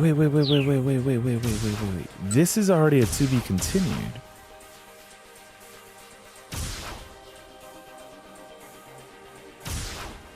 I mean, I guess this is all we can really do to continue, right? For the meantime? A cat? No, I mean, there's a person in a cat costume. Maybe... Was the issue the fact that I did give her time? Now get me more. Minorikawa steered. Because did she even really write anything down? She kind of just drew. She could have probably done that without even talking to us. Minorikawa looked as Chikai wandered through the crowd. Her anxious demeanor seemed to repel everyone around her. On the rare chance she did manage to flag someone down, the way she stammered through her initial questions made them take right off again. She wrote cat and drew a kitty. But she could have done that even if we didn't talk, right? So, is talking to her the issue? Is it going to be like a running joke where like no one's supposed to talk to her? After a minute or two, she shuffled her way back, shoulders slumped. See, it's hopeless. Okay, some advice. First off, you aren't approaching the right people. Some people are clearly in a rush, you know? You're not going to have much luck trying to flag down a businessman who's visibly in a hurry. Now, folks who are waiting on someone, couples, groups, they're going to be less on their guard. But I mean, if I do manage to nab someone, how do I keep the conversation going? Chikai asked. That was indeed the tricky part. Whenever I get an answer, I'm not expecting I get all flustered. Now the problem is that someone drove off in the forklift with your burning hammer. How to make them not do that? Okay. Tennis? Well, yeah, I was in my school's tennis club. Wait, the second time or the first time? Yo, Jeff, thanks for the slugs, dude. Hopefully the rest of the Prinny stream was smooth. And yeah, dude, get some good sleeps. Have a great stream. Thanks, man. We're gonna try. We gonna try. Although it's always a fun time with this game. She struck Minurikawa being the manga club type, but that was neither here nor there. Okay, that'll make this simpler. What's more fun, rallying with an opponent or hitting the ball off the wall? Rallying with someone, of course. Okay, why is that? Because you hit the ball off a wall, you already know where it's going to come back to. Revelation dawned on Chikai's face. Oh, it's the same with interviews. Minurikawa said, don't get flustered, enjoy the rally. But I don't think I'm composed enough to enjoy it. Don't overthink things. Just let yourself enjoy the small talk. Small talk. Oh, I'm sure I'm not any good at that. She was starting to waffle again. Okay, let me ask you this, Minurikawa said. Taking a step closer, are you happy with your life right now? I'm not happy with my life right now, no, Chikai muttered. She hung her head in dismay. Okay, so start with that, Minurikawa said. Huh? Chikai blinked a few times as she lifted her head back up. I'm not happy with my life right now, but what about you? Like that. Oh, okay. A silver of liveliness had crept back into Chikai's voice. Minurikawa jabbed his finger right in her face. Right there, he said. Put that face when you flag people down. Chikai's smile widened. I'll give it a shot. Thank you so much. Sure thing. Good luck. Ganbatte. Chikai strode enthusiastically into the crowd. Wait. And tried to flag down a Westerner who was walking hurriedly past. No. Did she even listen to a word I said? Minurikawa felt his short-lived triumph melt away. Am I just going to have to teach her everything again from scratch? Then he paused in surprise. Hold on. Okay, good. Whoa. Chikai had snatched a man by the arm in an attempt to get him to stop. To Minurikawa's amazement, the gambit worked. Before long, it looked like the two were engaged in some kind of animated conversation. Okay. Yep, she did tarot. I was streaming it to her channel off a video she was sending to Discord. So a funky setup, but we made it work. I was wondering too why I saw you on Discord. Not every day you see the Cream Prime Minister, you know? But okay, glad you guys were able to make it work. GG's. Maybe she would get an interview after this after all. Heck, the look on her face was actually somewhat confident. That nickname? It's only for the time being, you know. We'll find something else in the future, and then we'll miss the Cream Prime Minister. Sometimes people could surprise you once you got past their surface issues. Now Minurikawa could head to the Burning Hammer sales demo with a little more peace of mind. Speaking of which, crap, what time is it? In a panic, Minurikawa checked his wristwatch. Think about this wristwatch that will tell you when you're in... Wait, what? Think about this wristwatch that will tell you how you think about the opposite sex and whatnot?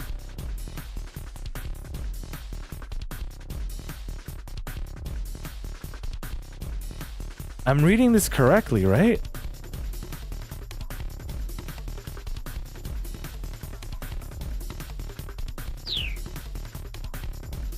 Okay.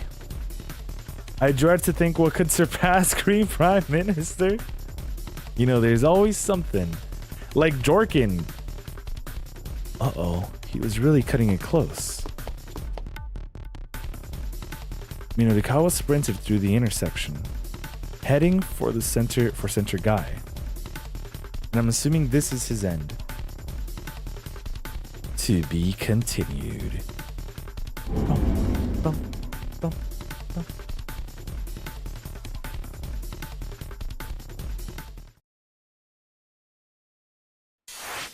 Okay, so we have a bad end, okay.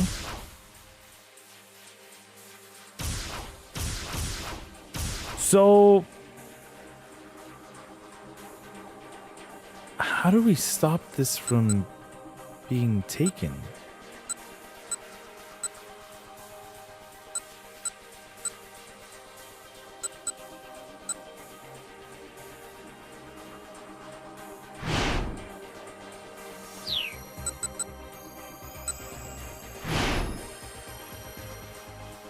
A voice by the station.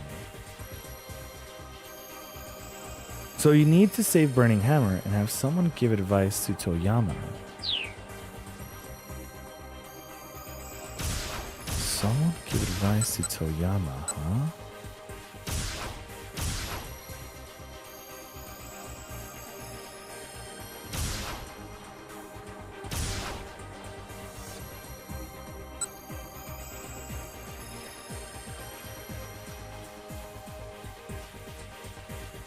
To Toyama so he doesn't show up here.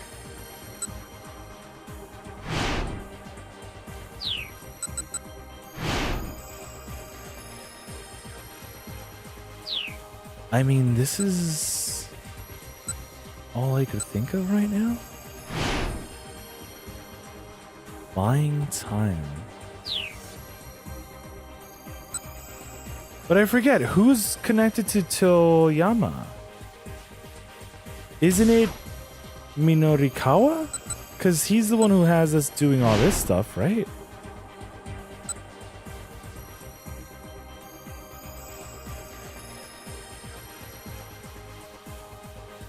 I really don't remember.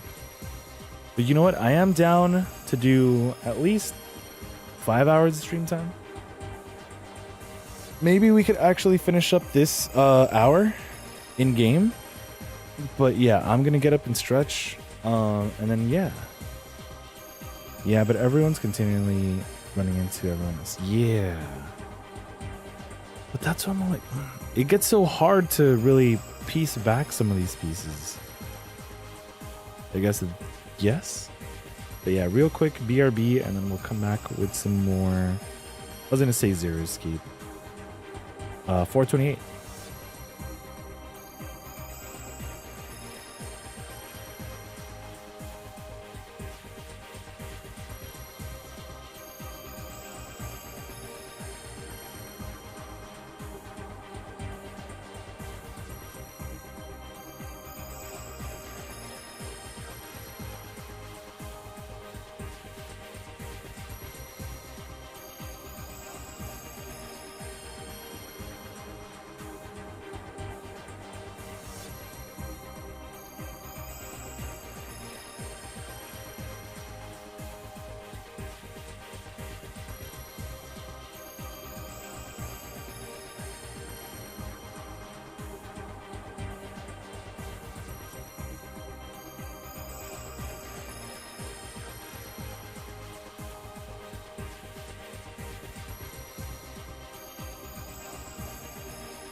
Yo, Lucky. Thank you so very much for that raid. Hold on.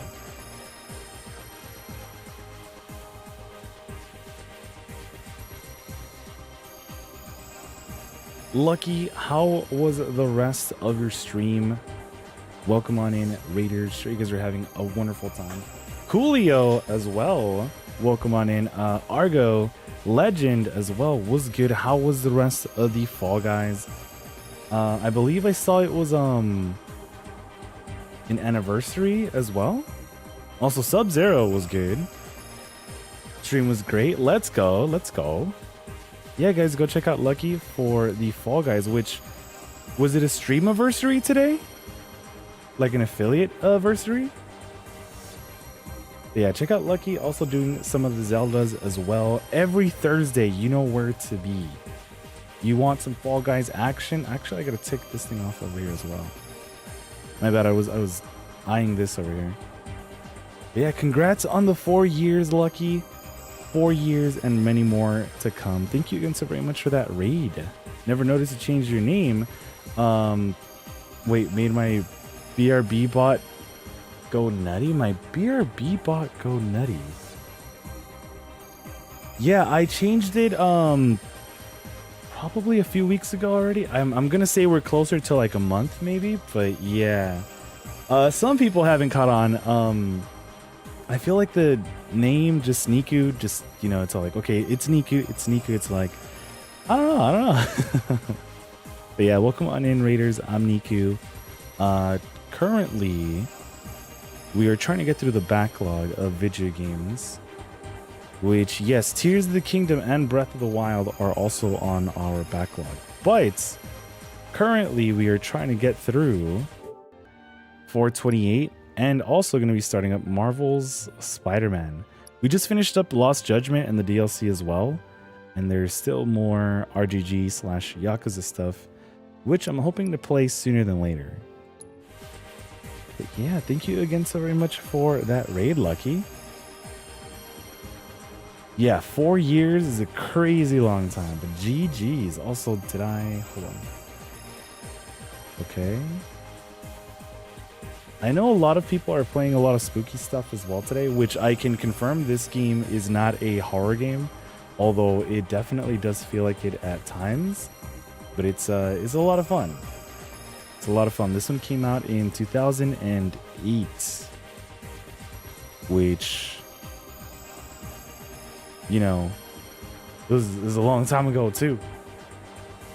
I have a bot that has names I register for the streamers, but it has to be specific. Shout out your old name, and my shout out bot be frozen and didn't play anything while I was gone. Were you like, what's going on? My bad, random. Yeah, I think though we're gonna be stuck with this one for a very, very long time. I love how one choice here is Jump Sun. So there's this thing. Are you guys familiar with the Zero Escape games? 999 and Somnium Files. So this game plays pretty similarly to those, where your decisions can and will affect the other characters around you as well. You can get your bad endings. Currently we are trying to finish all these up. We have 2 endings to look forward to, or to change, but I'm not necessarily sure where we have to go to for the time being. We have to stop someone from stealing our products here, and here we have to stop someone from showing up because we get like distracted or something. What's going on, Twitter? Oh, this is Lost Judgment, isn't it? No, this is 428. Shibuya Scramble. Lost Judgment though was a freaking crazy ride.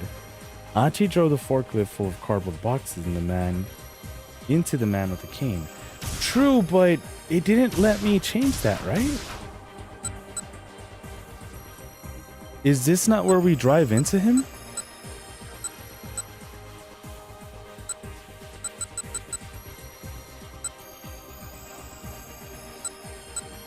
Maybe it's here.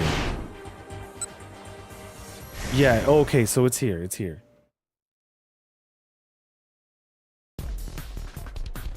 This guy would just not give up. At the far end of the alley, he could see a forklift parked beside a pile of cardboard boxes.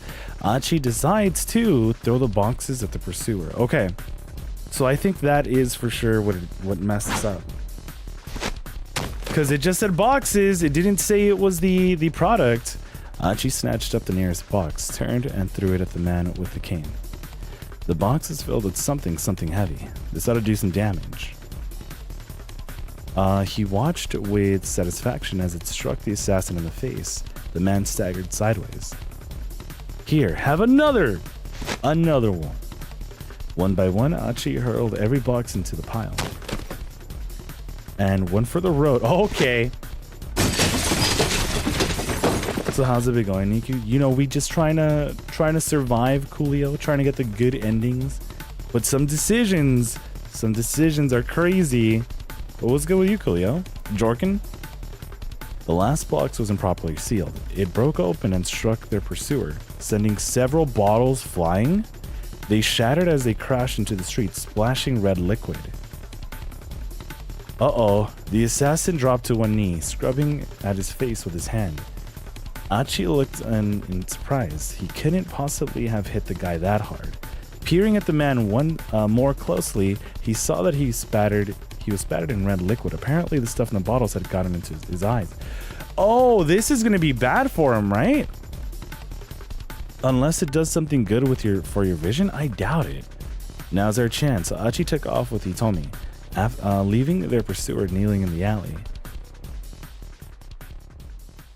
So this product, the red liquid, if you consume it on an empty stomach, it gives you crazy problems. So I'm assuming that now we're okay. Would we have to time skip here?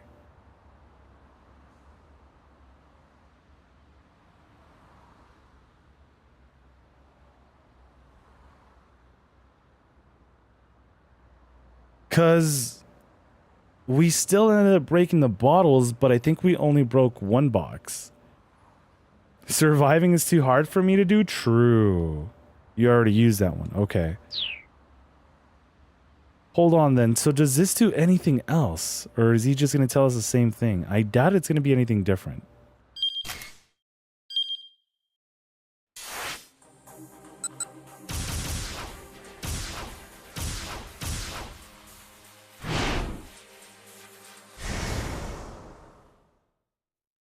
And if you consume it on a full stomach, it makes you sweat. Sweat crazy bullets.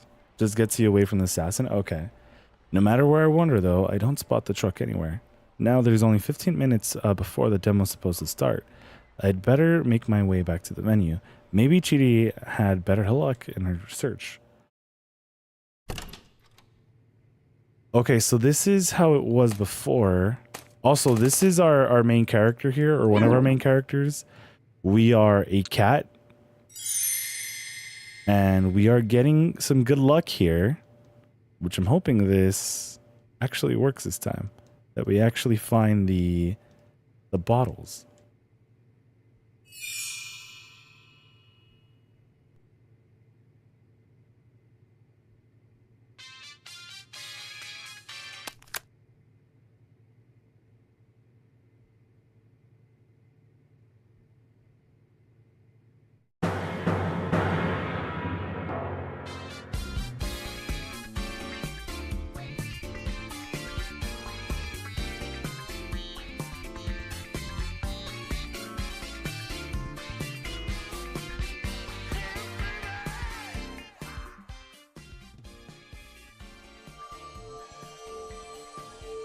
Yeah, I'm just muted because we went through this a little earlier. But I'm sure we're going to get to where we left off before. That Niku dance? Sheesh.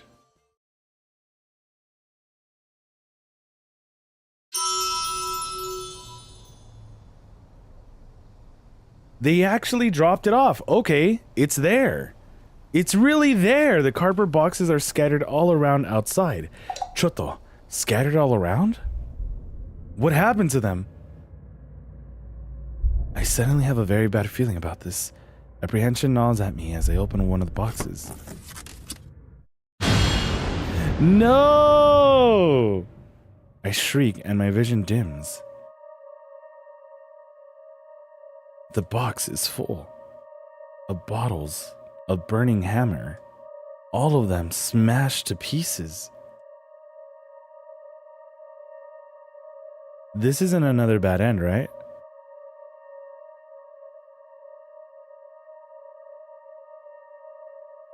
Yeah, like how are we supposed to get out of that? Basically, our boss is in debt to the Yakuza, so we have to help him sell his shitty ass, diet drink. So, would Osawa be the only one to tell him insufferable Kajiwara? The toilet? I mean, Tanaka whispering I doubt would be too important, right? Lab security. Who is it again that tells him not to go a certain way?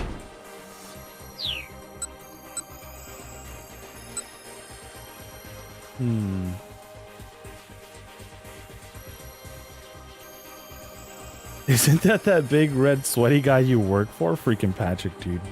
Throwing other people's packages incorrigible behavior? What? There's a giant gap in Osawa's timeline. There is... Do I have to push him out? And does that not affect another timeline?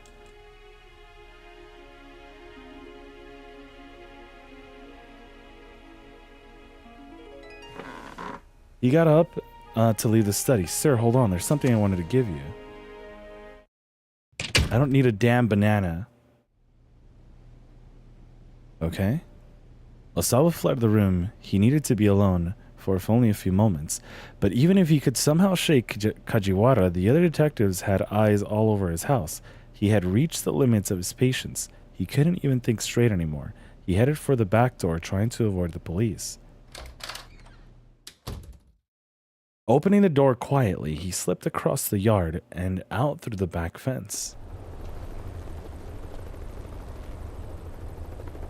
He didn't want to venture too far from the house. He found a tiny alley and took cover there, thankfully for a few moments to himself at last.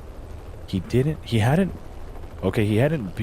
been there, I guess, long when he caught a sight of a man and a young girl, a father and his daughter, running past on the main road. Also, when I was on break, I could have sworn I got a notification that Saber went live, but he's not live right now, right? I swear I got a notification. Running past on the main road, it looked as if they were running from something. The man flashed a look back over his shoulder, then did I go backwards? Running past the main road, it looked as if they were running from something. The man flashed a look back at his shoulder, okay, by the hand, and pulled her off the road. They crouched behind some bushes, hiding. Oh, okay, that's them. As he looked around wide-eyed, he spotted Osawa watching him from the alleyway. Help, the man called out. Help me. Please, if these guys catch me, Oh, the father's eyes went wide and when he got a look at Osawa's face. Huh? Osawa thought he recognized his fugitive too, though he couldn't remember from where. There were some real nasty guys after us, the man said. I know I have no right to ask you this, but please at least help me keep my daughter safe. Probably you should go to the police if... No, they won't be able to help me with this. Please, I'm begging you, help me. I'm sorry, but please, if not me, then at least help my daughter, the man pleaded. Do it for her. Yeah, he's supposed to be doing more Ascension. Oh, right. He said he was going to split it, right? Like, instead of it being like 4 episodes today, it's going to be like 2 and 2. But he's not live, right? Like, at all?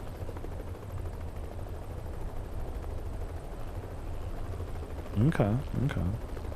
And also, I told you I was able to get the roller skate Cats girl in Genshin. Well, probably more specific, a Jaguar or something close to it. Or maybe she's multiple big cats mixed together. All the cats? He went live for a bit earlier. Oh. Okay, because I know those episodes are like somewhat lengthy, right? I thought he was going to be on for a cool minute. But if earlier, you mean like half an hour ago? Because I think that's when I got the notification. Unless Twitch just sent it out really late. But it could be wrong. Osawa looked down at the girl. Unlike her father, she was calm and reserved. She reminded him of Maria just a little.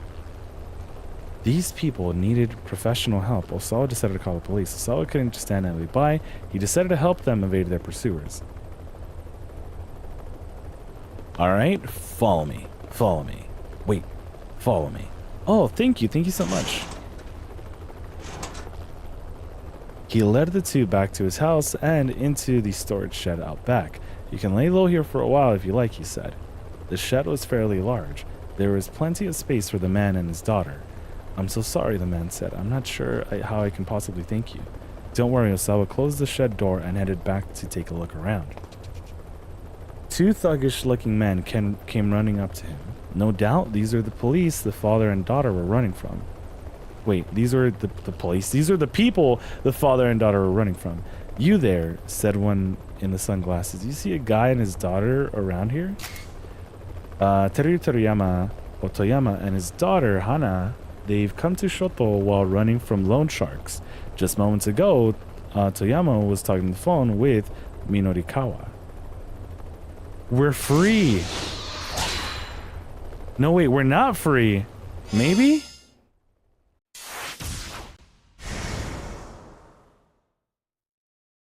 I shouldn't have come here, huh? This is one of those that doesn't matter because I feel like this doesn't do anything.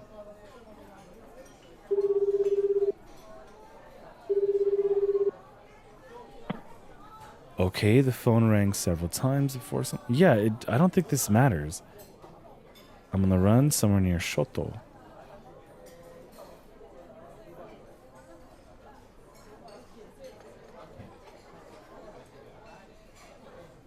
I didn't mean to do that, but hold on. Does this mean... It's unlocked now.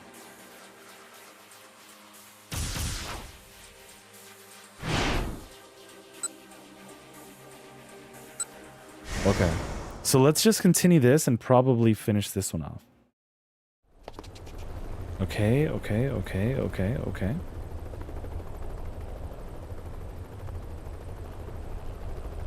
Which way they'd go? That way. Sweet, we almost got him. The pair sped away. Osawa waited until they were fully out of sight, then called out to the shed. Alright, they're gone. The door stayed closed, however. I'm really sorry, the man called back from inside. Those guys might come back this way. Is it okay if we hide out here for a little while longer? He sounded desperate, pitiful, really. Sure, go ahead, Osawa said. With that, he headed back inside. Evidently, he just wasn't going to get any time alone today, no matter where he went. Well, you know, sometimes you just gotta push these things off for a little bit, you know? You're doing a good thing. Osawa groaned inwardly when he got back to his study. You're still here, yes, sir. I was told to keep my eyes on you after all. Believe me, it shows.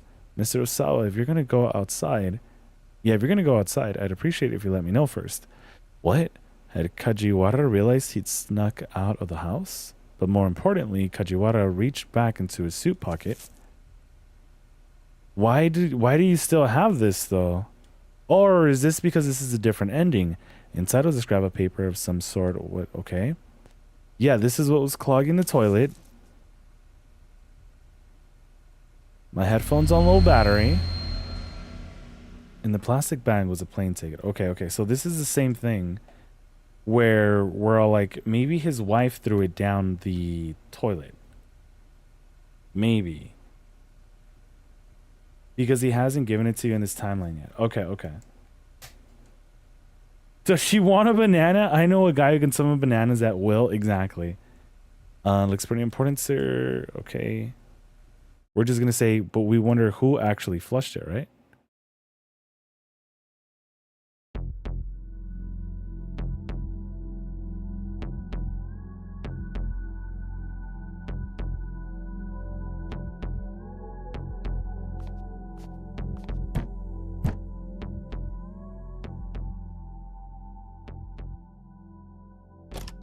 Yeah, I'm sure it's going to be the exact same thing.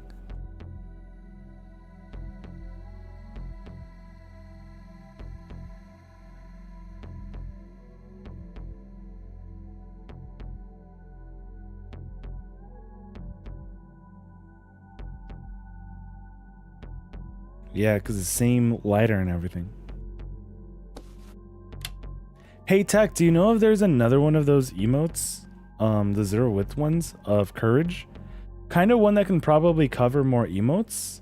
Like, the full size. Also, I just saw the fat ass wizard one.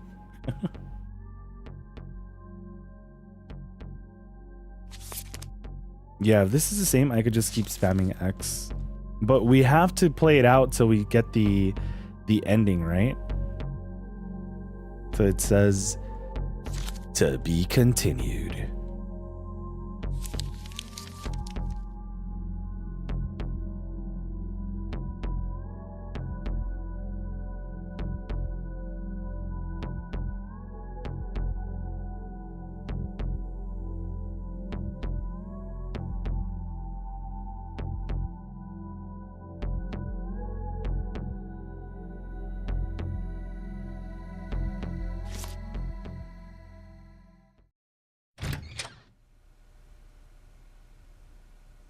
Yeah, because this is exactly the same.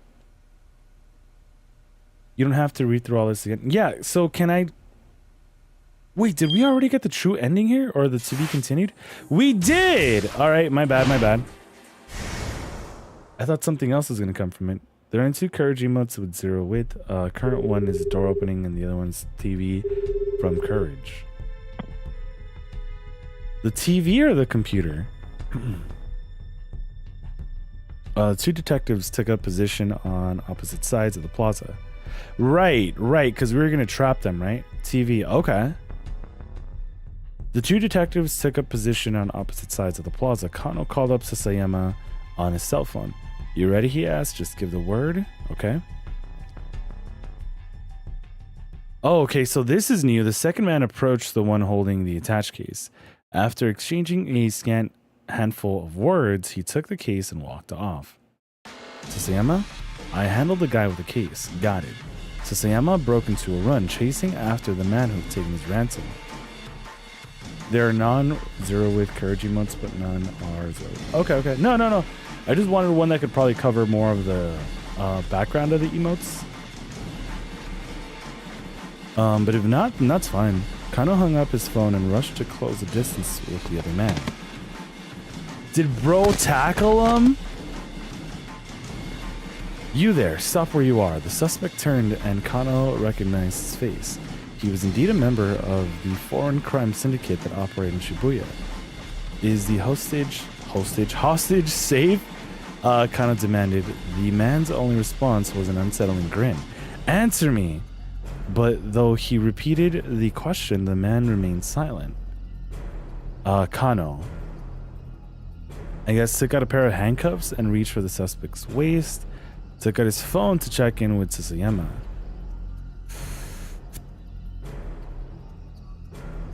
I'm gonna go with this one. Equipment used by the police officers to shackle suspects. In Japan, the belt that makes up that makes up the officer's duty uniform has storage pouch for a pair of handcuffs. Okay. The man pulled a knife from his breast pocket and slung it right at Kano's face. Kano managed to jerk away in time, but his momentum carried him too far back and he sprawled onto the pavement. No way we're dead. The suspect was already making a run for it. Suddenly, a large car of foreign make skidded to a halt, blocking off the man's escape route. A tall Caucasian man jumped out. He wore sunglasses and a crisp suit. Don't tell me we're gonna get shot.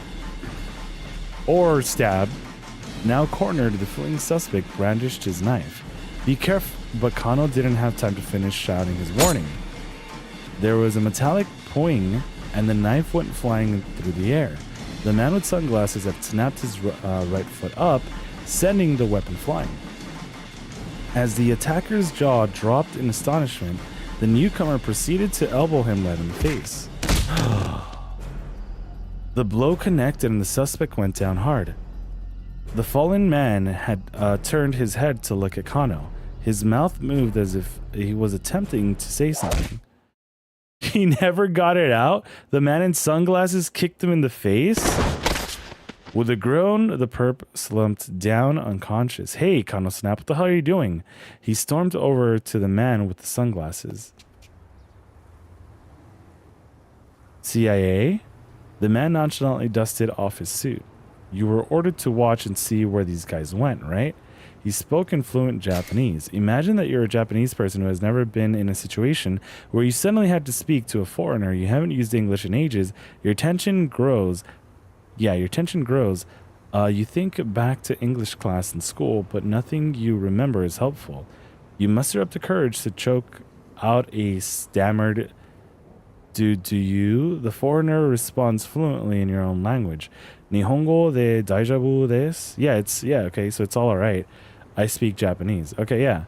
Because Nihongo is Japanese, daijoubu is usually just like, okay, and... Wait, they? I don't know about they, though. But yeah, this, okay. What happened to that Japanese sense of honor I've heard so much about? Who are you? I'm from the U.S. Embassy, Regional Security Office, the man replied. An embassy where ambassadors are from a foreign country lodge and conduct much of their official diplomatic business under international law. Ambassadors are guaranteed diplomatic immunity, and the embassy grounds are considered territory of the home nation. The U.S. Embassy's Regional Security Office is responsible for the security of American diplomatic facilities and personnel. On public order, it is located in Akasana? Wait, I don't know where I got na from. Akasaka? In the Minato ward of the Tokyo metropolis. Okay. He presented Kano with his ID. Jack Stanley. Okay. Oh, man. Stabbed and shot. Me and the homies watching anime? Sheesh. His title was listed as Security Assistance Officer.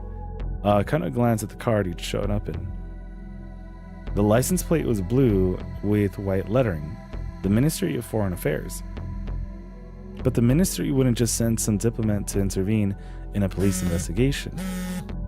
We're really gonna get tied into that whole virus thing, huh? Kano pulled his phone out of his pocket. Wait, were we actually supposed to call Sasayama? Sasayama's name was displayed across the LCD screen. How are things on your end, Kano? Oh, he's alive, good. I have the suspect in custody. How about you? Sasayama hesitated. He got away from me. What about the attached case? I'm sorry, but he's still gotta be around here somewhere. I'm gonna look around some more. Sasayama hung up. What's your name, detective? Jack Stanley asked as Kano was proceeding this new information. Kano from the Shibuya precinct. Alright, Kano, I'm gonna need you to follow my instructions for the next while. Why is that? Instead of answering, Stanley took out his cell phone and made a quick call. After a few moments, he held the phone out for Kano. Here, permission from your boss, he said. What? Kano squawked. He took the phone gingerly, bracing himself. Kano speaking. You imbecile, what the hell are you thinking? Huh? It was Kuze. He was furious, understandably so, really. Kano had disobeyed a direct order, and for what? All he accomplished was losing track of the attached case. I'm sorry, sir. You really think sorry's gonna cut it? You're off the force? No shot! We got another bad end. Another bad end. Okay. But for now, I need to wait, never mind. I need you to follow the instructions of the guy there. Stanley, do whatever he tells you, sir. Kano hadn't seen that one coming. I didn't either. He disobeyed orders. That was undeniable. And yes, he was, he deserved reprimand. But being ordered to tag along with some stranger who just turned out of the blue, what the heck? May I ask why the U.S. Embassy is involved in this? No more questions, Kano. Step in line. Please, just hold on, sir. I have no idea what's going on here. Kuze let out an exasperated sigh. That makes two of us, kid. Kid? And with that, the director hung up. Bum bum. It sounded like even Kuze didn't have the whole story here, which meant that orders were coming from someplace higher. A foreign syndicate moving the ransom around the US Embassy. Whatever was going on, it was more than just a local kidnapping case. Okay, local. And Kano is deep in the middle of it. He handed the phone back to Stanley. Wait, Saber's live now? Alright, it does show that he's purple. Huh, I haven't gotten... I wonder why I didn't get another live notification. Thanks to that cow. Yeah, I don't know why I didn't get the live notification this time. A few moments later, the detectives from the MPD arrived on the scene. Stanley handed over the fallen criminal. To them, you're chasing a bum lead, you know. Stanley said as he watched them carry the man away. Okay. What do you mean, Kano asked? I mean, this kidnapping isn't about the money. My priority is the girl's safety. I'm assuming the girl, that they did actually use the drug on the girl. That's all I'm assuming. They used the drug on her and they want to find out what it actually does, what it do be doing, you know? That's all I can think of right now. Kano gave him a scowl, but Stanley ignored it. That guy we just arrested, he asked, he tell you anything? No, nothing. Really now? All trace of emotion drained from Stanley's eyes. His gaze pierced Kano like icy daggers. It held a glimmer of something dangerous, something Kano had seen plenty of times since he'd joined the force. He wasn't looking into the eyes of some diplomatic, liaison? Okay? No. This is a man who knew how to kill, who'd killed people before. With some effort, Kano managed to regather his sense of professionalism. He didn't tell me anything, he repeated. Just know that he's a member of some foreign crime syndicate that works out of Shibuya. Probably knows some of their hangouts. Show me, Stanley said, as cool as an automaton. Will take my car. Okay. Kano wiped away some of the sweat that had beaded on his brow as they headed for the vehicle. He was just sliding into the passenger seat when Kuze radioed over the wireless. Okie dokie, folks, listen up. The childish tone was back in his voice, full force. Kano stiffened on relax. He knew what that meant. So Hitomi Osawa has like gone missing. What? Kano couldn't believe his ears. Wasn't Tatano supposed to be protecting her right now? Also, Detective Tatano hasn't radioed in. And like, we can't reach him from our end either. No way, Kano blurted out. It can't be. So yeah, Kuze continued, he might have gone caught up in this incident too. It wasn't like a detective of Tatano's stature to go incomunicado? That's not in Spanish, right? During an investigation. It could only mean that something had happened to him, something major. We gotta pull out our dick diary for this one. To be continued. Ooh. Okay. Okay.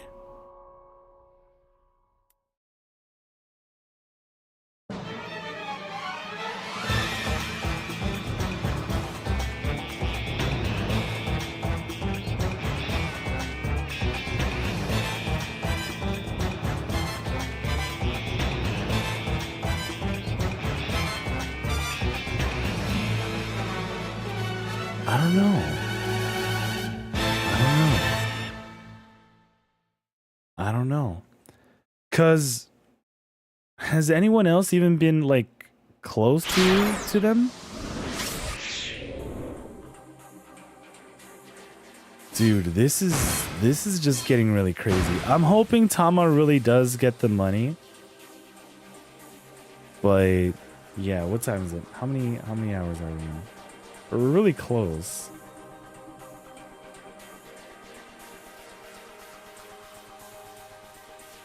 Are you guys all emoting?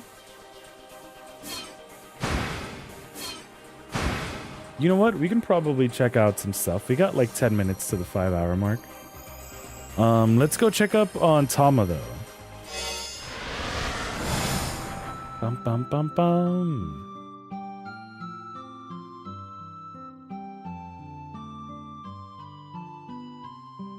Bottles of burning hammer litter the pavement, shattered into tiny bits of glass. Even the recycling guy wasn't really careless with the boxes. It shouldn't have caused this much of a mess. It looks like someone came along and actually threw them all over the place. Well, they kind of were. The heck was with this... Wait, the heck with this thing. Are we just gonna leave? What happens at 5 hours? I wanted to end the stream at 5 hours. Is this thing not good luck? I toss away the miracle stone, which has clearly brought me only bad luck. We can't have a product demo without a product, which in turn means I won't be getting paid for this whole fiasco. Okay, we can do this. We can figure something out. Try to give myself a pep talk, but I hear the doubt in my own voice. Why don't we sell that? Kind of like with Persona, where you sell it for like good luck. I try to brainstorm anyway. Finding inspiration is like trying to squeeze blood from stone. I rack my mind for the best course of action, and at long last I arrive at a conclusion. Somehow or another, I'm gonna have to sell some burning hammer. I'll just find something else to sell. Yeah, I mean, the other option's probably the best because they have like all these banners and stuff, but what could that something be? I try to think. Finding inspiration is like trying to squeeze... Okay. I rack my brain, searching desperately for a solution. Isn't this what we tried to do before and like nothing happens? It's just a piece of glass. The Anagochis? Nah, not exactly a must-have product. Okay, thank you. And even if we could sell a few, I don't know what that'd say about the folks carrying them around. Best for the whole world if we keep them off the streets.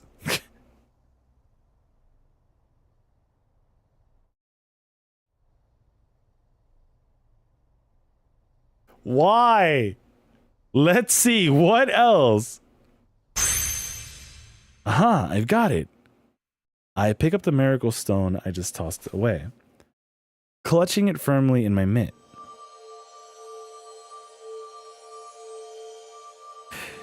Oh my god. I tilt my gaze towards the heaven and make a wish. Please, grant me a miracle. No way. And my wish is granted. What? I'd like one, please. I'll take 10. Mr. Yaneshita can barely keep up with the demand as the crowd clamors for the miracle stones. Everyone is smiling and laughing, their bodies enthusiastically swaying to and from. You are happy, and you are happy. You are very, very happy. Standing on stage, I hold my miracle stone, swinging it like a pendulum as I recite my magic little chant.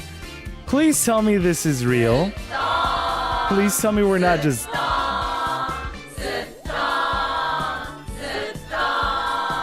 We're not just dreaming this, right? Buy a miracle stone. Stone! The room vibrates with cheering and rumbles with applause. It really is like a miracle. I think I've actually turned this disaster around.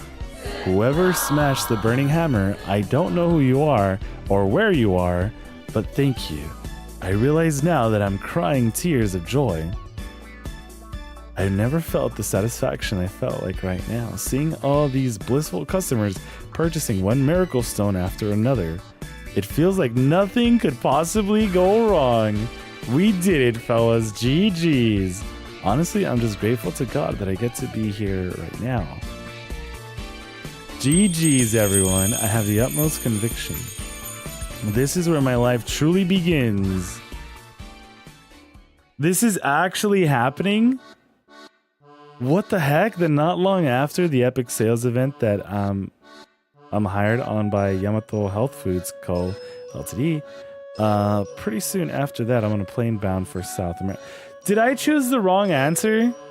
I'm on a business trip to purchase our next product. Amazonian Miracle Mud? I knew this was a bad end. I knew this was a bad end. Tama prospers in her new life as an employee of Yamato Health Foods, but this is but one possible future for her. And hey, maybe it's even a pretty decent one still. Wouldn't you like to see what happens if you stick to Burning Hammer? Scammed. Scammed. They'll give you $1 million for that soda drink, hat. Yeah, Ashiwa, there's a lot going on. A very serious visual novel about kidnapping and murder. Yeah, that's the whole focus right now.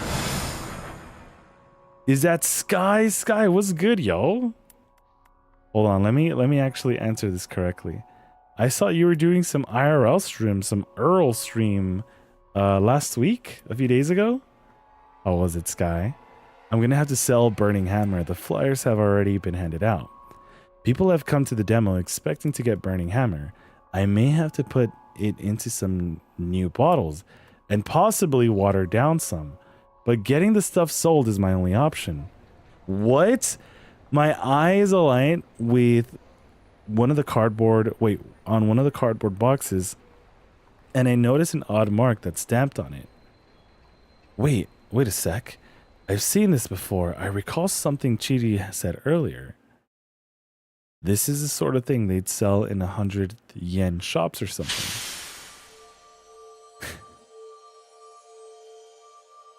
The mark on the box is the same as the one in the shop I saw at the shop that's selling the necklace. That's it. I can see if there's more at the knickknack shop. Is there?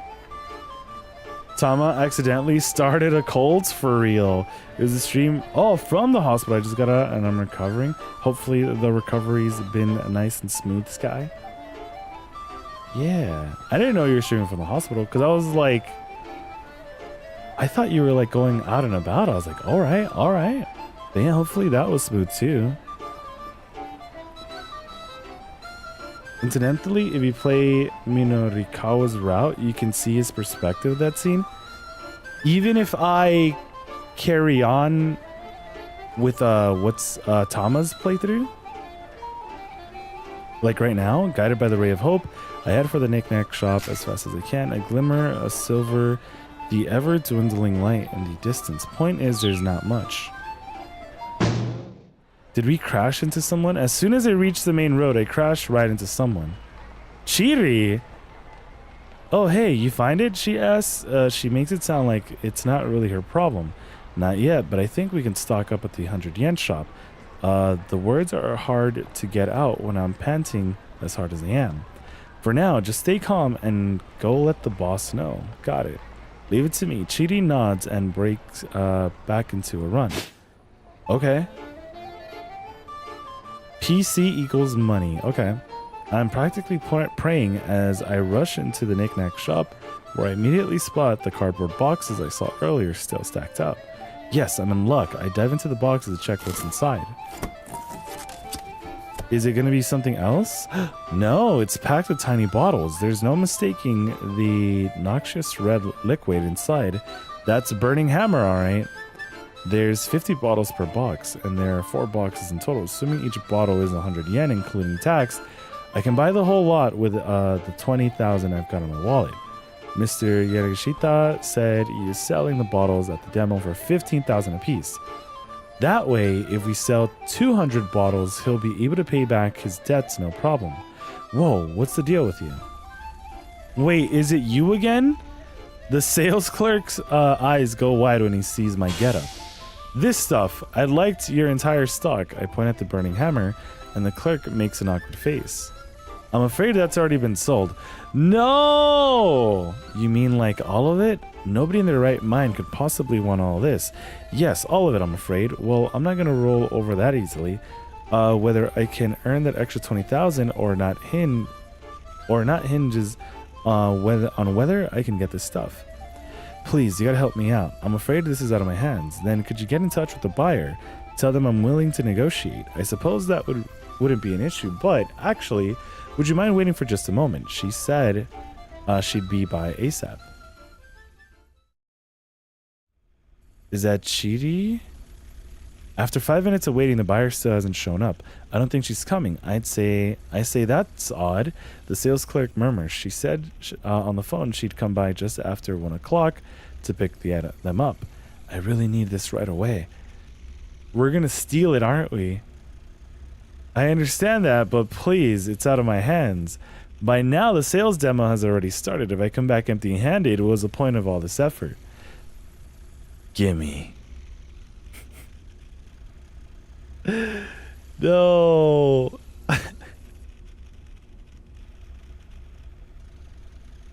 Oh my god. I've already said I can't do that. Gimme. Would you please wait a moment? Why did I spend all this time trying to hand out samples? Why did I put this stupid costume on? Why did I miss out on lunch? Why? What was it all for? Eek, look over there, the chupacabra. Okay. Huh? Yoink. Seizing the moment, I snatch the boxes of burning hammer and make a run for it. Hey, hold it right there, miss. The sales clerk is quick to bar my path. Woof. I barreled my way right past him. I bump him harder than I intended as I race by. He loses his balance and goes crashing through the display case at the front of the shop. At the same time, I hear something else topple over with a thud and a gurgle. Some sort of liquid begins to gush from a red polythene container. Wait though, why is all this happening? 1, why did someone else actually want to buy this? 2, why was that there? The sales clerk's eyes go wide, his stare fixed on something on the sidewalk nearby. Of course, it's a cigarette. GG.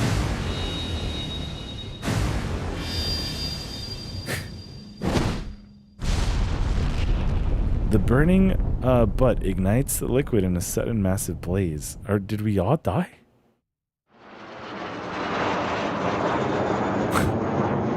And for today's news, shortly after 1 o'clock this afternoon, there was an explosion at a variety store in Ulugawacho in Shibuya.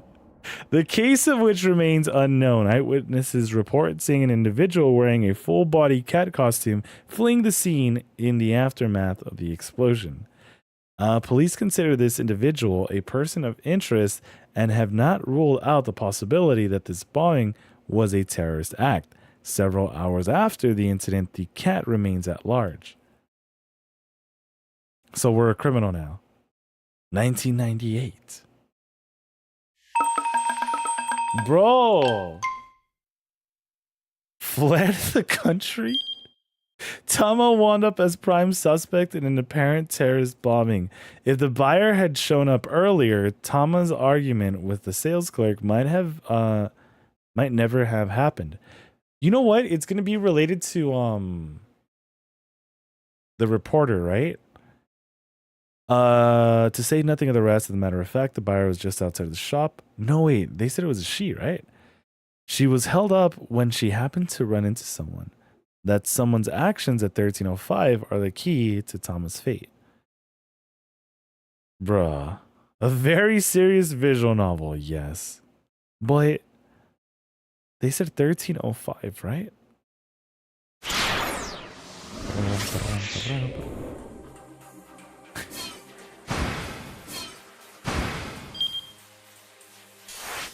Bad end already. Unless... No, wait. We already did try the other 2 options.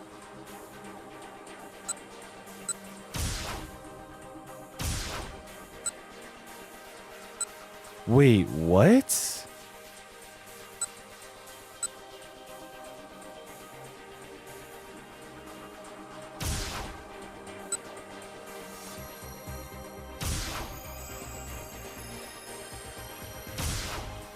Okay, that's interesting.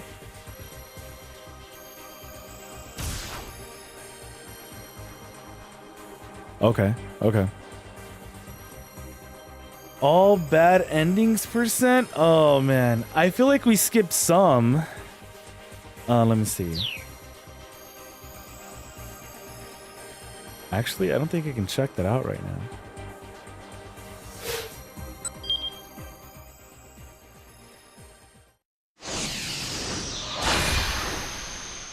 But okay. We made some progress today. What, we're on hour 13 now? Oh, man.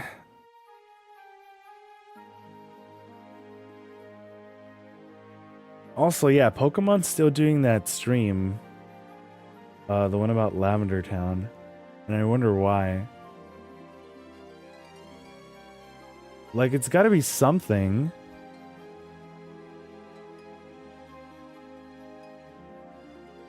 Something important.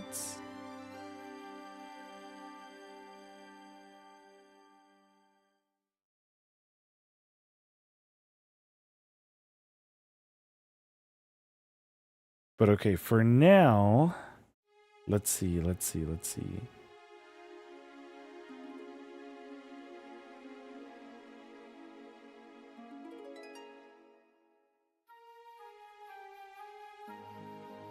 Wait, no way. Has it really been this long?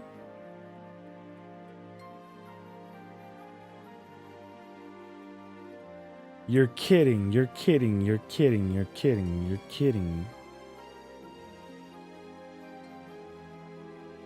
Wow, apparently no. Okay. Yeah, I was checking through everyone who we like rated recently. Turns out I haven't rated Saber in a freaking long time. Mr. Krabs, I have an idea. Yeah, guys, so tomorrow we should what tomorrow's Friday. Yeah, I'm gonna try to pop back in tomorrow and we'll focus on some more Shibuya Scramble. I think I'll probably start a lot earlier. But yeah, I'm gonna send you guys over to Saber. He's currently playing through Silent Hill Ascension, which I didn't know it was over. What is the raid message? I think Jorkin is over there. Yeah, if you want to just go in and type in Jorkin, that'd pretty much be it. But for today, Fuzzy, thank you so very much for the 33 months. Really do appreciate you. Lucky, also thank you so very much for that raid, and GG's on the 4 years. 4 freaking years, which again, guys, that's a very long time for sure with streaming as well. Sometimes it's crazy to see just how quickly time flies when you stream and, you know, just watch and hang out too. It's crazy. Thanks for hanging out though, Cal, Tech, Coolio, Sky, Ashiwa. But yeah, for sure, go hit up Saber.